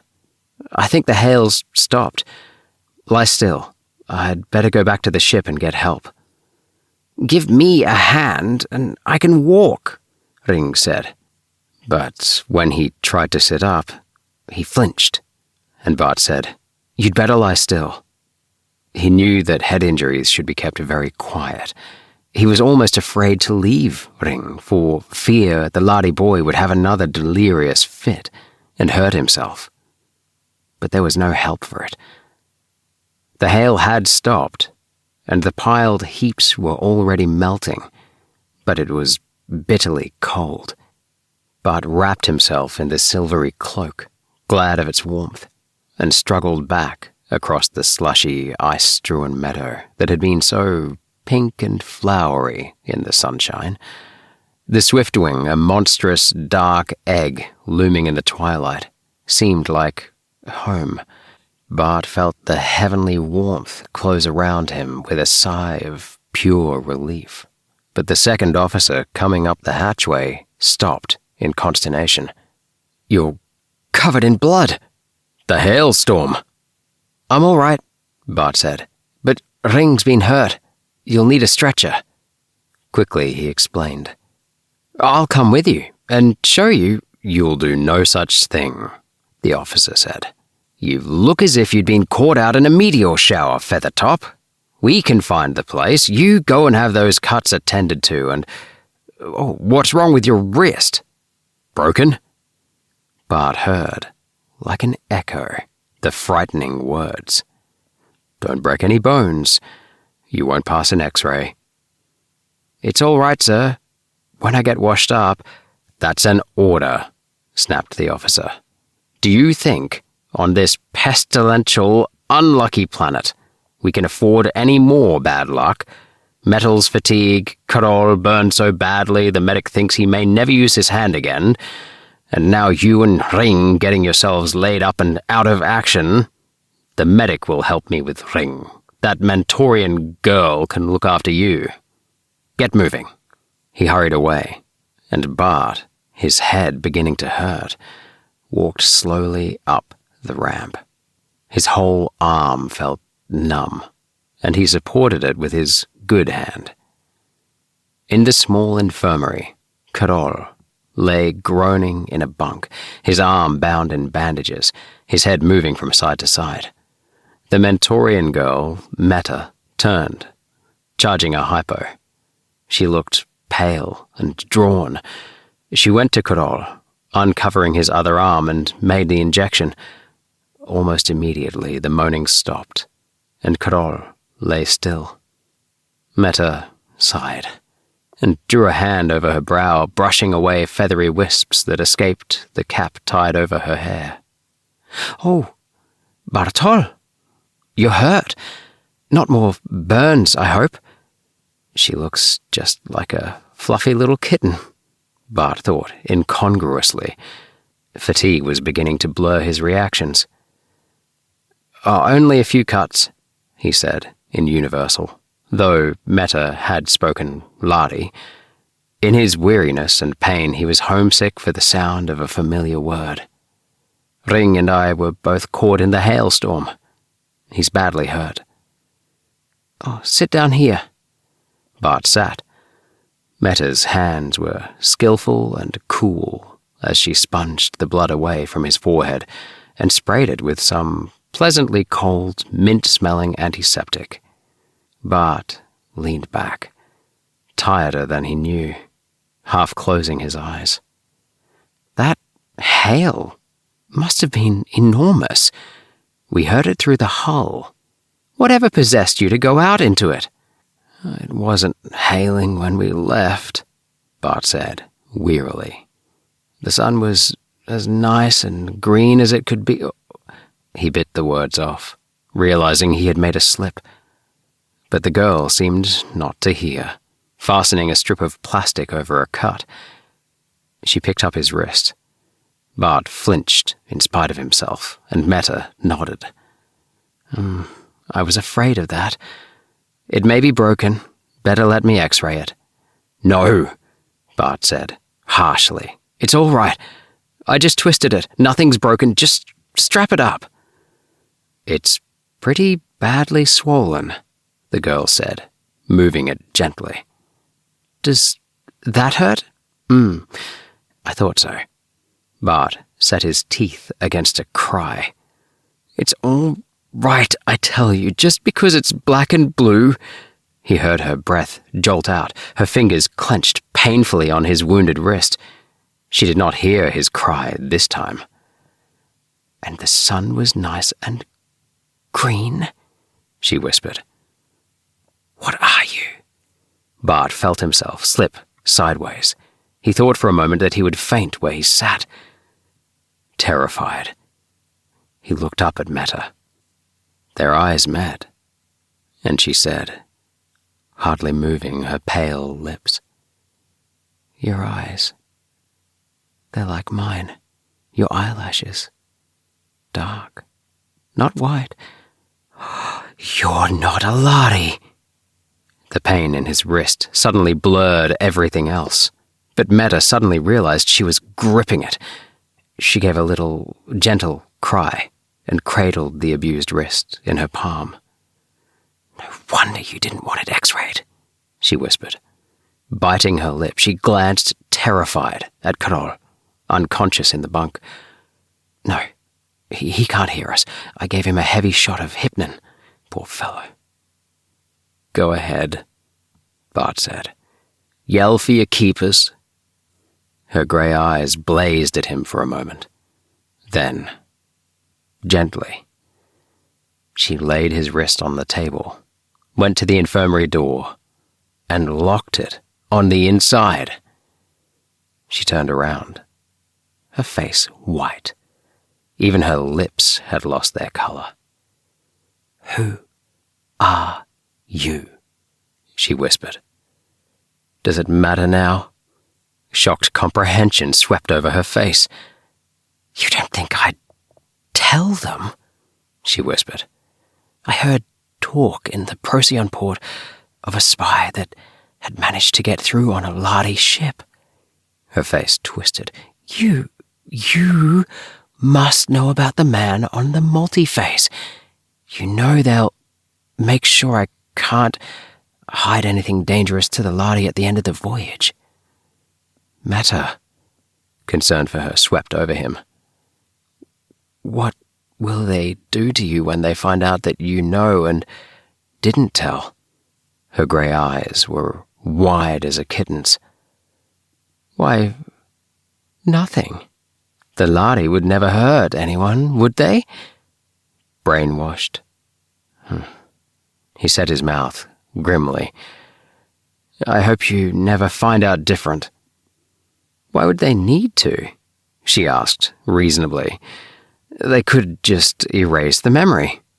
I never heard of a Lahri actually hurting anyone. But something like this," she wavered, looking at him.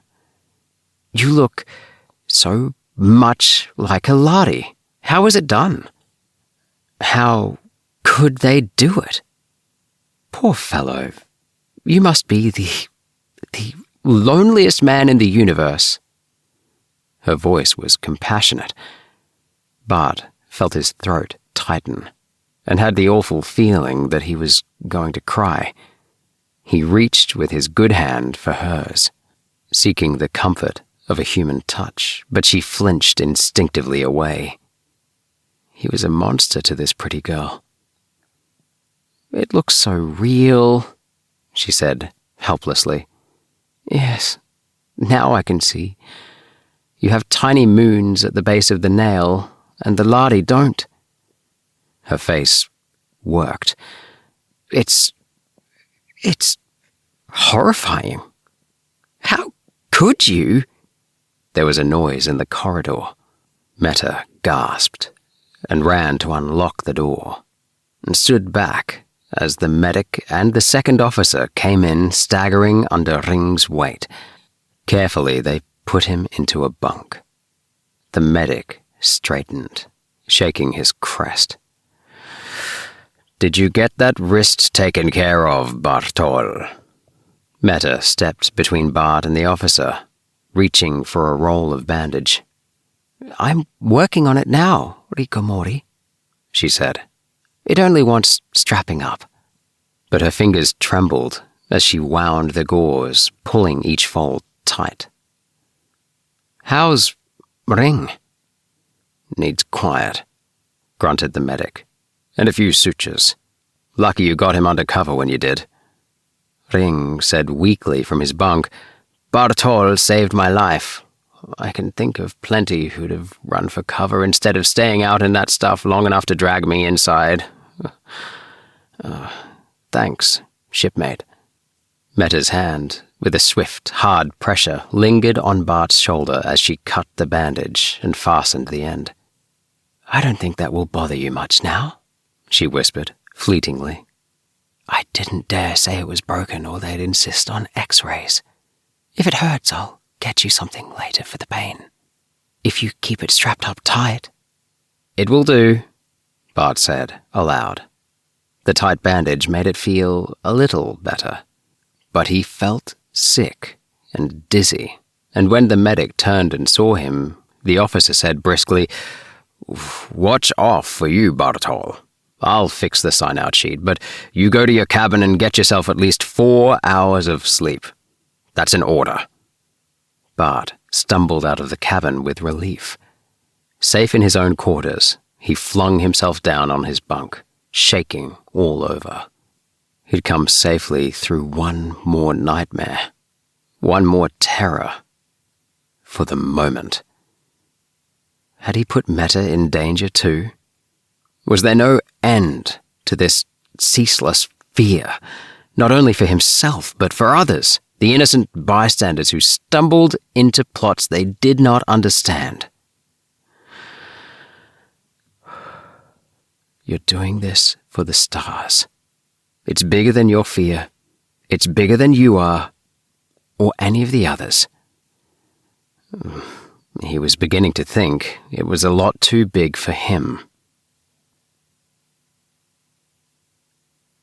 Chapter 10. The green sun metastem lay far behind them. Carol's burns had healed. Only a faint pattern on Ring's forehead showed where 6 stitches had closed the ugly wound in his skull, and Bart's wrist, after a few days of nightmarish pain when he tried to pick up anything heavy, had healed. 2 more warp drive shifts through space had taken the Swiftwing far, far out to the rim of the known galaxy. And now, the great crimson coal of Antares burned in their viewports. Antares had 12 planets, the outermost of which, far away now, at the furthest point in its orbit from the point of the Swiftwing's entry into the system, was a small, captive sun.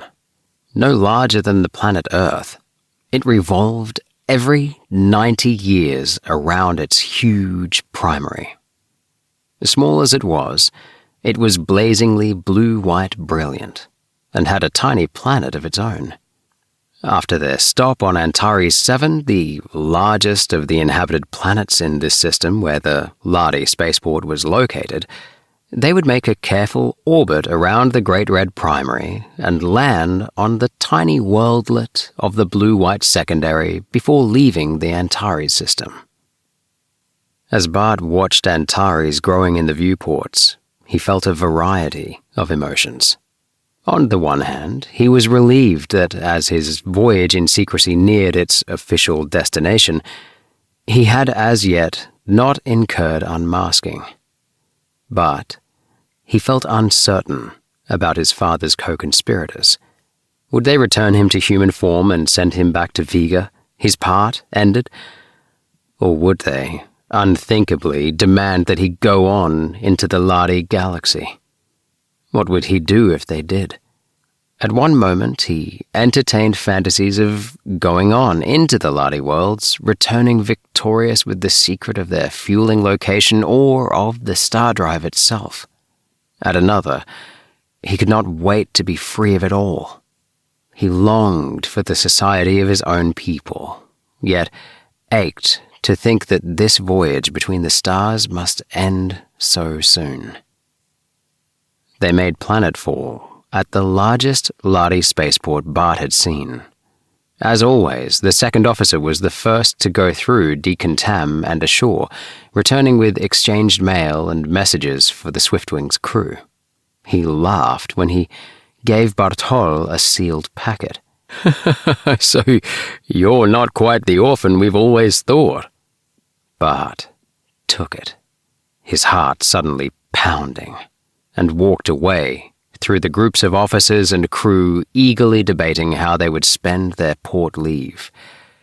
He knew what it would be. It was on the letterhead of 8 colors, and it contained no message, only an address and a time. He slipped away, unobserved, to the Mentorian part of the ship to borrow a cloak from Meta. She did not ask why he wanted it, and stopped him when he would have told her.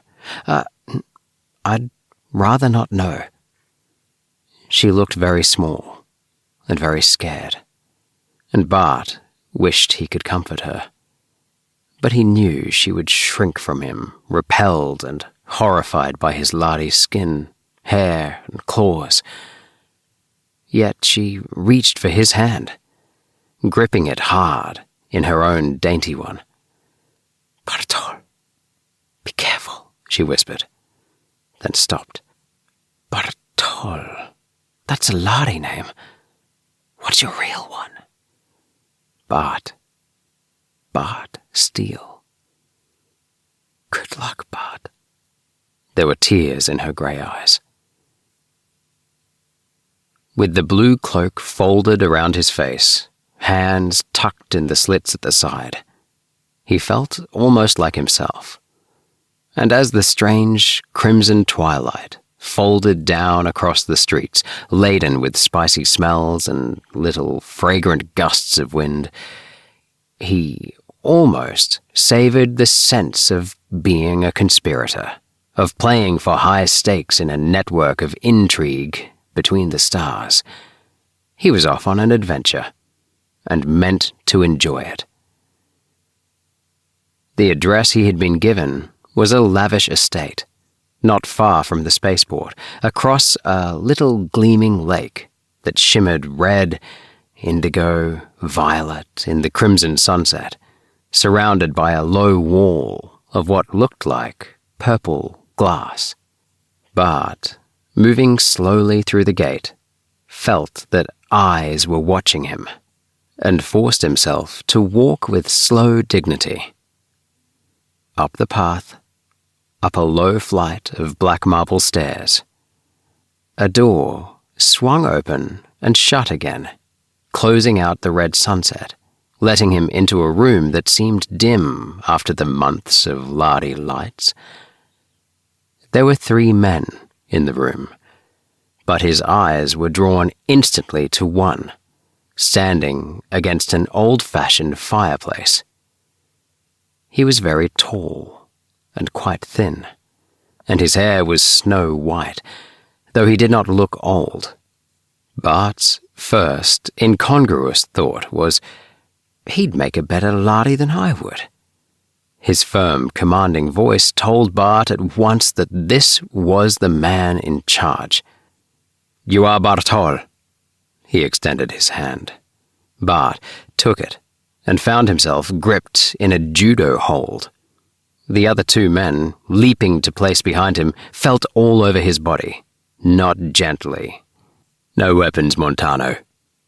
"Look here." "Save it," Montano said. "If you're the right person, you'll understand. If not, you won't have much time to resent it. A very simple test. What color is that divan?" "Green." "And those curtains?" "Darker green with gold and red figures." The men released him, and the white-haired man smiled. "So you actually did it, Steele. I thought for sure the code message was a fake." He stepped back and looked Bart over from head to foot, whistling. "Raynor 3 is a genius, claws and everything. What a deuce of a risk to take, though." "You know my name," Bart said. "But who are you?" Suspicion came back into the dark eyes. "Does that Mentorian cloak mean you've lost your memories too?" "No," said Bart. "It's simpler than that. I'm not Rupert Steele. I'm—" His voice caught. "I'm his son." The man looked startled and shocked. "I suppose that means Rupert is dead." "Dead." It came a little before he expected it then. "So you're Bart," he sighed. "My name's Montano. This is Hedrick, And I suppose you recognize Raynor too? Bart blinked. It was the same face, but it was not grim like Raynor 1's, nor expressive and kindly like that of Raynor 3. This one just looked dangerous. But sit down, Montano said, with a wave of his hand. Make yourself comfortable. Hedrick relieved Bart of his cloak. Raynor 2 put a cup of some steaming drink in his hand, passed him a tray of small hot fried things that tasted crisp and delicious. Bart relaxed, answering questions. How old? Only 17. And you came all alone on a Lahri ship working your way as astrogator? I must say you've got guts, kid. It was dangerously like the fantasy he had invented. But Montano interrupted at last. All right, this isn't a party, and we haven't all night. I don't suppose Bart has either. Enough time wasted. Since you walked into this, young Steele, I take it you know what our plans are after this? Bart shook his head. No. Raynor 3 sent me to call off your plans. Because of my father— That sounds like 3, interrupted Raynor 2. Entirely too squeamish. Montano said, irritably, We couldn't have done anything without a man on the Swiftwing, and you know it. We still can't. Bart, I suppose you know about Lahri. Not by that name. Your next stop. The planetoid of the captive sun. That little hunk of bare rock out there is the first spot the Lahri visited in this galaxy, even before Mentor. It's an inferno of light from that little blue-white sun, so of course they love it. It's just like home to them. When they found that the inner planets of Antares were inhabited, they built their spaceport here so they'd have a better chance at trade. Montano scowled fiercely. But they wanted that little worldlet. So we went all over it to be sure there were no rare minerals there, and finally leased it to them a century at a time. They mined the place for some kind of powdered lubricant that's better than graphite. It's all done by robot machinery. No one's stationed there. Every time a Lahri ship comes through this system, they stop there, even though there's nothing on Lahri except a landing field and some concrete bunkers filled with robot mining machinery. They'll stop there on the way out of this system. And that's where you come in. We need you on board to put the radiation counter out of commission. He took a chart from a drawer, spread it out on a tabletop. The simplest way would be to cut these 2 wires. When the Lahri land, we'll be there, waiting for them. On board the Lahri ship, there must be full records, coordinates of their homeworld, of where they go for their catalyst fuel, all that. Bart whistled. But won't the crew defend the ship? You can't fight energon ray guns. Montano's face was perfectly calm.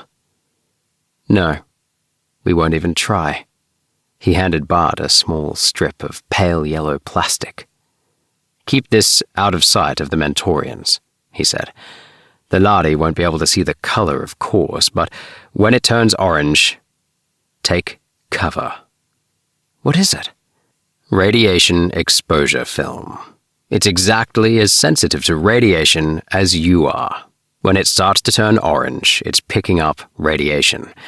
If you're aboard the ship, get into the drive chambers. They're lead-lined, and you'll be safe. If you're out on the surface, you'll be all right inside one of the concrete bunkers. But get under cover before it turns red, because by that time, every Lahri one of them will be stone-cold dead. Bart let this strip of plastic drop, staring in disbelief at Montano's cold, cruel face. Kill them. Kill a whole shipload of them. That's murder. Not murder. War. We're not at war with the Lahri. We have a treaty with them. The Federation has, because they don't dare do anything else, Montano said. his face taking on the fanatic's light. "But some of us dare do something. Some of us aren't going to sit forever and let them strangle all humanity, hold us down, let us die. It's war, Bart. War for economic survival. Do you suppose the Lahri would hesitate to kill anyone if we did anything to hurt their monopoly of the stars? Or didn't they tell you about David Briscoe, how they hunted him down like an animal?" "But how do we know that was Lahri policy and not just some fanatic?" Bart asked suddenly.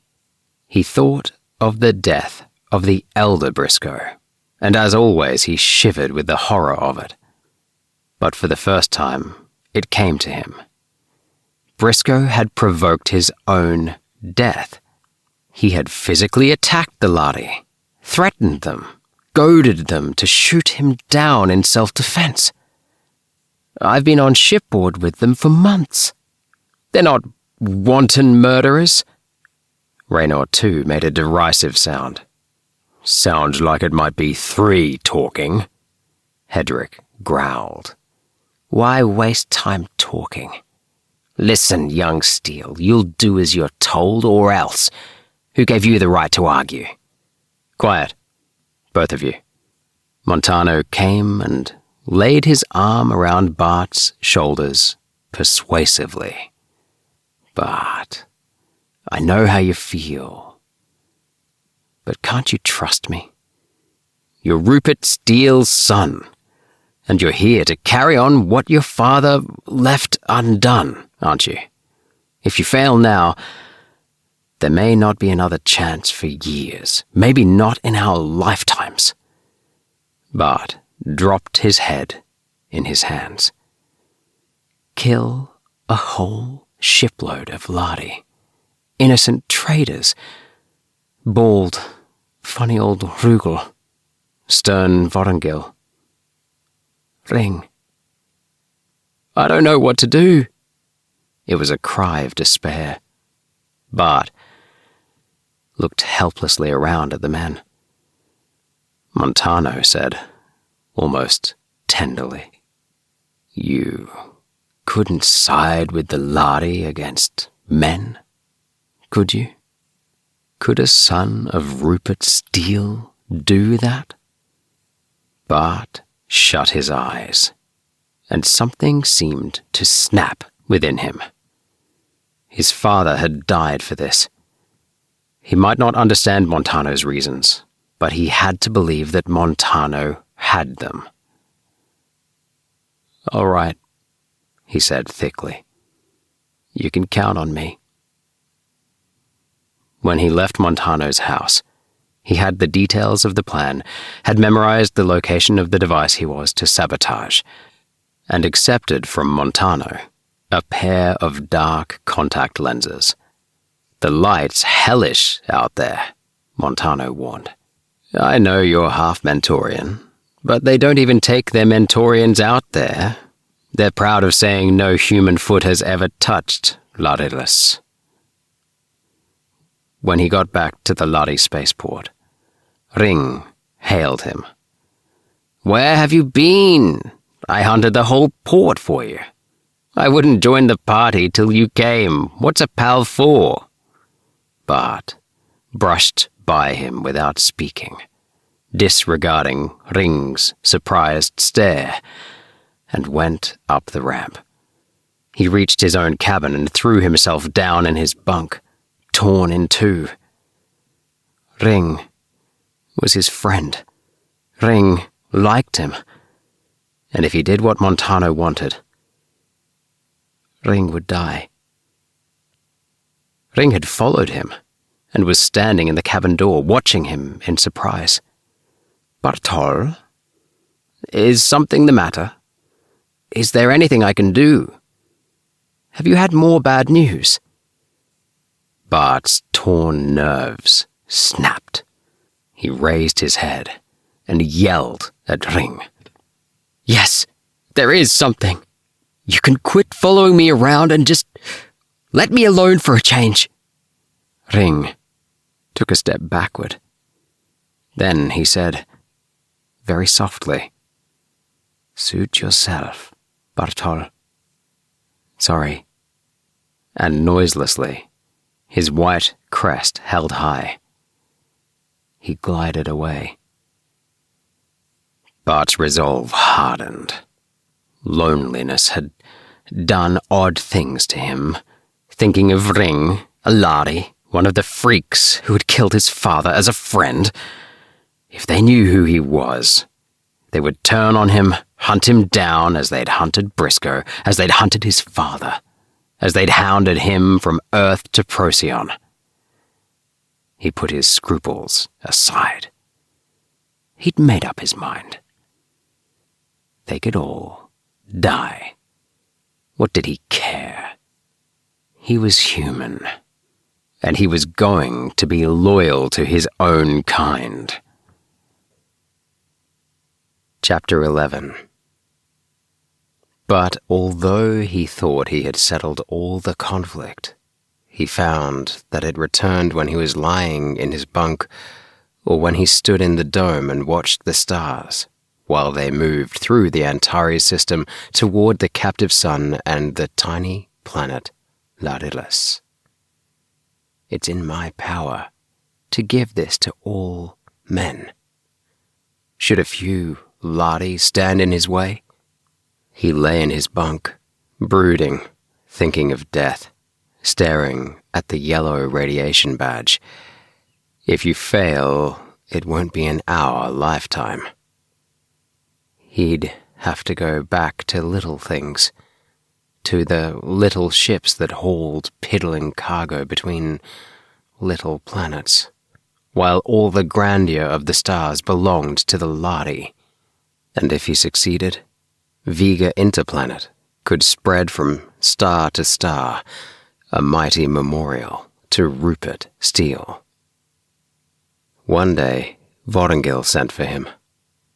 "Bartol," he said, and his voice was not unkind. "You and Ring have always been good friends, so don't be angry about this. He's worried about you. Says you spend all your spare time in your bunk growling at him. Is there anything the matter, Feathertop?" He sounded so concerned, so, the word struck Bart with hysterical humor, so fatherly, that Bart wanted insanely to laugh and to cry. Instead, he muttered, "Ring should mind his own business." "But it's not like that," Vorengil said. "Look, the Swiftwing's a world, young fellow, and a small one. If one being in that world is unhappy, it affects everyone." Bart had an absurd, painful impulse to blurt out the incredible truth to Vorengil and try to get the old Lahri to understand what he was doing. But fear held him silent. He was alone, one small human in a ship of Lahri. Vorengil was frowning at him, and Bart mumbled, "It's nothing, Rikomori." "I suppose you're pining for home," Vorengil said kindly. "Well, it won't be long now." The glare of the captive sun grew and grew in the ports, and Bart's dread mounted. He had, as yet, had no opportunity to put the radiation counter out of order. It was behind a panel in the drive room, and try as he might, he could think of no way to get to it unobserved. Sometimes, in sleepless nights, it seemed that would be the best way. Just let it go. But then the Lahri would detect Montano's ship and kill Montano and his men. Did he believe that? He had to believe it. It was the only way he could possibly justify what he was doing. And then his chance came as so many chances do when one no longer wants them. The second officer met him at the beginning of one watch, saying worriedly, "Bartol, old Rugel's sick, not fit to be on his feet. Do you think you can hold down this shift alone if I drop in and give you a hand from time to time?" "I think so," Bart said, carefully not overemphasizing it. The second officer, by routine, spent half of his time in the drive room and half his time down below in maintenance. When he left, Bart knew he would have at least half an hour uninterrupted in the drive room. He ripped open the panel, located the wires, and hesitated. He didn't quite dare to cut them outright. He jerked one wire loose, frayed the other with a sharp claw until it was almost in shreds and would break with the first surge of current, pulled two more connections loose so that they were not making full contact. He closed the panel and brushed dust over it, and when the second officer came back, Bart was at his own station. As Antares fell toward them in the viewport, he found himself worrying about Mentorians.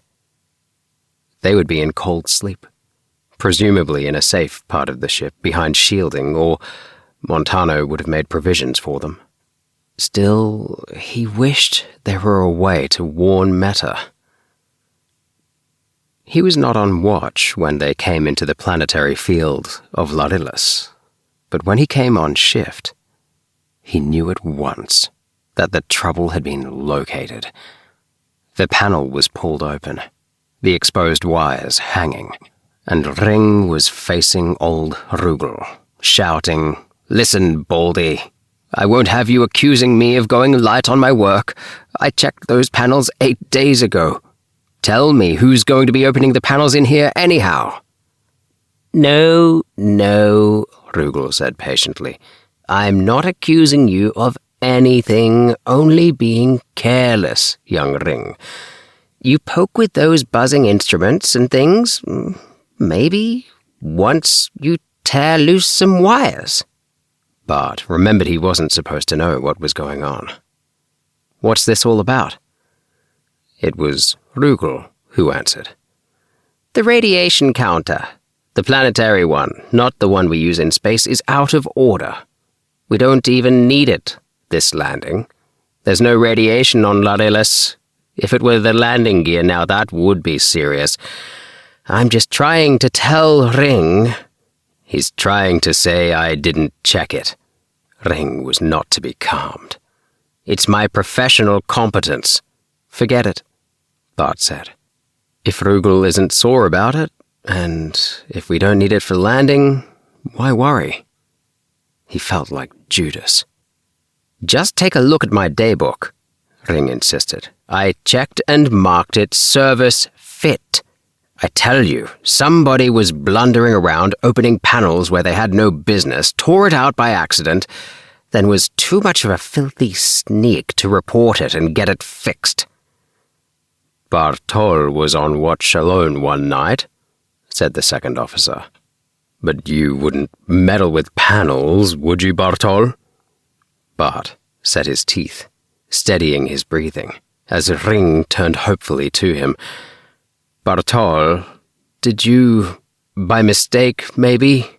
Because if you did, it won't count against your rating. But it means a black mark against mine." Bart hid his self-contempt in sudden, tense fury. "No, I didn't. You're going to accuse everybody on the Swiftwing, all the way from me to Vorongil, before you can admit a mistake, aren't you? If you want somebody to blame, look in a mirror. Listen, you..." Ring's pent-up rage exploded. He seized Bart by the shoulder, and Bart moved to throw him off, so that Ring's outthrust claws raked only his forearm. In pure reflex, he felt his own claws flick out. They clinched, closed, scuffled, and he felt his claws rake flesh. Half incredulous, saw the thin red line of blood welling from Ring's cheek. Then Rugel's arms were flung restrainingly around him, and the second officer was wrestling with a furious, struggling Ring. Bart looked at his red-tipped claws in ill-concealed horror, but it was lost in a general gasp of consternation. For Vorongil had flung the drive-room door open, taking in the scene in one blistering glance. "What's going on down here?" For the first time, Bart understood Vorongil's reputation as a tyrant. One glance at Ring's bleeding face and Bart's ripped forearm, and he did not pause for breath for a good 15 minutes. By the time he finished, Bart felt he would rather Ring's claws had laid him bleeding to the bone than stand there in the naked contempt of the old Lahri's freezing eyes. Half-fledged nestlings trying to do a man's work, so someone forgot the panel or damaged the panel by mistake. No, not another word, he commanded, as Ring's crest came proudly up. I don't care who did what. Any more of this, and the one who does it can try his claws on the captain of the Swiftwing. He looked ugly and dangerous. I thought better of you both. Get below, you squalling kittens. Let me not see your faces again before we land. As they went along the corridor, Ring turned to Bart, apology and chagrin in his eyes. Look, I never meant to get the bald one down on us, he said.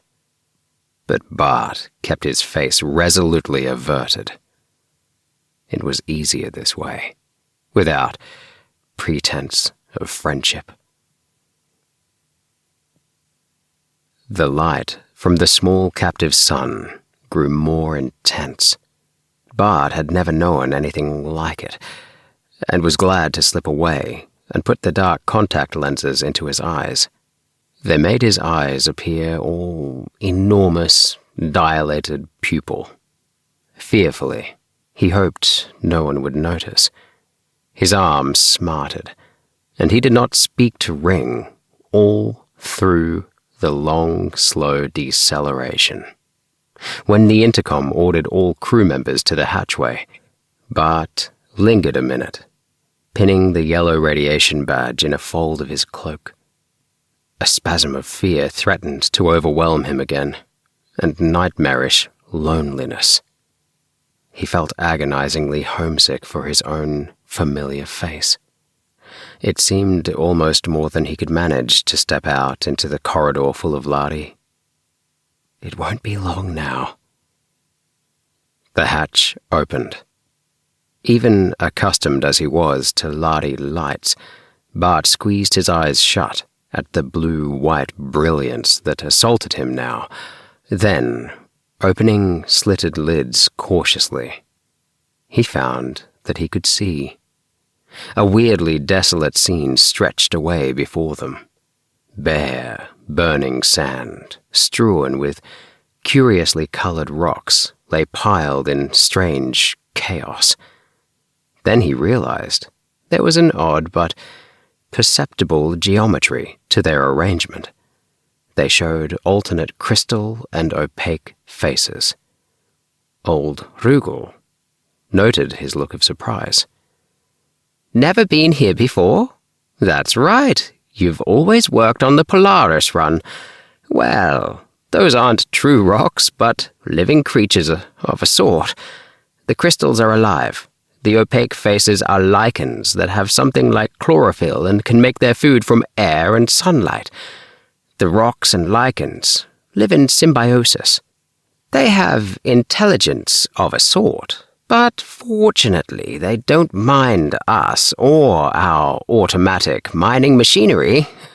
Every time, though, we find some new lichen that's trying to set up a symbiote cycle with the concrete of our bunkers. And every time, Ring said cheerfully, Somebody, usually me, has to see about having them scraped down and repainted. Maybe someday I'll find a paint the lichens don't like the taste of. Going to explore with Ring? Rugel asked, and Ring, always ready to let bygones be bygones, grinned and said, "Sure." Bart could not face him. Vorongil stopped and said, "This your first time here, young Bartol? How would you like to visit the monument with me? You can see the machinery on the way back." Relieved at not having to go with Ring, he followed the captain, falling into step beside him. They moved in silence along the smooth stone path. "The crystal creatures made this road," Vorongil said at last. "I think they read minds a little. There used to be a very messy, rocky desert here, and we used to have to scrabble and scratch our way to the monument.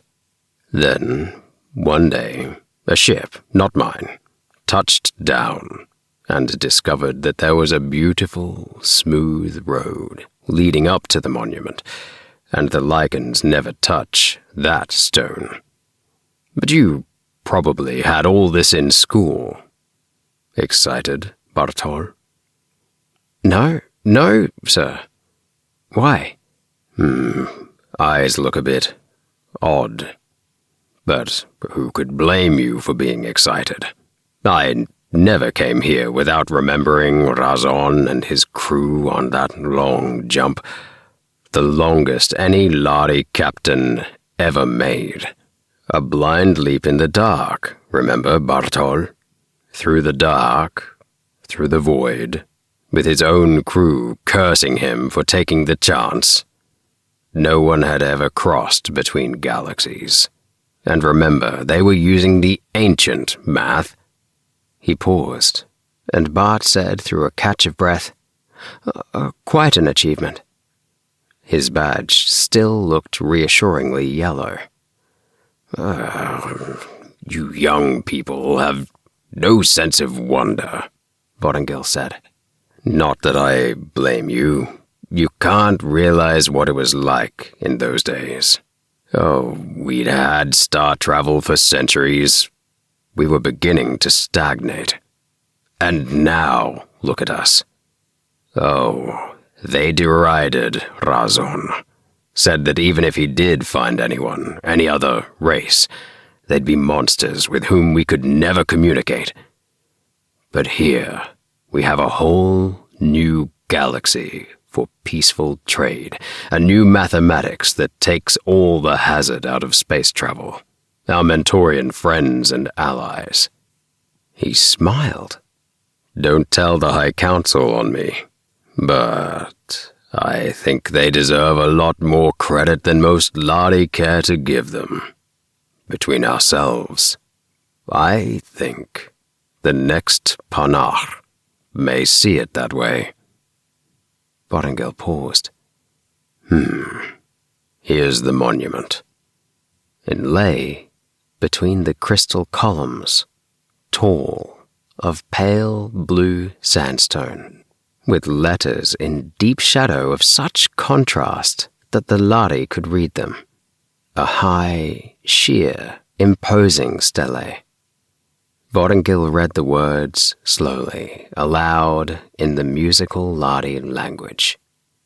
"Here, with thanks to those who watched the great night, I, Razon of Nedrun, raise a stone of memory. Here we first do touch the new worlds. Let us never again fear to face the unknown, trusting that the mind of all knowledge still has many surprises in store for all the living." I think I admire courage more than anything there is, Bartol. Who else could have dared it? Doesn't it make you proud to be a Lahri? Bart had felt profoundly moved. Now he snapped back to awareness of who he was and what he was doing. So only the Lahri had courage. Life has surprises, all right, Captain, he thought, grimly. He glanced down at the badge strip of plastic on his arm. It began to tinge faint orange as he looked, and a chill of fear went over him. He had to get away somehow, get to cover. He looked around, and his fear was almost driven from his mind. "Captain, the rocks, they're moving," Vortingil said, unruffled. "Why, so they are. They do, you know. They have intelligence of a sort, though I've never actually seen them move before. I know they shift places overnight. I wonder what's going on." They were edging back, the path widening and changing. Well, maybe they're going to do some more landscaping for us. I once knew a captain who swore they could read his mind. Bart saw the slow, inexorable deepening of his badge. He had to get away. He tensed, impatient, gripped by fists of panic. Somewhere on this world, Montano and his men were setting up their lethal radiations. Think of this. A Lahri ship of our own to study, to know how it works, to see the catalyst and find out where it comes from, to read their records and star routes. Now we know we can use it without dying in the warp drive. Think of this. To be human again, yet to travel the stars with men of my own race. It's worth a few deaths. Even Vortingil? Standing here, talking to him, he might say it. You talked to him as if he'd been your father. Oh, Dad. Dad. What would you do? His voice was steady as he said, "It's very good of you to show me all this, sir. But the other men will call me a slacker. Hadn't I better get to a work detail?" Maybe so, Feathertop, Vortingil said. Let me see. Well, down this way is the last row of bunkers. See the humps? You can check inside to see if they're full or empty, and save us the trouble of exploring if they're all empty. Have a look round inside if you care to. The robot machinery's interesting. Bart tensed. He had wondered how he'd get hidden inside, but he asked, "Not locked?" "Locked?" The old Lahri's short, yellowed crest bobbed in surprise. "Why? Whoever comes here but our ships? And what could we do with the stuff but take it back with us? Why locked? You've been on the drift too long. Among those thieving humans. It's time you got back to live among decent folk again." Well, go along.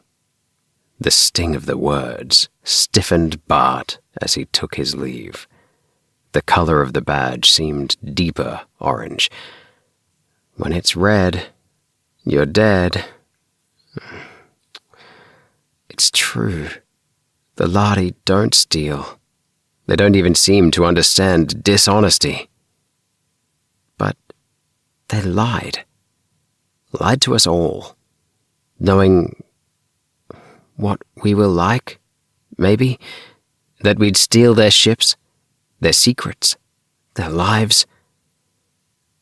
The deepening color of the badge seemed the one visible thing in a strange, glaring world. He walked along the row of bunkers, realizing he need not check if they were full or empty. The Lahri wouldn't live long enough to harvest their better-than-graphite lubricant. They'd be dead. The last bunker was empty. He looked at his orange badge and stepped inside, heart pounding so loudly he thought it was an external sound. Oh, it was an external sound. A step.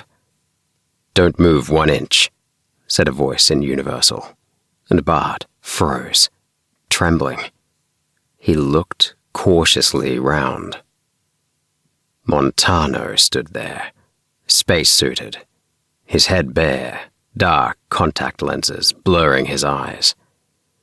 And in his hand, a drawn blaster was held level, trained straight at Bart's heart. Chapter 12. After the first moment of panic, Bart realized Montano could not tell him from a Lahri. He remained motionless. "It's me, Montano. Bart Steele."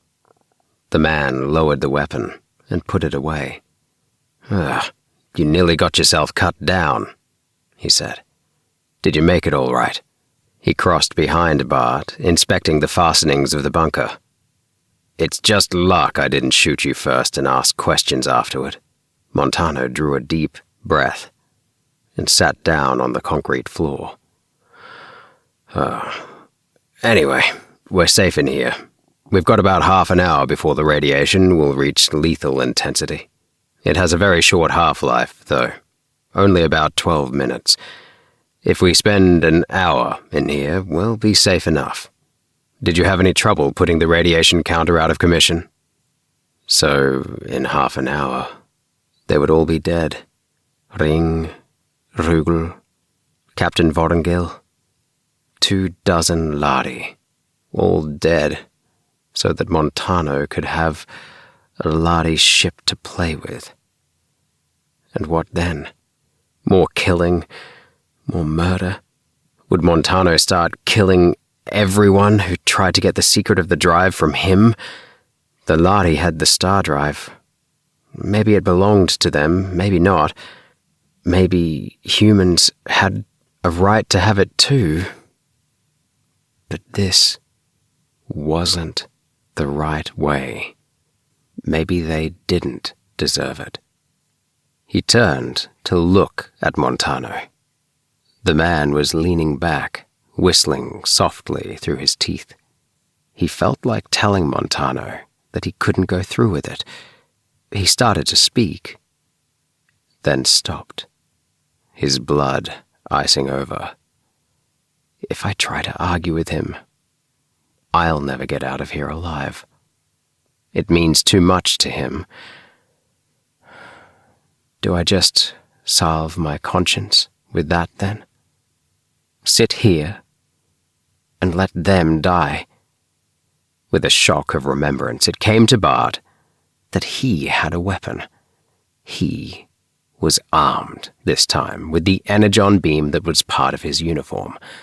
Montano had evidently forgotten it. Could he kill Montano? Even to save 24 Lahri? He reached hesitantly toward the beam gun, quickly thumbed the catch down to the lowest point, which was simple shock. He froze as Montano looked in his direction, hand out of sight under his cloak. "How many Lahri on board?" 23, and 3 Mentorians.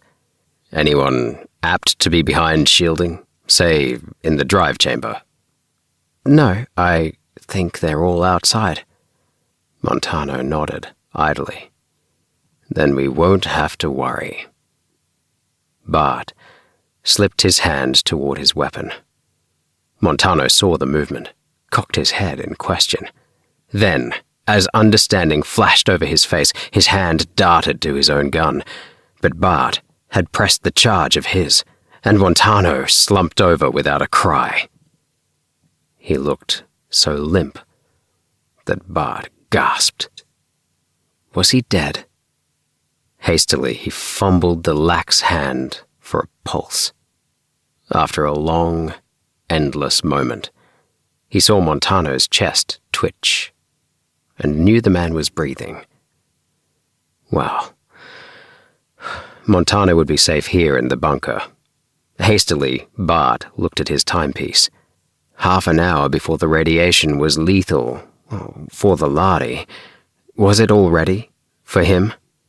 Shakily, he unfastened the door. He ran out into the glare, seeing as he ran that his badge was tinged with an ever-darkening gold. Orange. Montano had said there was a safety margin, but maybe he was wrong. Maybe all Bart would accomplish would be his own death. He ran back along the line of bunkers, his heart pounding with his racing feet. 2 crewmen came along the line, young, white-crested Lahri from the other watch. He gasped, "Where is the captain?" "Down that way." "What's wrong, Bartol?" But Bart was gone, his muscles aching with the unaccustomed effort inside gravity. Putting on speed, he saw the tall, austere shape of Vorongil, his banded cloak dark against the glaring light. Vorongil turned, startled at the sound of his running feet. Suddenly, Bart realized that he was still holding his energon ray, in shock and revulsion. He dropped it at Vorongil's feet. "Captain, go warn the men. They'll all be dead in half an hour. There are lethal radiations." "What? Are you sunstruck?" Bart stopped, cold. Never once had it crossed his mind what he would say to Vorongil or how he would make the captain believe his story without revealing Montano. He started to hold up his badge, realized the Lahri captain could not see color, and dropped it again, while Vorongil bent over to pick up the fallen gun. "Ugh. Are you sunstruck or mad, Bartol? What's this babble?" "Captain, everybody on the Swiftwing." "And speak Lahri," Vorongil demanded, and Bart realized that in his excitement he had been shouting in Universal. He drew a long, deep breath. "Captain, there are lethal radiations being released here," he said. "You have just barely half an hour to gather all the men and get them behind shielding." "The radiation counter is out of order," Vorongil remarked, unruffled. "How can you possibly know?" Bart stood in despair. Could he say, "A ship has landed here"? Could he say, "Check that bunker"? Even if Montano was a would-be murderer, he was human, and Bart could not betray him to the Lahri. There had been too much betrayal. His voice rose in sudden hysteria. "Captain, there's no time. I tell you, you'll all be dead if you don't believe me. Get the men into the ship. Get them behind shielding and then check my story. I'm not—" He had gone this far. He might as well go the whole way. "I'm not a Lahri." "What?" One of the crewmen came dashing up, his crest sweat-streaked. "Captain, Rugel has collapsed. We don't know what's wrong with him." "Radiation sickness," said Bart, and Vorongil reached out, catching his shoulder in a cruel, taloned grip. Bart said desperately, "I'm not a Lahri. I signed on in disguise. I knew they meant to take the ship, but I can't let you all die. How can I make you believe me? Oh, here." In desperation, Bart reached up. Pain stabbed his eyeballs, fierce, blinding, as he pulled out one of the contact lenses. He could not see the captain's face through the light, but suddenly 2 Lahri were holding his arms. The fear of death was on Bart, but it no longer mattered. He saw through watering eyes the ever-deepening orange of the badge disappearing. "Here," he said, tearing at it. "Radiation. You must be able to see how dark it is, even if it's just darkness." Suddenly, Vorongil was shouting, but Bart could not hear. 2 men were dragging him along. They hustled him up the ramp of the ship. He could see again, but his eyes were blurred, and he felt sick, colors spinning before his eyes, a nauseated ringing in his head. At first, he thought it was his ears ringing. Then he made out the rising, shrieking wail and fall of the emergency siren, steps, running, shouting voices, the slow clang of doors. Someone was pushing at him, babbling words in Lahri, but he heard them through an ever-increasing distance. Fothingill's face bent over his, only a blurred crimson blob that flashed away like a vanishing star in the viewport. It flamed out into green darkness, vanished, and Bart fell through what seemed to be a bottomless chasm of starless night. When he woke, acceleration had its crushing hand on his chest. He tried to move, discovered that he was strapped hard into a bunk, and fainted again. Suddenly the pressure was gone, and he was lying at ease on the smooth sheets of a hospital bunk. His eyes were covered with a light bandage, and there was a sharp pain in his left arm.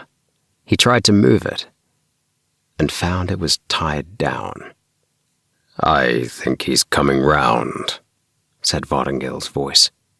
"Yes, and a lot too soon for me," said a bitter voice, which Bart recognized as that of the ship's medic. "Freak!" "Listen, Baldy," said Fothingill. "Whoever he is, he could have been blinded or killed. You wouldn't be alive now if it wasn't for that freak, as you call him. Bartol, can you hear me? How much light can your eyes stand?" "As much as any Mentorian." Bart found he could move his right arm, and twitched the bandage away. Fothingill and the medic stood over him. In the other infirmary bunk, a form was lying, covered with a white sheet. Sickly, Bart wondered if they had found Montano. Fothingill followed the direction of his eyes. "Yes," he said, and his voice held deep bitterness. "Poor old Rugel is dead. He didn't get much of the radiation, but his heart wouldn't stand it, and gave out." He bowed his head. "He was bald in the service of the ships when my crest was new sprouted," he said in deep grief. Bart felt the shock of that. Even through his own fear, he looked down at his left arm. It was strapped to a splint, and fluid was dripping slowly into the vein there. Fothingill nodded. "I expect you feel pretty sick. You got a good dose of radiation yourself, but we've given you a couple of transfusions. One of the Mentorians matched your blood type, fortunately. It was a close call." The medic was looking down in ill-disguised curiosity. "Fantastic," he said. "I don't suppose you'd tell me who changed your looks. I admit I wouldn't believe it until I had a look at your foot bones under the fluoroscope." Fothingill said quietly, "Bartol, I don't suppose that's your real name. Why did you do it?" "I couldn't see you all die, sir," Bart said, not expecting them to believe him. "No more than that." The medic said roughly in Lahri, "It's a trick, sir. No more. A trick to make us trust him." "Why would he risk his own life, then?" Fothingill asked. "No, it's more than that." He hesitated. "We checked the bunkers, in radiation suits, before we took off. We found a man in one of them." "Was he dead?" Bart whispered. "No," Fothingill said, quietly. "Thank God!" It was a heartfelt explosion. Then, apprehensively, "Or did you kill him?" "What do you think we are?" Fothingill said incredulously. "Indeed, no. His own men have probably found him by now. I Don't imagine he got half as much radiation as you did. Bart surveyed the needle in his arm. Why are you taking all this trouble if I'm going to be put out of the way? You must have some funny ideas about us, Vortingil said, shaking his head. That would be a fine way to reward you for saving all of our lives. No, you're not going to be killed. If I had my way, the old medic began, and suddenly Vortingil flew into a rage. Get out! The medic went stiffly through the door, and Vortingil stood gazing down at Bart, shaking his yellowed crest. I don't know what to say to you. It was a brave thing you did, but perhaps no braver than you've done all along. Are you a Mentorian? Only half. Strange, Vortingil said, looking into space. That I could talk to you as I did by the monument, and you knew what I meant. But, yes, you would understand. Abruptly he recalled himself, and his voice was thin and cold. I haven't quite decided what to do. I haven't spoken of this to the crew yet. The fewer who know about this, the better. I told them you got a heavy dose of radiation and you're too sick to see visitors. He sounded kinder when he said, It's true, you know. It won't hurt you to get your strength back. He went out, and Bart wondered, get my strength back for what? He lay back, feeling weaker than he realized. It was a relief to know he wasn't going to be killed out of hand, and somehow he didn't believe he was going to be killed at all. It wasn't like being a prisoner. The medic brought him plenty of food, urging him to eat. You need plenty of protein after radiation burns. And if he stayed in the bunk, it was only because he felt too weak to get up. Actually, he was suffering from delayed emotional shock, as well as from radiation. He was content to let things drift. Inevitably, the time came when he had to think about what he had done. He had betrayed Montano. He had been false to the men who sent him. But they don't know the Lahri, his conscience replied, justifying what he had done. You sided with the Lahri against your own people. You spoilt our chances of learning about the Lahri fuel catalyst. I've done something better than stealing a secret by stealth. I've proved that humans and Lahri can communicate, that they can trust each other. It's only their looks that are strange. A kind, generous man is a kind, generous man, whether his name is Raynor III or Vortingil. But who's going to know it? I know it, and truth comes out sooner or later. Somehow, a better understanding between man and Lahri will come from this. Secure in the knowledge, he turned over and went peacefully to sleep. When he woke again, he felt better. The Mentorian girl, Meta, was sitting quietly between the bunks, watching him. He started to turn over, flinched at the pain in his arm. Yes, she said. We're giving you one last transfusion. Plasma, this time. It's Lahri, but if you know that much, you know it won't hurt you. She came and inspected the needle in his wrist, and Bart caught her hand with his free one. Meta, does anyone else know? She looked down with a troubled smile. I don't think so. I was off watch, waiting for cold sleep. We're just about to make the long jump when Vortingil came to my quarters. I was startled almost out of my wits. He asked if I could keep a secret. Then he told me about you. Bart. Her small, soft hand closed convulsively on his. I was so afraid. I knew they wouldn't kill you, but I was afraid. Yet they had killed David Briscoe, Bart thought, and hunted down 2 of his friends. It was the only thing he couldn't square with his perception of the Lahri. It didn't fit. He could understand that they had shot down the robot cab with Edmund Briscoe in it in pure self-defense, and that knowledge had taken off the edge of the horror. But the death of young Briscoe and everyone he had talked to could not be explained away. You seem very sure they wouldn't have killed me, Meta, he said, carefully clasping his hand around hers. They wouldn't, she affirmed.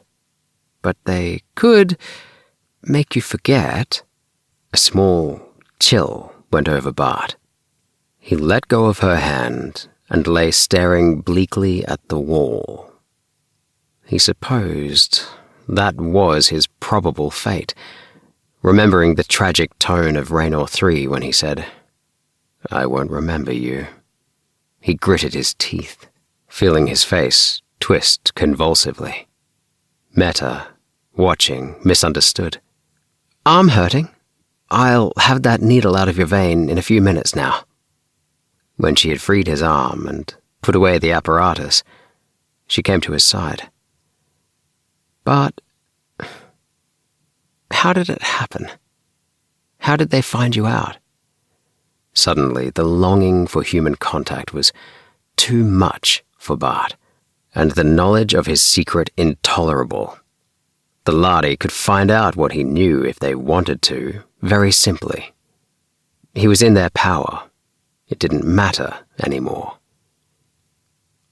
The telling of the story took a long time, and when he finished, Meta's soft, small kitten face was compassionate.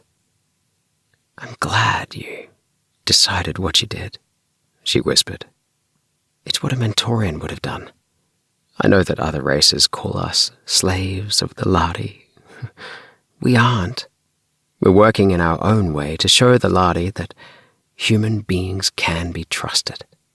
The other peoples, they hold away from the Lahri, fighting them with words even though they're afraid to fight them with weapons, carrying on the war that they're afraid to fight. Did it ever occur to you? All the peoples of all the planets keep saying we're as good as the Lahri, but only the Mentorians are willing to prove it? But a Lahri ship can't get along in our galaxy without Mentorians anymore.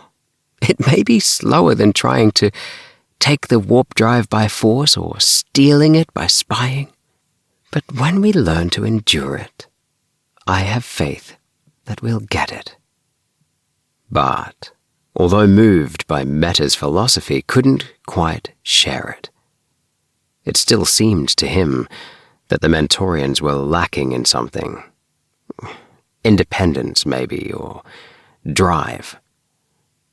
I wasn't thinking about anything like that, he said, honestly. It was simply that I couldn't let them die. After all, he was speaking more to himself than to the girl, it's their star drive. They found it, and they've given us star trade and star travel cheaply and with profit to both sides. I hope we'll get the star drive someday. But if we got it by mass murder, it would sow the seeds of a hatred between men and Lahri that would never end. It wouldn't be worth it, Meta. Nothing would be worth that. We've got enough hate already. Bart was still in his bunk, but beginning to fret at staying there, when the familiar trembling of Acceleration 2 started to run through the ship. It was, by now, so familiar to him that he hardly gave it a second thought. But Meta panicked. What's happening? Bart, what is it? Why Are we under acceleration again? Shift to warp, he said without thinking, and her face went deathly white.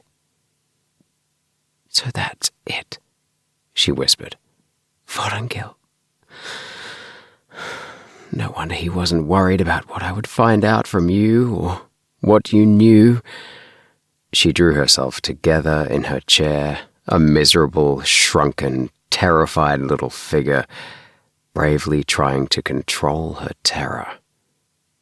Then she held out her hands to Bart. I'm ashamed, she whispered. When you've been so brave, I shouldn't be afraid to die. Meta? What's the matter? What are you afraid of?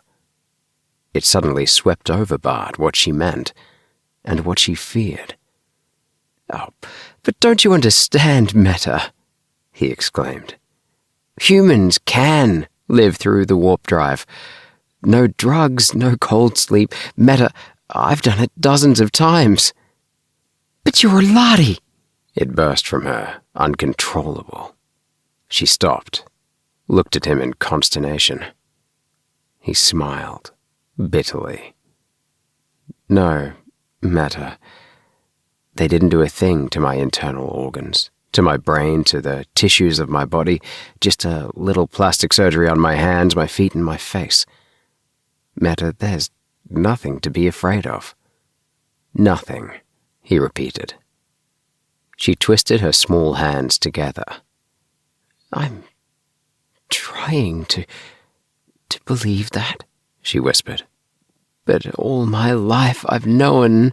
The screaming whine in the ship gripped them with the strange, clawing lassitude and discomfort.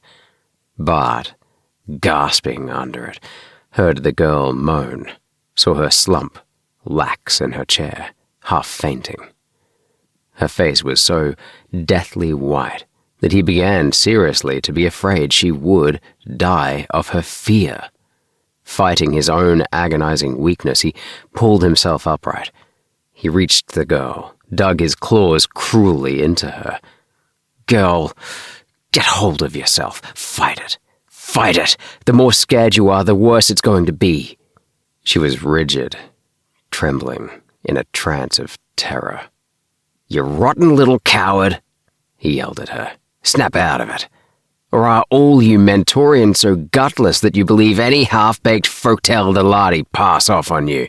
You and your fine talk about earning the star drive. What would you do with it after you got it, if you die of fear when you try? Oh, you...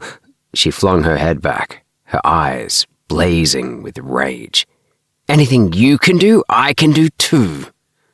He saw life flowing back into her face, and the trembling now was with fury, not fear.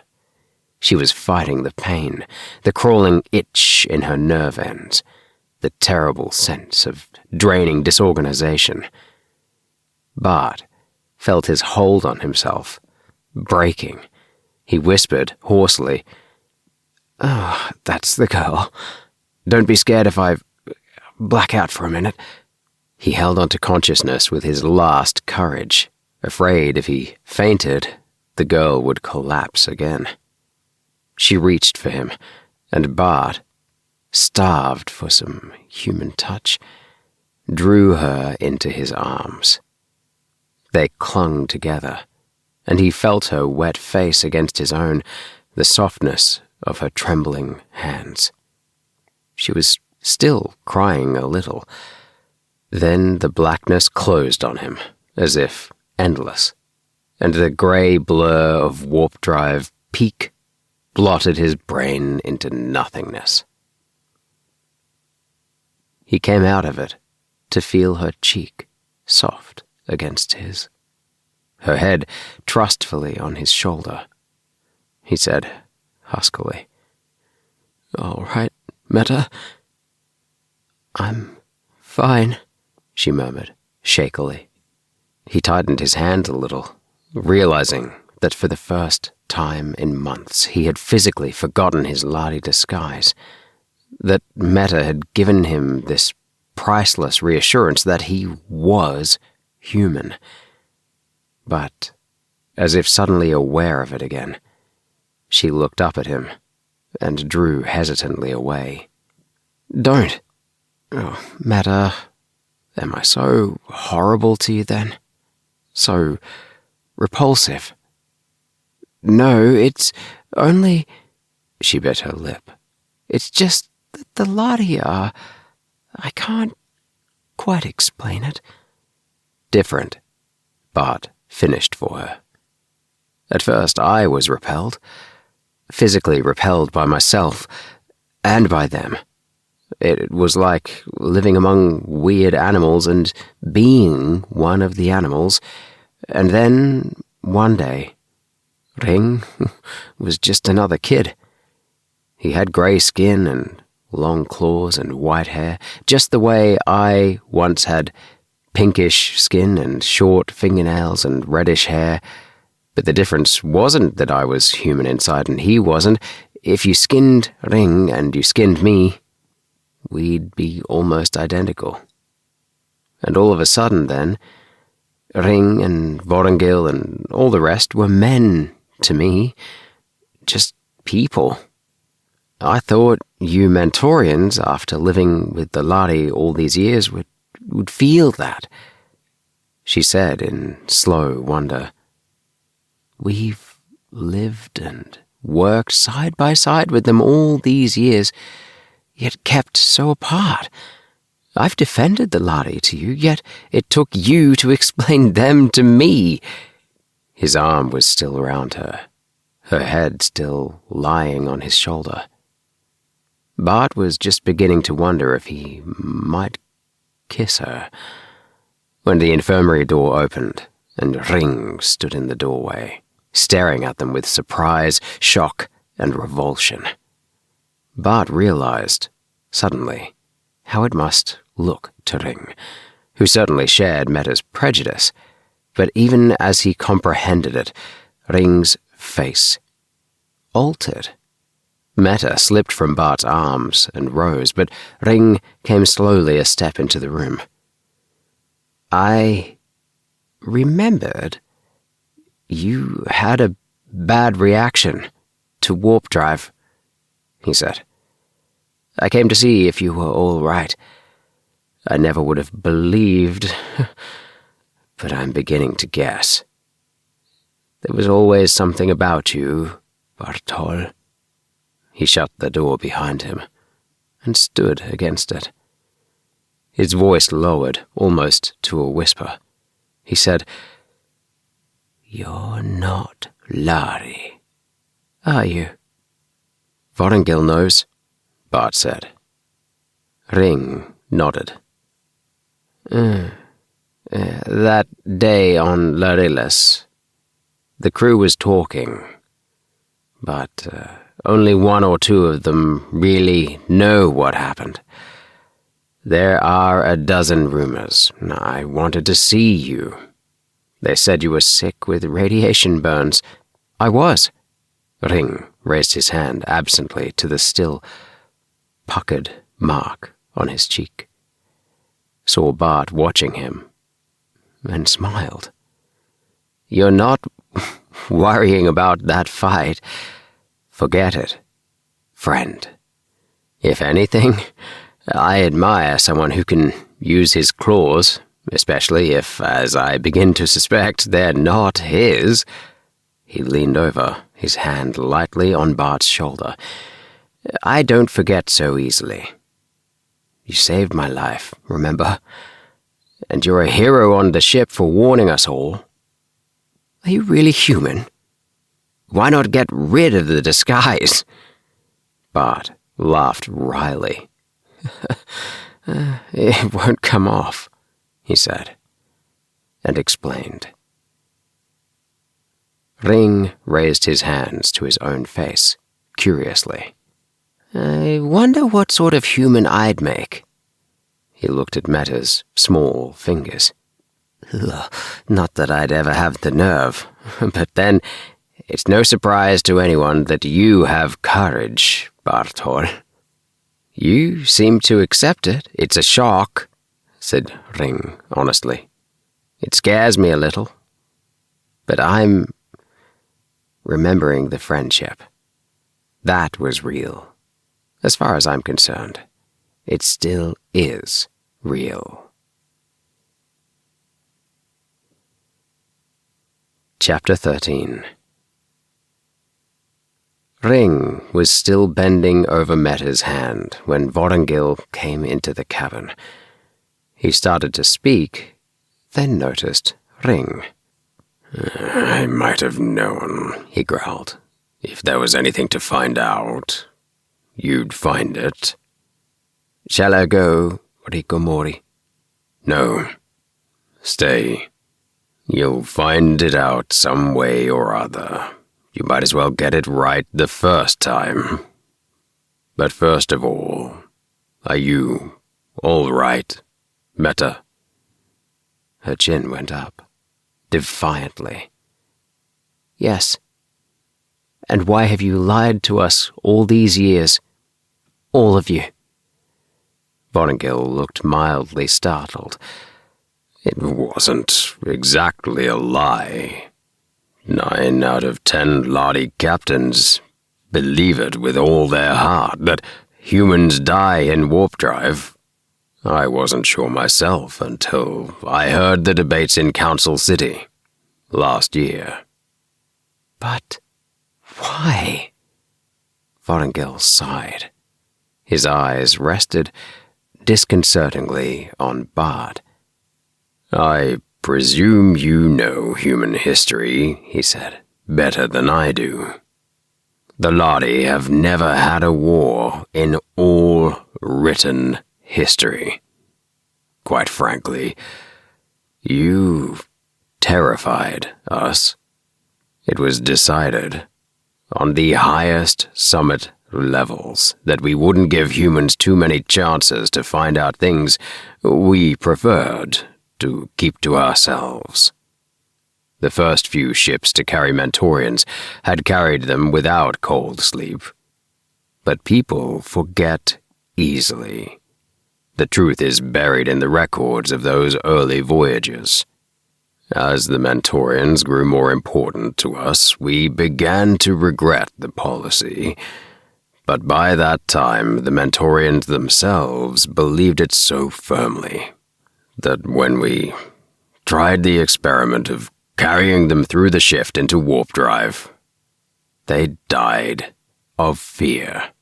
Pure suggestion. I tried it with you, Meta, because I knew Bart's presence would reassure you. The others were given an inert sedative they believed to be the cold sleep drug. How are you feeling, Bart? Fine. But wondering what's going to happen. You won't be hurt, Vorongil said, quickly. Then,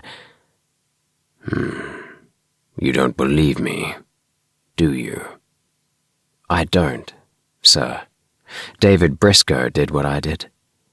And he's dead. So are 3 other men. Men do strange things from fear. Men and Lahri. Your people, as I said before, have a strange history. It scares us.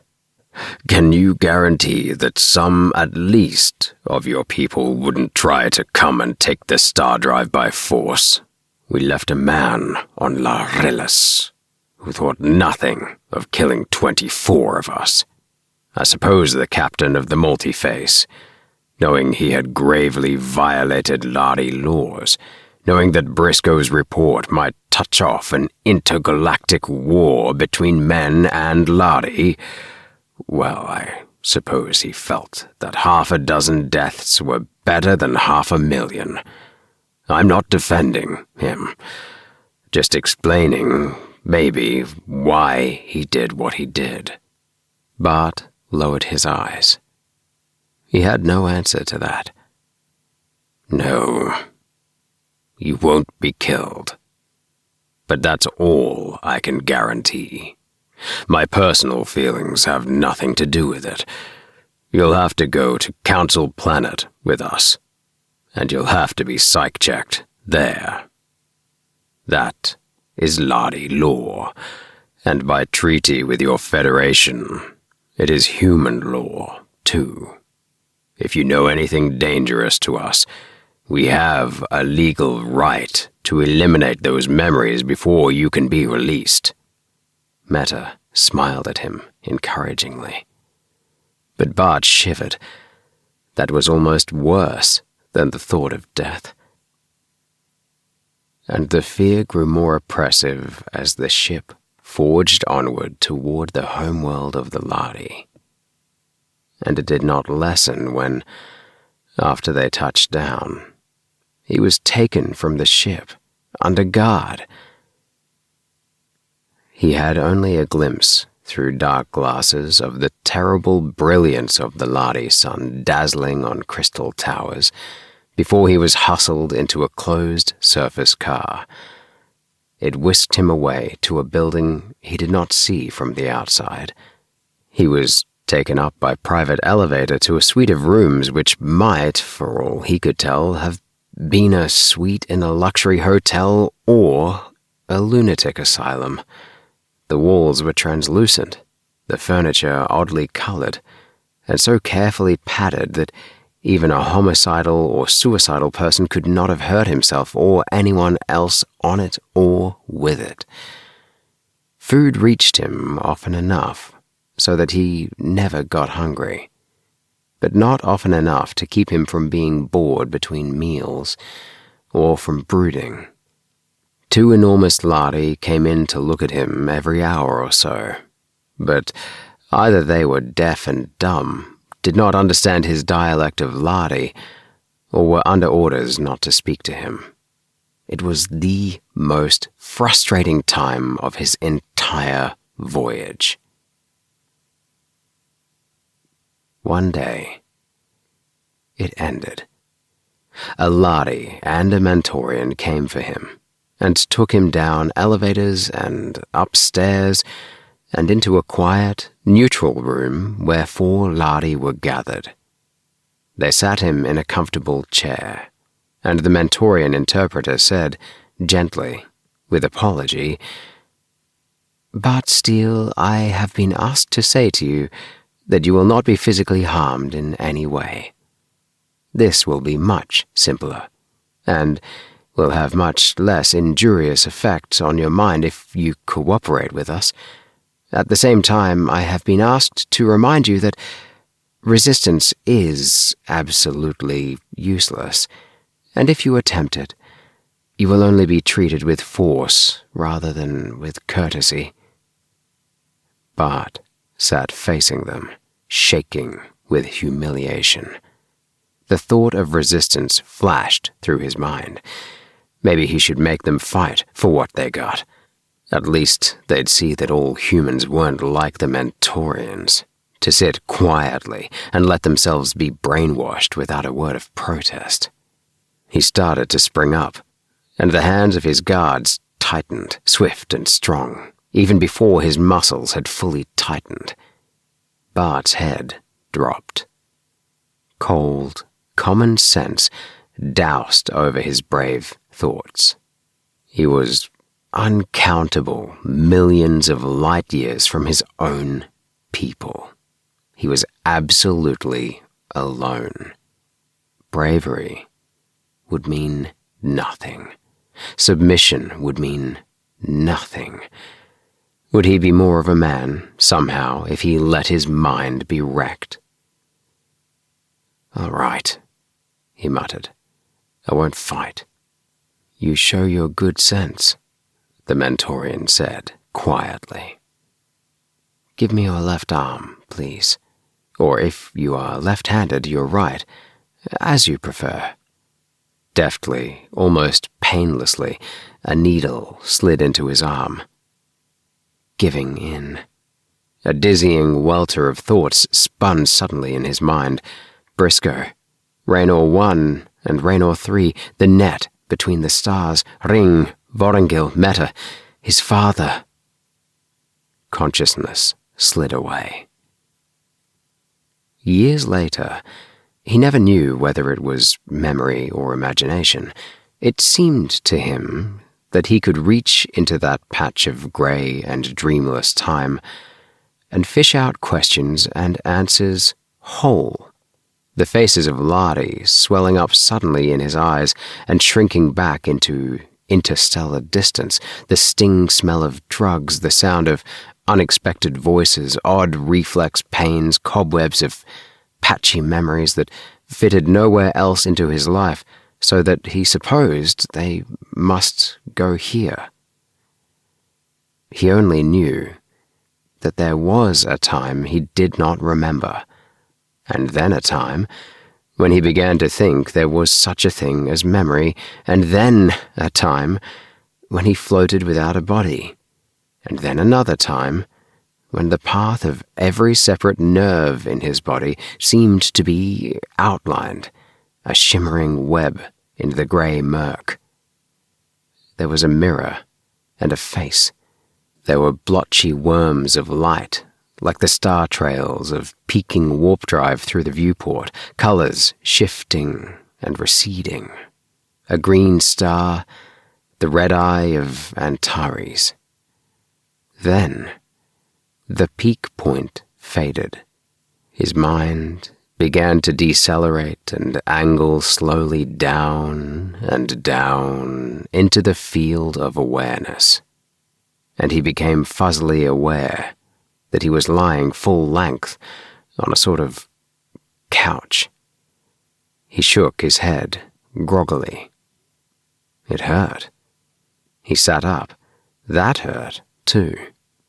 A hand closed gently around his elbow, and he felt the cold edge of a cup against his sore mouth. Take a sip of this. The liquid felt cool on his tongue, evaporating almost before he could swallow. The fumes seemed to mount inside the root of his nose, expanding tremendously inside his head and brain. Abruptly, his head was clear, the last traces of grey fuzz gone. "When you feel able," the Mentorian said, courteously, "the High Council will see you." Bart blinked, as if exploring a sore tooth with his tongue. His mind sought for memories, but they all seemed clear, marshaled in line. The details, clear and unblurred, of his voyage here, his humiliation and resentment against the Lahri. They could have changed my thinking, my attitudes. They could have made me admire or be loyal to the Lahri. They didn't. I'm still me. I'm ready now. He got up, reeled, and had to lean on the Mentorian. His feet did not seem to touch the ground in quite the right way. After a minute, he could walk steadily and followed the Mentorian along a corridor. The Mentorian said into a small grill, "The vegan Bartol, alias Bart Steele," and after a moment, a doorway opened. Inside, a room rose, high, domed, vaulted above his head, whitish opalescent, washed with green. For a moment, while his eyes adjusted to the light, he wondered how the Lahri saw it. Beyond an expanse of black, glassy floor, he saw a low, semicircular table, behind which sat 8 Lahri. All wore pale robes with high collars that rose stiffly behind their domed heads. All were old, their faces lined with many wrinkles, and 7 of the 8 were as bald as the hull of the Swiftwing. Under their eyes, he hesitated. Then, unexpectedly, pride stiffened his back. They should have done a better job of brainwashing if they expected him to skulk in like a scared rabbit. He held his head high and moved across the floor, step by steady step, trying not to limp or display that he felt tired or sore. "You're human. Act proud of it." No one moved until he stood before the semicircle of ancients. Then the youngest, the only one of the 8 with some trace of feathery crest on his high grey head, said, "Captain Vortingil, you identify this person?" "I do," Vortingil said, and Bart saw him seated before the High Council. To Bart, the Lahri captain seemed a familiar, almost a friendly face. "Well, Bart Steele, alias Bartol, son of Berihun," said one old Lahri. "What have you to say for yourself?" Bart stood silent, not moving. What could he say that would not reveal how desperately alone, how young and foolish and frightened he felt? All his brave resolutions seemed to drain away before their old, gnomish faces. Here he'd been thinking of himself as a brave spy, a gallant fighter in humanity's cause and whatnot. Now he saw himself for what he was, a reckless boy, meddling in affairs too big for him. He lowered his eyes. "We have read the transcript of your knowledge," said the old Lahri. "There is little in it that we do not know. We are not, of course, concerned with human conspiracies unless they endanger Lahri lives. The Antares authorities will deal with the man Montano for an unauthorized landing on Larelis in violation of Federation treaty." He smiled, his gnome's face breaking into a million tiny cracks like a piece of grey-glazed pottery. "Bartol, or whatever you call yourself, you are a brave young man. I suppose you are afraid we will block your memories or your ability to speak of them." Bart nodded, gulping. Did the old Lahri read his mind? "A year ago we might have done so. Captain Vortingil, you will be interested to know that we have discussed this in council and your recommendations have been taken. The secret that humans can endure star drive has outlived its usefulness. For good or ill, it is secret no longer. We cannot possibly eliminate all the old records, or the enterprising people who hunt them out. The captain who had David Briscoe killed, under the mistaken notion that this would excuse his own negligence in letting Briscoe stow away on his ship, is undergoing psychotherapy and may eventually recover. As for the rest, Bart Steele, you know nothing that is a danger to us. You do not know the coordinates of our world or even in which galaxy it is located. You do not know where we secure the catalyst your people seek. In fact, you know nothing that is not soon to become common knowledge. In view of that, we have decided not to interfere with your memories." "Talk as much as you like," added another of the ancients, "and may your memories of this voyage help in understanding between the Lahri and other human races. Good fortune to you." And he was smiling. "There is another side to this," said a third, more sternly and gravely. "You have broken a treaty between Lahri and man. We have dealt with you as the laws required. Now your own people must do so. You must return with the Swiftwing to the planet where the violation originated." He consulted a memorandum. "Procyon Alpha, There you and the man Raynor 3 will face charges of unlawful conspiracy to board a Lahri ship in violation of intergalactic trade treaties. Captain Vorengil, will you be responsible for him?" "So I've lost," Bart thought drearily. "I didn't even learn anything important enough for them to suppress." There was a strange, wounded pride in this. After all his trouble, he was being treated like a little boy who has used a great deal of enterprise and intelligence to rob a cookie cupboard, and for his pains is sent home with the stolen cookie in his hand. Vorengil touched his arm. "Come, Bartol," he said gently. "I'm taking you back to the Swiftwing. I don't have to treat you like a prisoner, do I?" Numbly, Bart gave what the old Lahri asked, his word of honor not to attempt escape. Escape? Where to? Or to attempt to enter the drive chamber of the Swiftwing while they were still among the Lahri worlds. As they left the council hall, Bart, in a gesture of despair, covered his face with his hands. As he brought them down, he found himself staring at them, transfixed. The fingers looked longer and thinner than he remembered them, but they were his own hands again. The nails seemed faintly thick and ridged, and there was still a faint greyish tinge through the pale flesh colour, but they were human hands.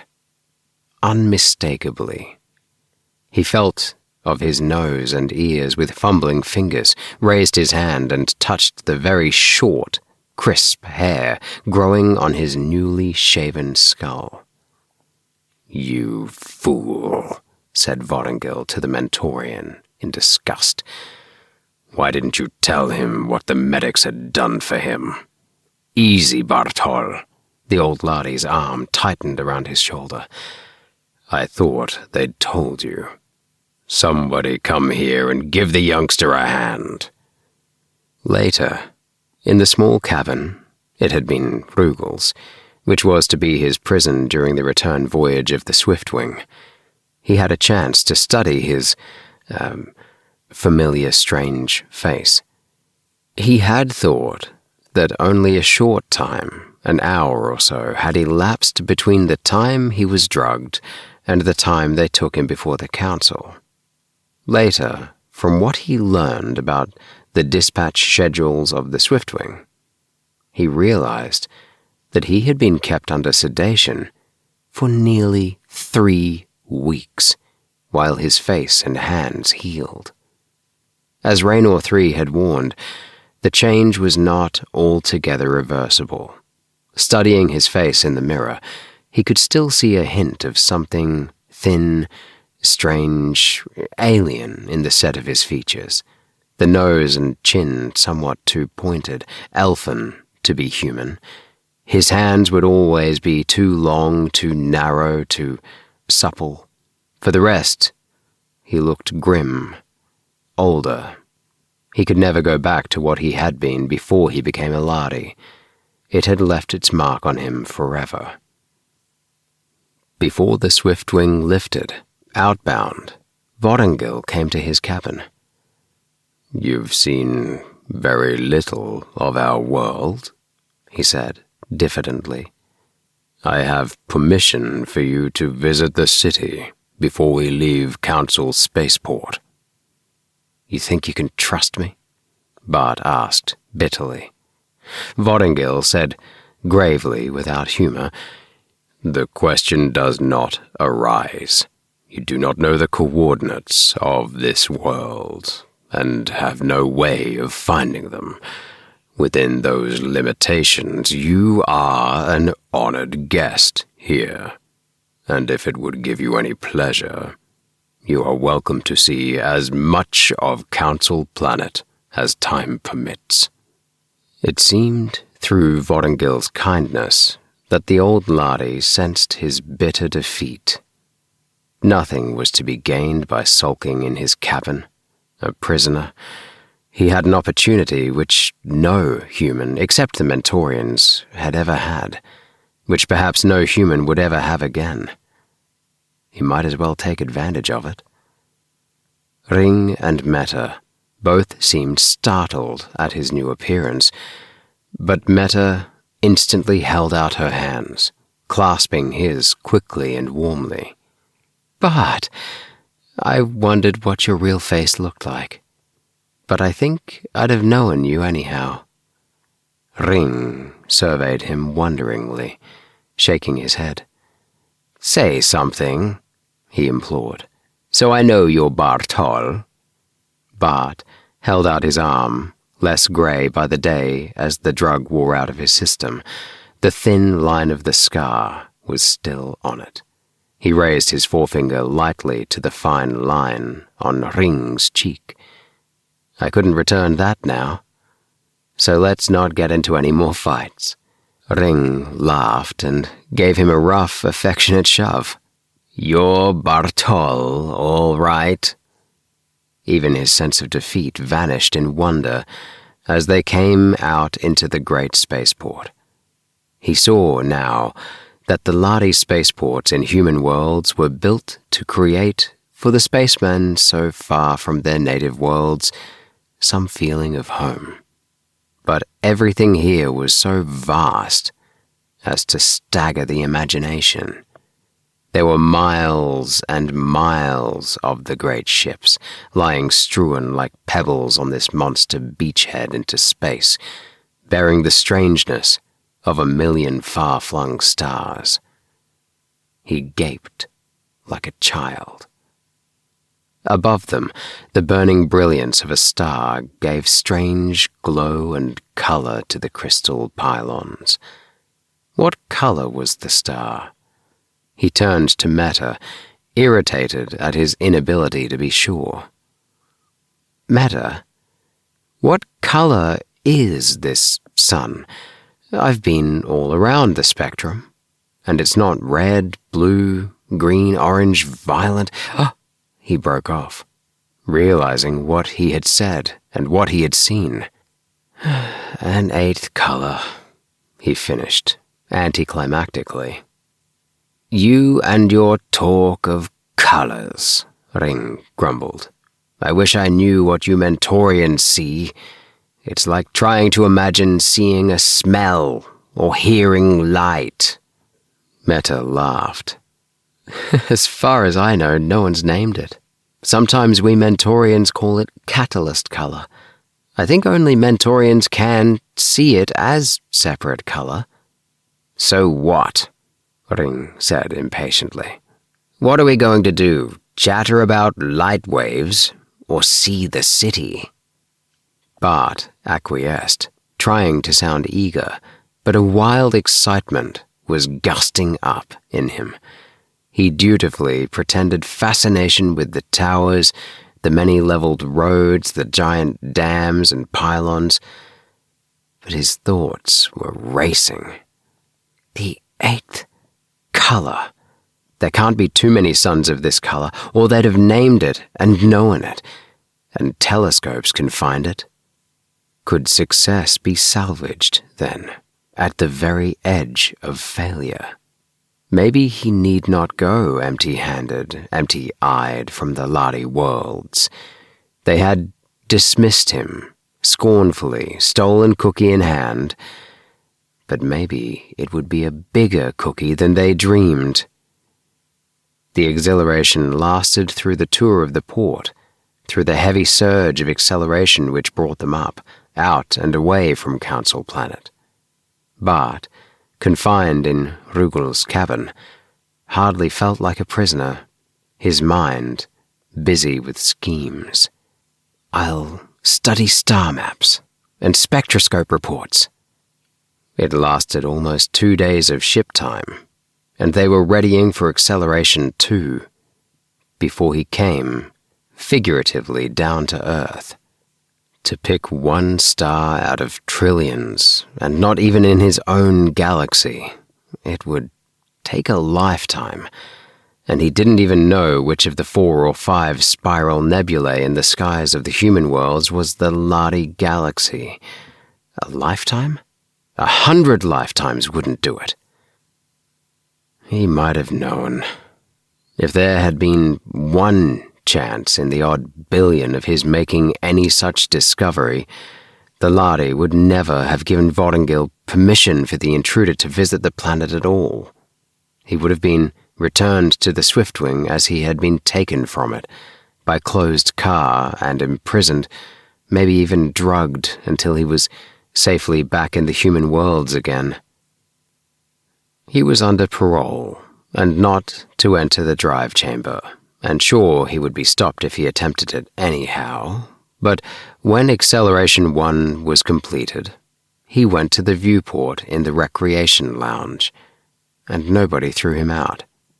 He stood long, looking at the unfamiliar galaxy of the Lahri stars, the unknown, forever unknowable constellations with their strange shapes. Stars green, gold, topaz, burning blue, sullen red, and the great, strangely colored, receding sun of the Lahri people, known to them by the melodious name of the Ke Liro, which meant simply the sun. It was their first home. Where had he seen that color? In that stolen glimpse of the Lahri ship landing long ago? Of all the colors of space, this one he would never know.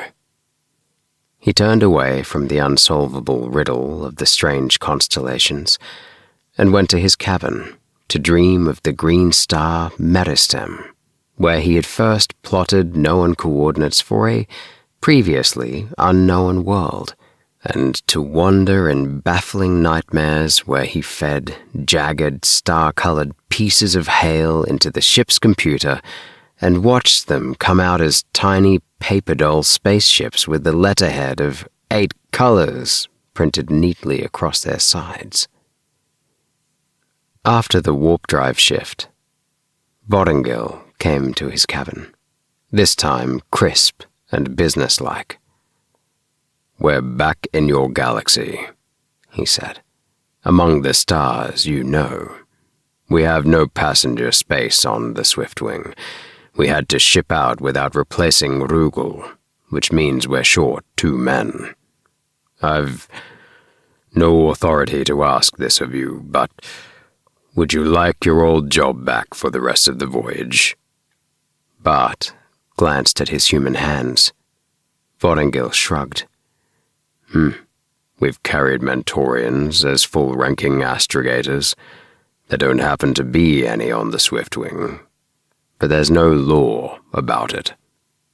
Bart looked the old Lahri in the eye. "I won't accept Mentorian terms, Vortingil." "I wouldn't ask it.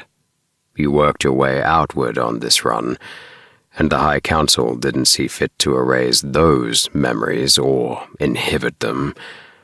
Why should I? Do you want it or not?" Did he want it? Until this very moment, Bart had not identified the worst of his pain and defeat, to travel as a passenger, a supercargo, when he had once been part of the Swiftwing. Literally, he ached to be back with it again. "I do, Rikomori." "Very well," Vortingil rapped. "See that you turn out next watch." He spun around and walked out. His tone was no longer gently indulgent, but sharp and distant. Bart, at first surprised, suddenly understood. Not now a prisoner, a passenger, a guest on the Swiftwing. He was part of the crew again, and Vortingil was his captain. The Lahri crew were oddly constrained at first, but Ring was the same as always, and before long they were almost on the old terms. With every watch, it seemed, he was building a bridge between man and Lahri. They accepted him. But for what? Something might come in the far future of his acceptance, but he wouldn't get the benefit of it. This would be his only voyage. After this, he'd be chained again, crawling from planet to planet of a single sun. And as warp shift followed warp shift, the Swiftwing retracing the path of her outward cruise star by star, Bart said farewell to them. One day, at last, he stood at the viewport, watching Procyon Alpha nearing. A year ago, frightened, terribly alone, still unsteady on his new Lahri muscles and terrified by the monsters that were his shipmates, he had watched these planets spinning away. Poor old Rugel. Poor old Baldy. Behind him, Meta came into the lounge. "Bart," he turned to face her. "It won't be much longer, Meta. Tomorrow I'll find out what the Federation is going to do to me, conspiracy unlawfully to board and all the rest of it. Even if I don't go to a prison planet, I'll spend the rest of my life chained down to Vega. It doesn't have to be that way." "What other choice is there?" he demanded. "You're half Mentorian," she said, raising her eager face. "Oh, Bart, you love it so you can't bear to give it up. Stay with us. Please stay." Before answering, he looked out the viewport a last time. The clouds of cosmic dust swirled and foamed around the familiar jewels of his own sky. Blue, beloved Vega, burning in the heart of the Lyre. Home. When would he go home? He had no home now. Yet his father had left him Vega Interplanet, as well as 8 colors and a quest to the stars. He searched for the Topaz of Sol, where he had learned astrogation, Procyon, where he had become a Lahri, the Ruby of Aldebaran, hail and farewell, David Briscoe, the Bloodstone of Antares, where he had learned fear and the shape of integrity, the colors, the unknowable colors of space, and others. Nameless stars where he and his Lahri shipmates had worked and played, and stars he had never seen and would never see. All the endless worlds beyond worlds and stars beyond stars. He took a last, longing look at the colors of space, then turned his back on them, deliberately giving them up. He could not pay the price the Mentorians paid. "No matter," he said huskily. "The Mentorian way is one way, but I've had a taste of being one of the masters of space. It's more than most men ever have. Maybe it's more than I deserve. But I can't settle for anything less. Not even if it means losing you." He shut his eyes and stood, head bowed. When he looked up again, he was alone with the stars beyond the viewport, and the lounge was empty.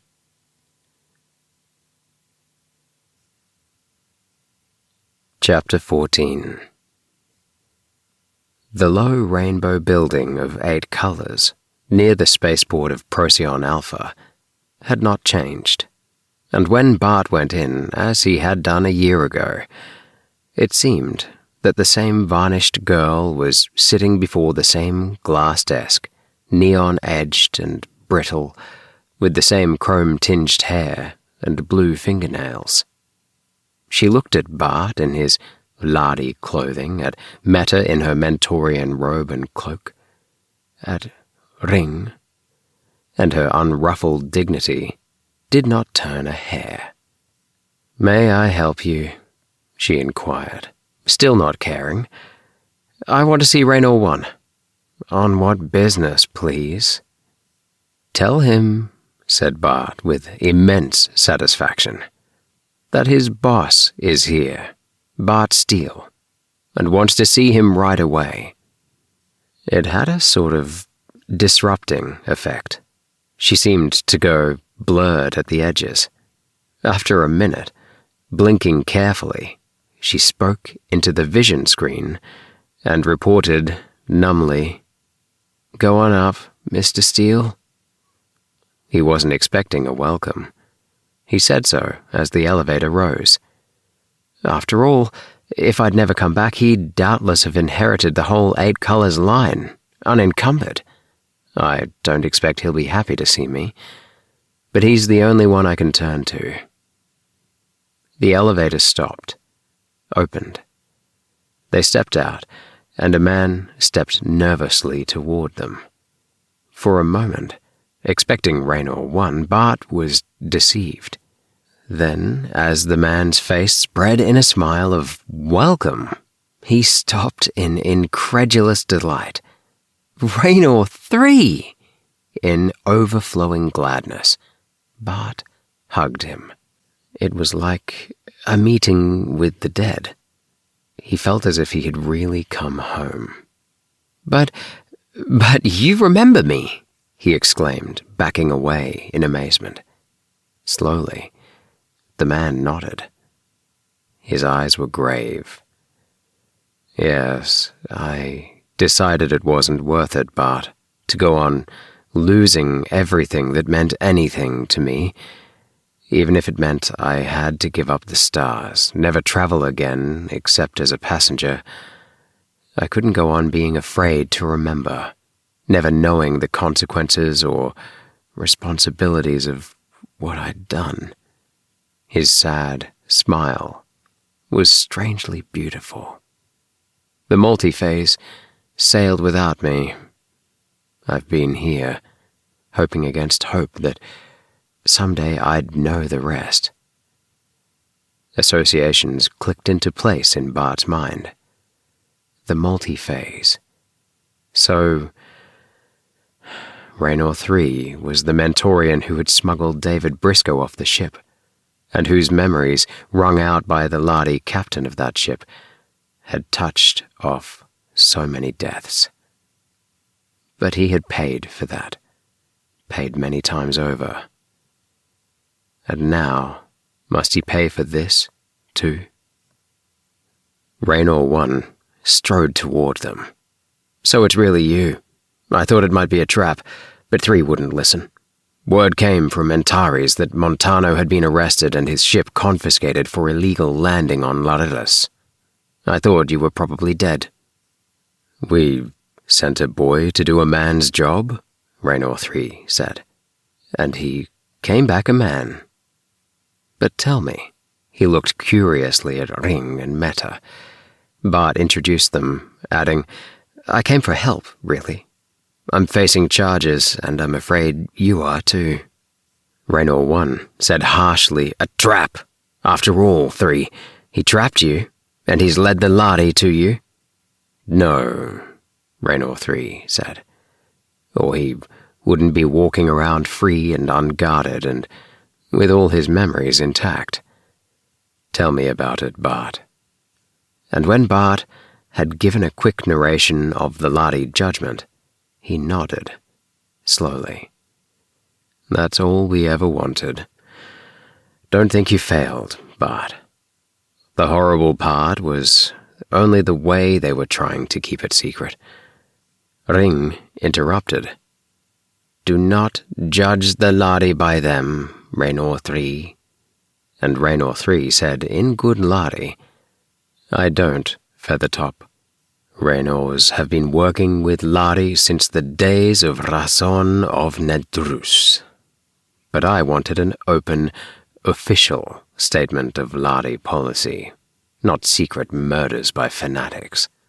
I had confidence in the Lahri as a people, but not in individuals. What good did it do to know that the Lahri Council in another galaxy would have condemned the murders and manhunts when they were going on in this one, day after day? Don't you see, Bart, he continued, You didn't fail. Not if we're going to have the publicity of a test case publicly heard. That means the Lahri are prepared to admit before our whole galaxy that humans can survive warp drive without cold sleep. That's all David Briscoe was trying to prove, or your father either. May they rest in peace. So whatever happens, we've won. If you two idealists will give me a minute for cold realities, Raynor 1 said, there's this, among other things. Bart's not yet of legal age. You may not know this, Bart, but your father appointed me your legal guardian. When I turned you over to 3, I'm afraid I assumed legal responsibility for all the consequences. I ought to have kept you under my own supervision. Bart smiled at Raynor 1's stern face. I crossed 2 galaxies and faced the Lahri High Council without you to hold my hand. I can face the Trade Federation. Naturally, I will be responsible for your defense, Raynor 1 said, stiffly. But I don't need a defense, Bart said, turning to Raynor 3 and meeting his eyes. I'm going to tell the truth, and let it stand. Don't worry, I'll make sure they don't hold you responsible for my actions. Another thing, some lunatic from Capella arrived here and all but accused me of having you murdered. Do you know a Tommy Kendron? Do I know him? Bart interrupted with a joyful yell. Tommy's here? Quick, where do I get in touch with him? An hour later, they were all gathered at Raynor 3's country house. The talk went on far into the night. Tommy wanted to know everything, and both Raynors wanted to know every detail of Bart's year among the Lahri, while Meta and Ring were both curious about how it had begun. Bart tried to forget that the next day might bring trouble, even imprisonment. The Lahri Council had told him to talk as much as he liked about his voyage, and this might be his only chance. When he had finished, Tommy leaned forward and gripped Bart's hand tightly. You make them sound like pretty decent people, he said, looking at Ring. A year ago, if you'd told me I'd be here with a Lahri spaceman and a bunch of Mentorians, I'd never have believed it. Nor I, that I would be as friend under a human roof, Ring replied. But a friend to Bart is my friend also. He touched the faint, discolored scars on his brow, saying softly, But for Bart, I would not be here to greet anyone, man or Lahri, as friend. So, said Tommy triumphantly, you haven't failed, even if you didn't discover the secret of the 8th color. But a sudden, blinding light burst over Bart as Ring moved his hand to the scars. Once again, he searched a cave beneath a green star, where Ring lay unconscious and bleeding, and played his Lahri light fearfully over a waterfall of colored minerals. And there was one whose color he could not identify. Red, blue, violet, green, none of these. The color of an unknown star in an unknown galaxy. The shimmer of a landing Lahri ship. The color of an unknown element in an unknown fuel. The secret of the 8th color, he said, and stood up, his hands literally shaking in excitement. I'm an idiot. No, don't ask me any questions. I could still be wrong. But even if I go to a prison planet, the 8th color isn't a secret anymore. When the others had gone back to the city, he sat with Raynor 3 in the room where the latter had told him of his father's death, where he had first seen his terrifying Lahri face. They spoke little, but Raynor 3 finally asked, Were you serious about not wanting a defense, Bart? I was. All I want is a chance to tell my own story, in my own way, where everyone will hear me. Raynor 3 looked at him curiously. There's something you're not telling, Bart. Want to tell me? Bart hesitated, then held out his hand and clasped his kinsman's. Thanks. But no. Raynor 3 saw his hesitation and chuckled. All right, son. Forget I asked. You've grown up. It was good to sleep in a soft, human-type bed again, to eat breakfast and shave and dress in ordinary human clothing again.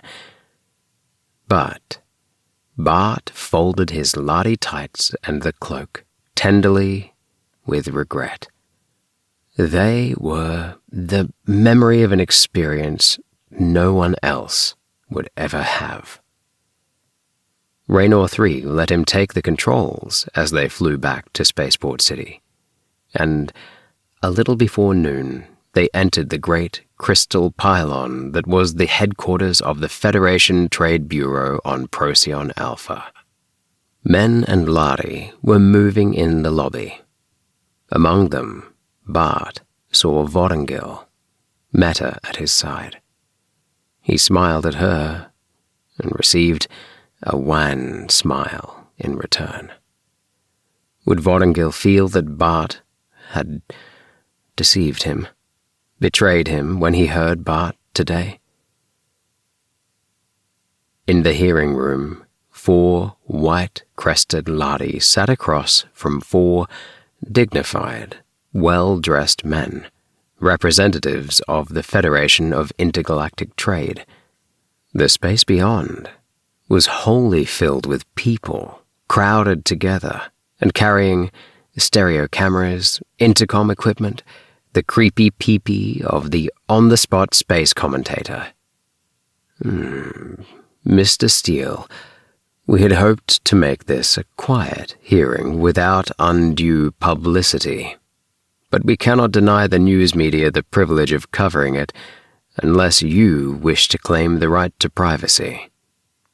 No, indeed, Bart said, clearly. I want them all to hear what I'm going to say. Raynor 1 came up to the bench. Bart, as your guardian, I advise against it. Some people will call this a publicity stunt.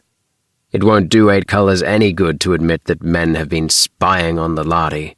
I want press coverage, Bart repeated stubbornly, and as many star systems on the relay as possible. All right, but I wash my hands of it, Raynor 1 said, angrily. Bart told his story simply.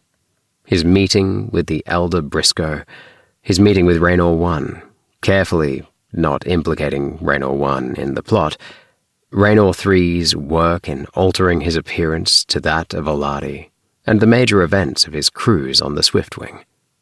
When he came to the account of the shift into warp drive, he saw the faces of the press reporters and realized that for them, this was the story of the year or century.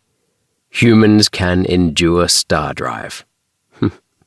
But he went on, not soft-pedaling Montano's attempted murder, his own choice, the trip to the Lahri world. One of the board representatives interrupted testily.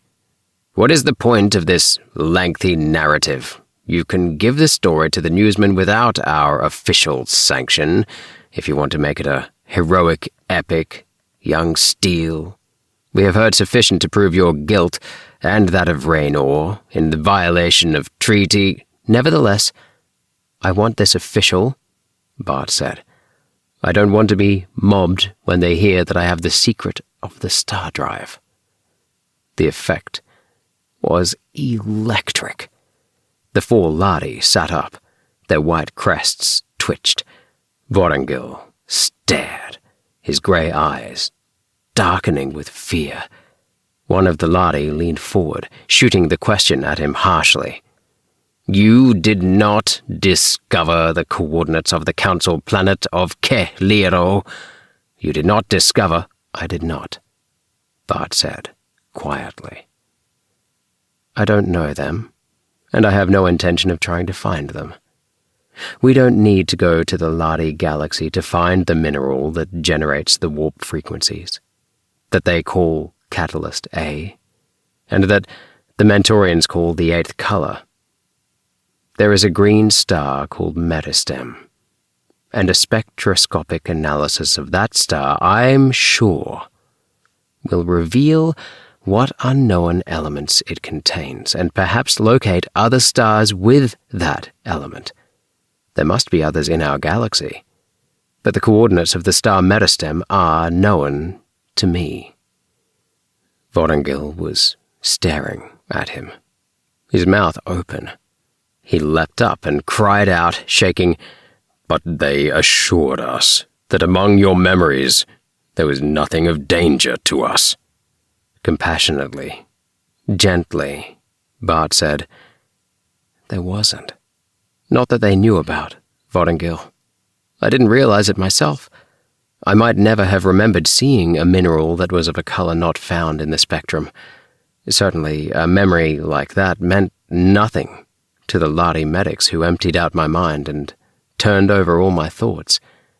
You Lahri can't see color at all. So no one but I saw the color of the mineral in the cave. You Lahri yourselves don't know that your fuel looks unlike anything else in the universe. You never cared to find out how your world looked to your Mentorians. So your medics never questioned my memories of an eighth color. To you, it's just another shade of gray. But under a light strong enough to blind any but Mentorian eyes, it takes on a special color." The conference broke up in disorder, the four Lahri clustering together in a furious babble, then hastily leaving the room. Bart stood waiting, feeling empty and cold. Vorongil's stare baffled him with unreadable emotion. You fool, you unspeakable young idiot," Raynor 1 groaned. "Why did you blurt it out like that before every news media in the galaxy? We could have had a monopoly on the star drive. 8 colors and Vega interplanet." As he saw the men of the press approaching with their microphones, lights, cameras, and TV equipment, he gripped Bart urgently by the arm. "We can still salvage something. Don't talk anymore. Refer them to me. Say I'm your guardian and your business manager. You can still make something of this." "That's just what I don't want to do," Bart replied, and broke away from him to approach the newsmen. "Yes, certainly. I'll answer all your questions, gentlemen." Raynor 1 flung up his hands in despair, but over their shoulder he saw the glowing face of Meta and smiled. She, at least, would understand. So would Raynor 3. A page boy touched Bart on the arm. "Mr. Steele," he said, "you are to appear immediately before the World Council." He was to be asked one question again and again in the days that followed, but his real answer was to Meta and Raynor 3, looking quietly past Raynor 1 and speaking to the news cameras that would carry his words all over the galaxy to men and Lahri. Why didn't I keep it for myself? Because there are always men like Montano who in their mistaken pride will murder and steal for such things. I want this knowledge to be open to all men, to be used for their benefit. There has been too much secrecy already. I want all men to have the stars. He had to tell his story again and again to the hastily summoned representatives of the Galactic Federation. At one point, the delegate from his home star of Vega actually rose and shouted to him, "This is treason! You betrayed your home world and the whole human race! Don't you know the Lahri may fight a war over this?" Bart remembered Vortingill's silent, sad confession of the Lahri fears. "No," he said gently. "No. There won't be any war unless we start one. The Lahri won't start any war. Believe me." But inwardly he sweated. What would the Lahri do? They had to wait for representatives of the Lahri Council to make the journey from their home galaxy. Meanwhile, they kept Bart in protective custody. There was, of course, no question of sending him to a prison planet. Public opinion would have crucified any government that suggested punishment for the man who had discovered a human world with deposits of Catalyst A. Bart could claim an explorer's share, and Raynor 1 had lost no time in filing that claim on his behalf. But he was lonely and anxious. They had confined him to a set of rooms high in the building overlooking the spaceport. From the balcony, he could see the ships landing and departing. Life went on. Ships came and went. And out there, in the vast night of space, the suns and colors flamed and rolled, heedless of the little atoms that traveled and intrigued between them. A night came when the buzzer sounded, and he opened the door to Raynor 1 and Raynor 3. "Better turn on your vision screen, Bart. The elder of the Lahri Council has arrived with their official decision, and he's going to announce it." Bart waited, anxiously, pacing the room, while on the TV screen, various dignitaries presented the elder. "We are the first race to travel the stars." A bald head, an ancient Lahri face, seemed like glazed pottery, looked at Bart from the screen, and Bart remembered when he had stood before that face, sick with defeat. But now, he need not pretend to hold his head erect. "We have had a long and triumphant time as masters of the stars," the Lahri said. "But triumph and power will sicken and stagnate the race which holds them too long unchallenged. We reached this point once before. Then a Lahri captain, Razon of Nedrun, abandoned the safe ways of caution, and out of his blind leap in the blind dark came many good things. Trade with the human race, our Mentorian allies, a system of mathematics to take the hazards from our star travel. Yet, once again, the Lahri had grown cautious and fearful, and a young man named Bartol took a blind leap into unknown darkness all alone." "Not alone," Bart said, as if to himself. "It took 2 men called Briscoe, and my father, and a couple of Raynors, and even a man called Montano, because without that, I'd never have decided.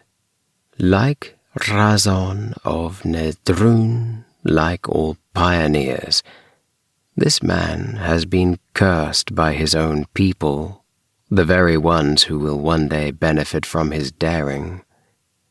He has found his people a firm footing among the stars. It is too late for the Lahri to regret that we did not sooner extend you the hand of welcome there. You have climbed, unaided, to join us, for good or ill. We must make room for you. But there is room for all. Competition is the lifeblood of trade, and we face the future without fear, knowing that life still holds many surprises for the living. I say to you, welcome to the stars. Even while Bart stood speechless with the knowledge of success, the door opened again, and Bart, turning, cried out in amazement, "Tommy! Ring! Matter!" "Sure," Tommy exclaimed. "We've got to celebrate." But Bart stopped, looking past them. "Captain Vortingil," he said, and went to greet the old Lahri. "I thought you'd hate me, Rigamori." The term of respect fell naturally from his lips. "I did, for a time," Vortingil said quietly. "But I remembered the day we stood on La Rillis by the monument, and that you risked perhaps your life, certainly your eyesight, to save us from death. So when the elder asked for my estimate of your people, I gave it." "I thought it sounded like you." Bart felt that his happiness was complete. "And now," Ring cried, "let's celebrate. Meta, you haven't even told him that he's free." But while the party got rolling, Bart wondered, free for what? And after a little while, he went out on the balcony and stood looking down at the spaceport, where the Swiftwing lay in shadow, huge, beloved, renounced. "What now, Bartol?" Vortingil's quiet voice asked from his elbow. "You're famous, notorious. You're going to be rich, and a celebrity." I was wishing I could get away until the excitement dies down." "Well," said Vortingil, "why don't you? The Swiftwing ships out tonight, Bartol, for Antares and beyond. It will be a couple of years before your 8 colors can be made over into an interstellar line. And, as Raynor 1 has said to me several times, he'll have to handle all those details, for you're not of age yet. I've been thinking, now that we Lahri must share space with your people, you'll need experienced men for your ships. Unless we all want the disasters born of trial and error, we Lahri had better help you train your men quickly and well. I want you to go back on the Swiftwing with me. Not an apprentice, but representative of 8 colors, to act as liaison between men and Lahri, at least until your own affairs claim your attention." Behind them on the balcony, Tommy appeared, making signals to Bart. "Say yes! Say yes, Bart!" "I did." Bart's eyes suddenly filled. Out of defeat, he had won success beyond his greatest hopes. But he did not feel all glad. He felt only a heavy responsibility. Whether good or bad came of the gift he had snatched from the stars would rest in large measure on his own shoulders. He was going back to space, to learn the responsibility that went with it. "I accept," he said gravely. "Oh, boy!" Tommy dragged Ring into a sort of war dance of exuberant celebration, pointing at the flaring glow of the spaceport gates. "Here, by the grace of the Lahri, stands the doorway to all the stars," he quoted. "Well, maybe you were here first, but look out. We're coming." A doorway to the stars. Bart had crossed that doorway once, frightened and alone. Dad, if you could only know. The first interstellar ship of 8 colors was to bear the name Rupert Steele. but that was years in the future.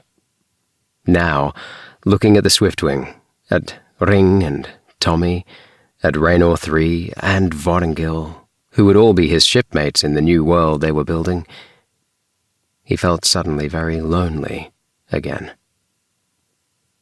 "Come in, Bart. It's your party," Meta said softly, and he felt her hand lying in his. He looked down at the pretty Mentorian girl. She would be with him too. And suddenly, he knew he would never be lonely again. His arm around Meta, his friends, Man and Lahri, at his shoulder, he went back to the celebration, to plan for the first intergalactic voyage to the stars. The end. Sleep tight, boys. Dream of the stars. We love you so much.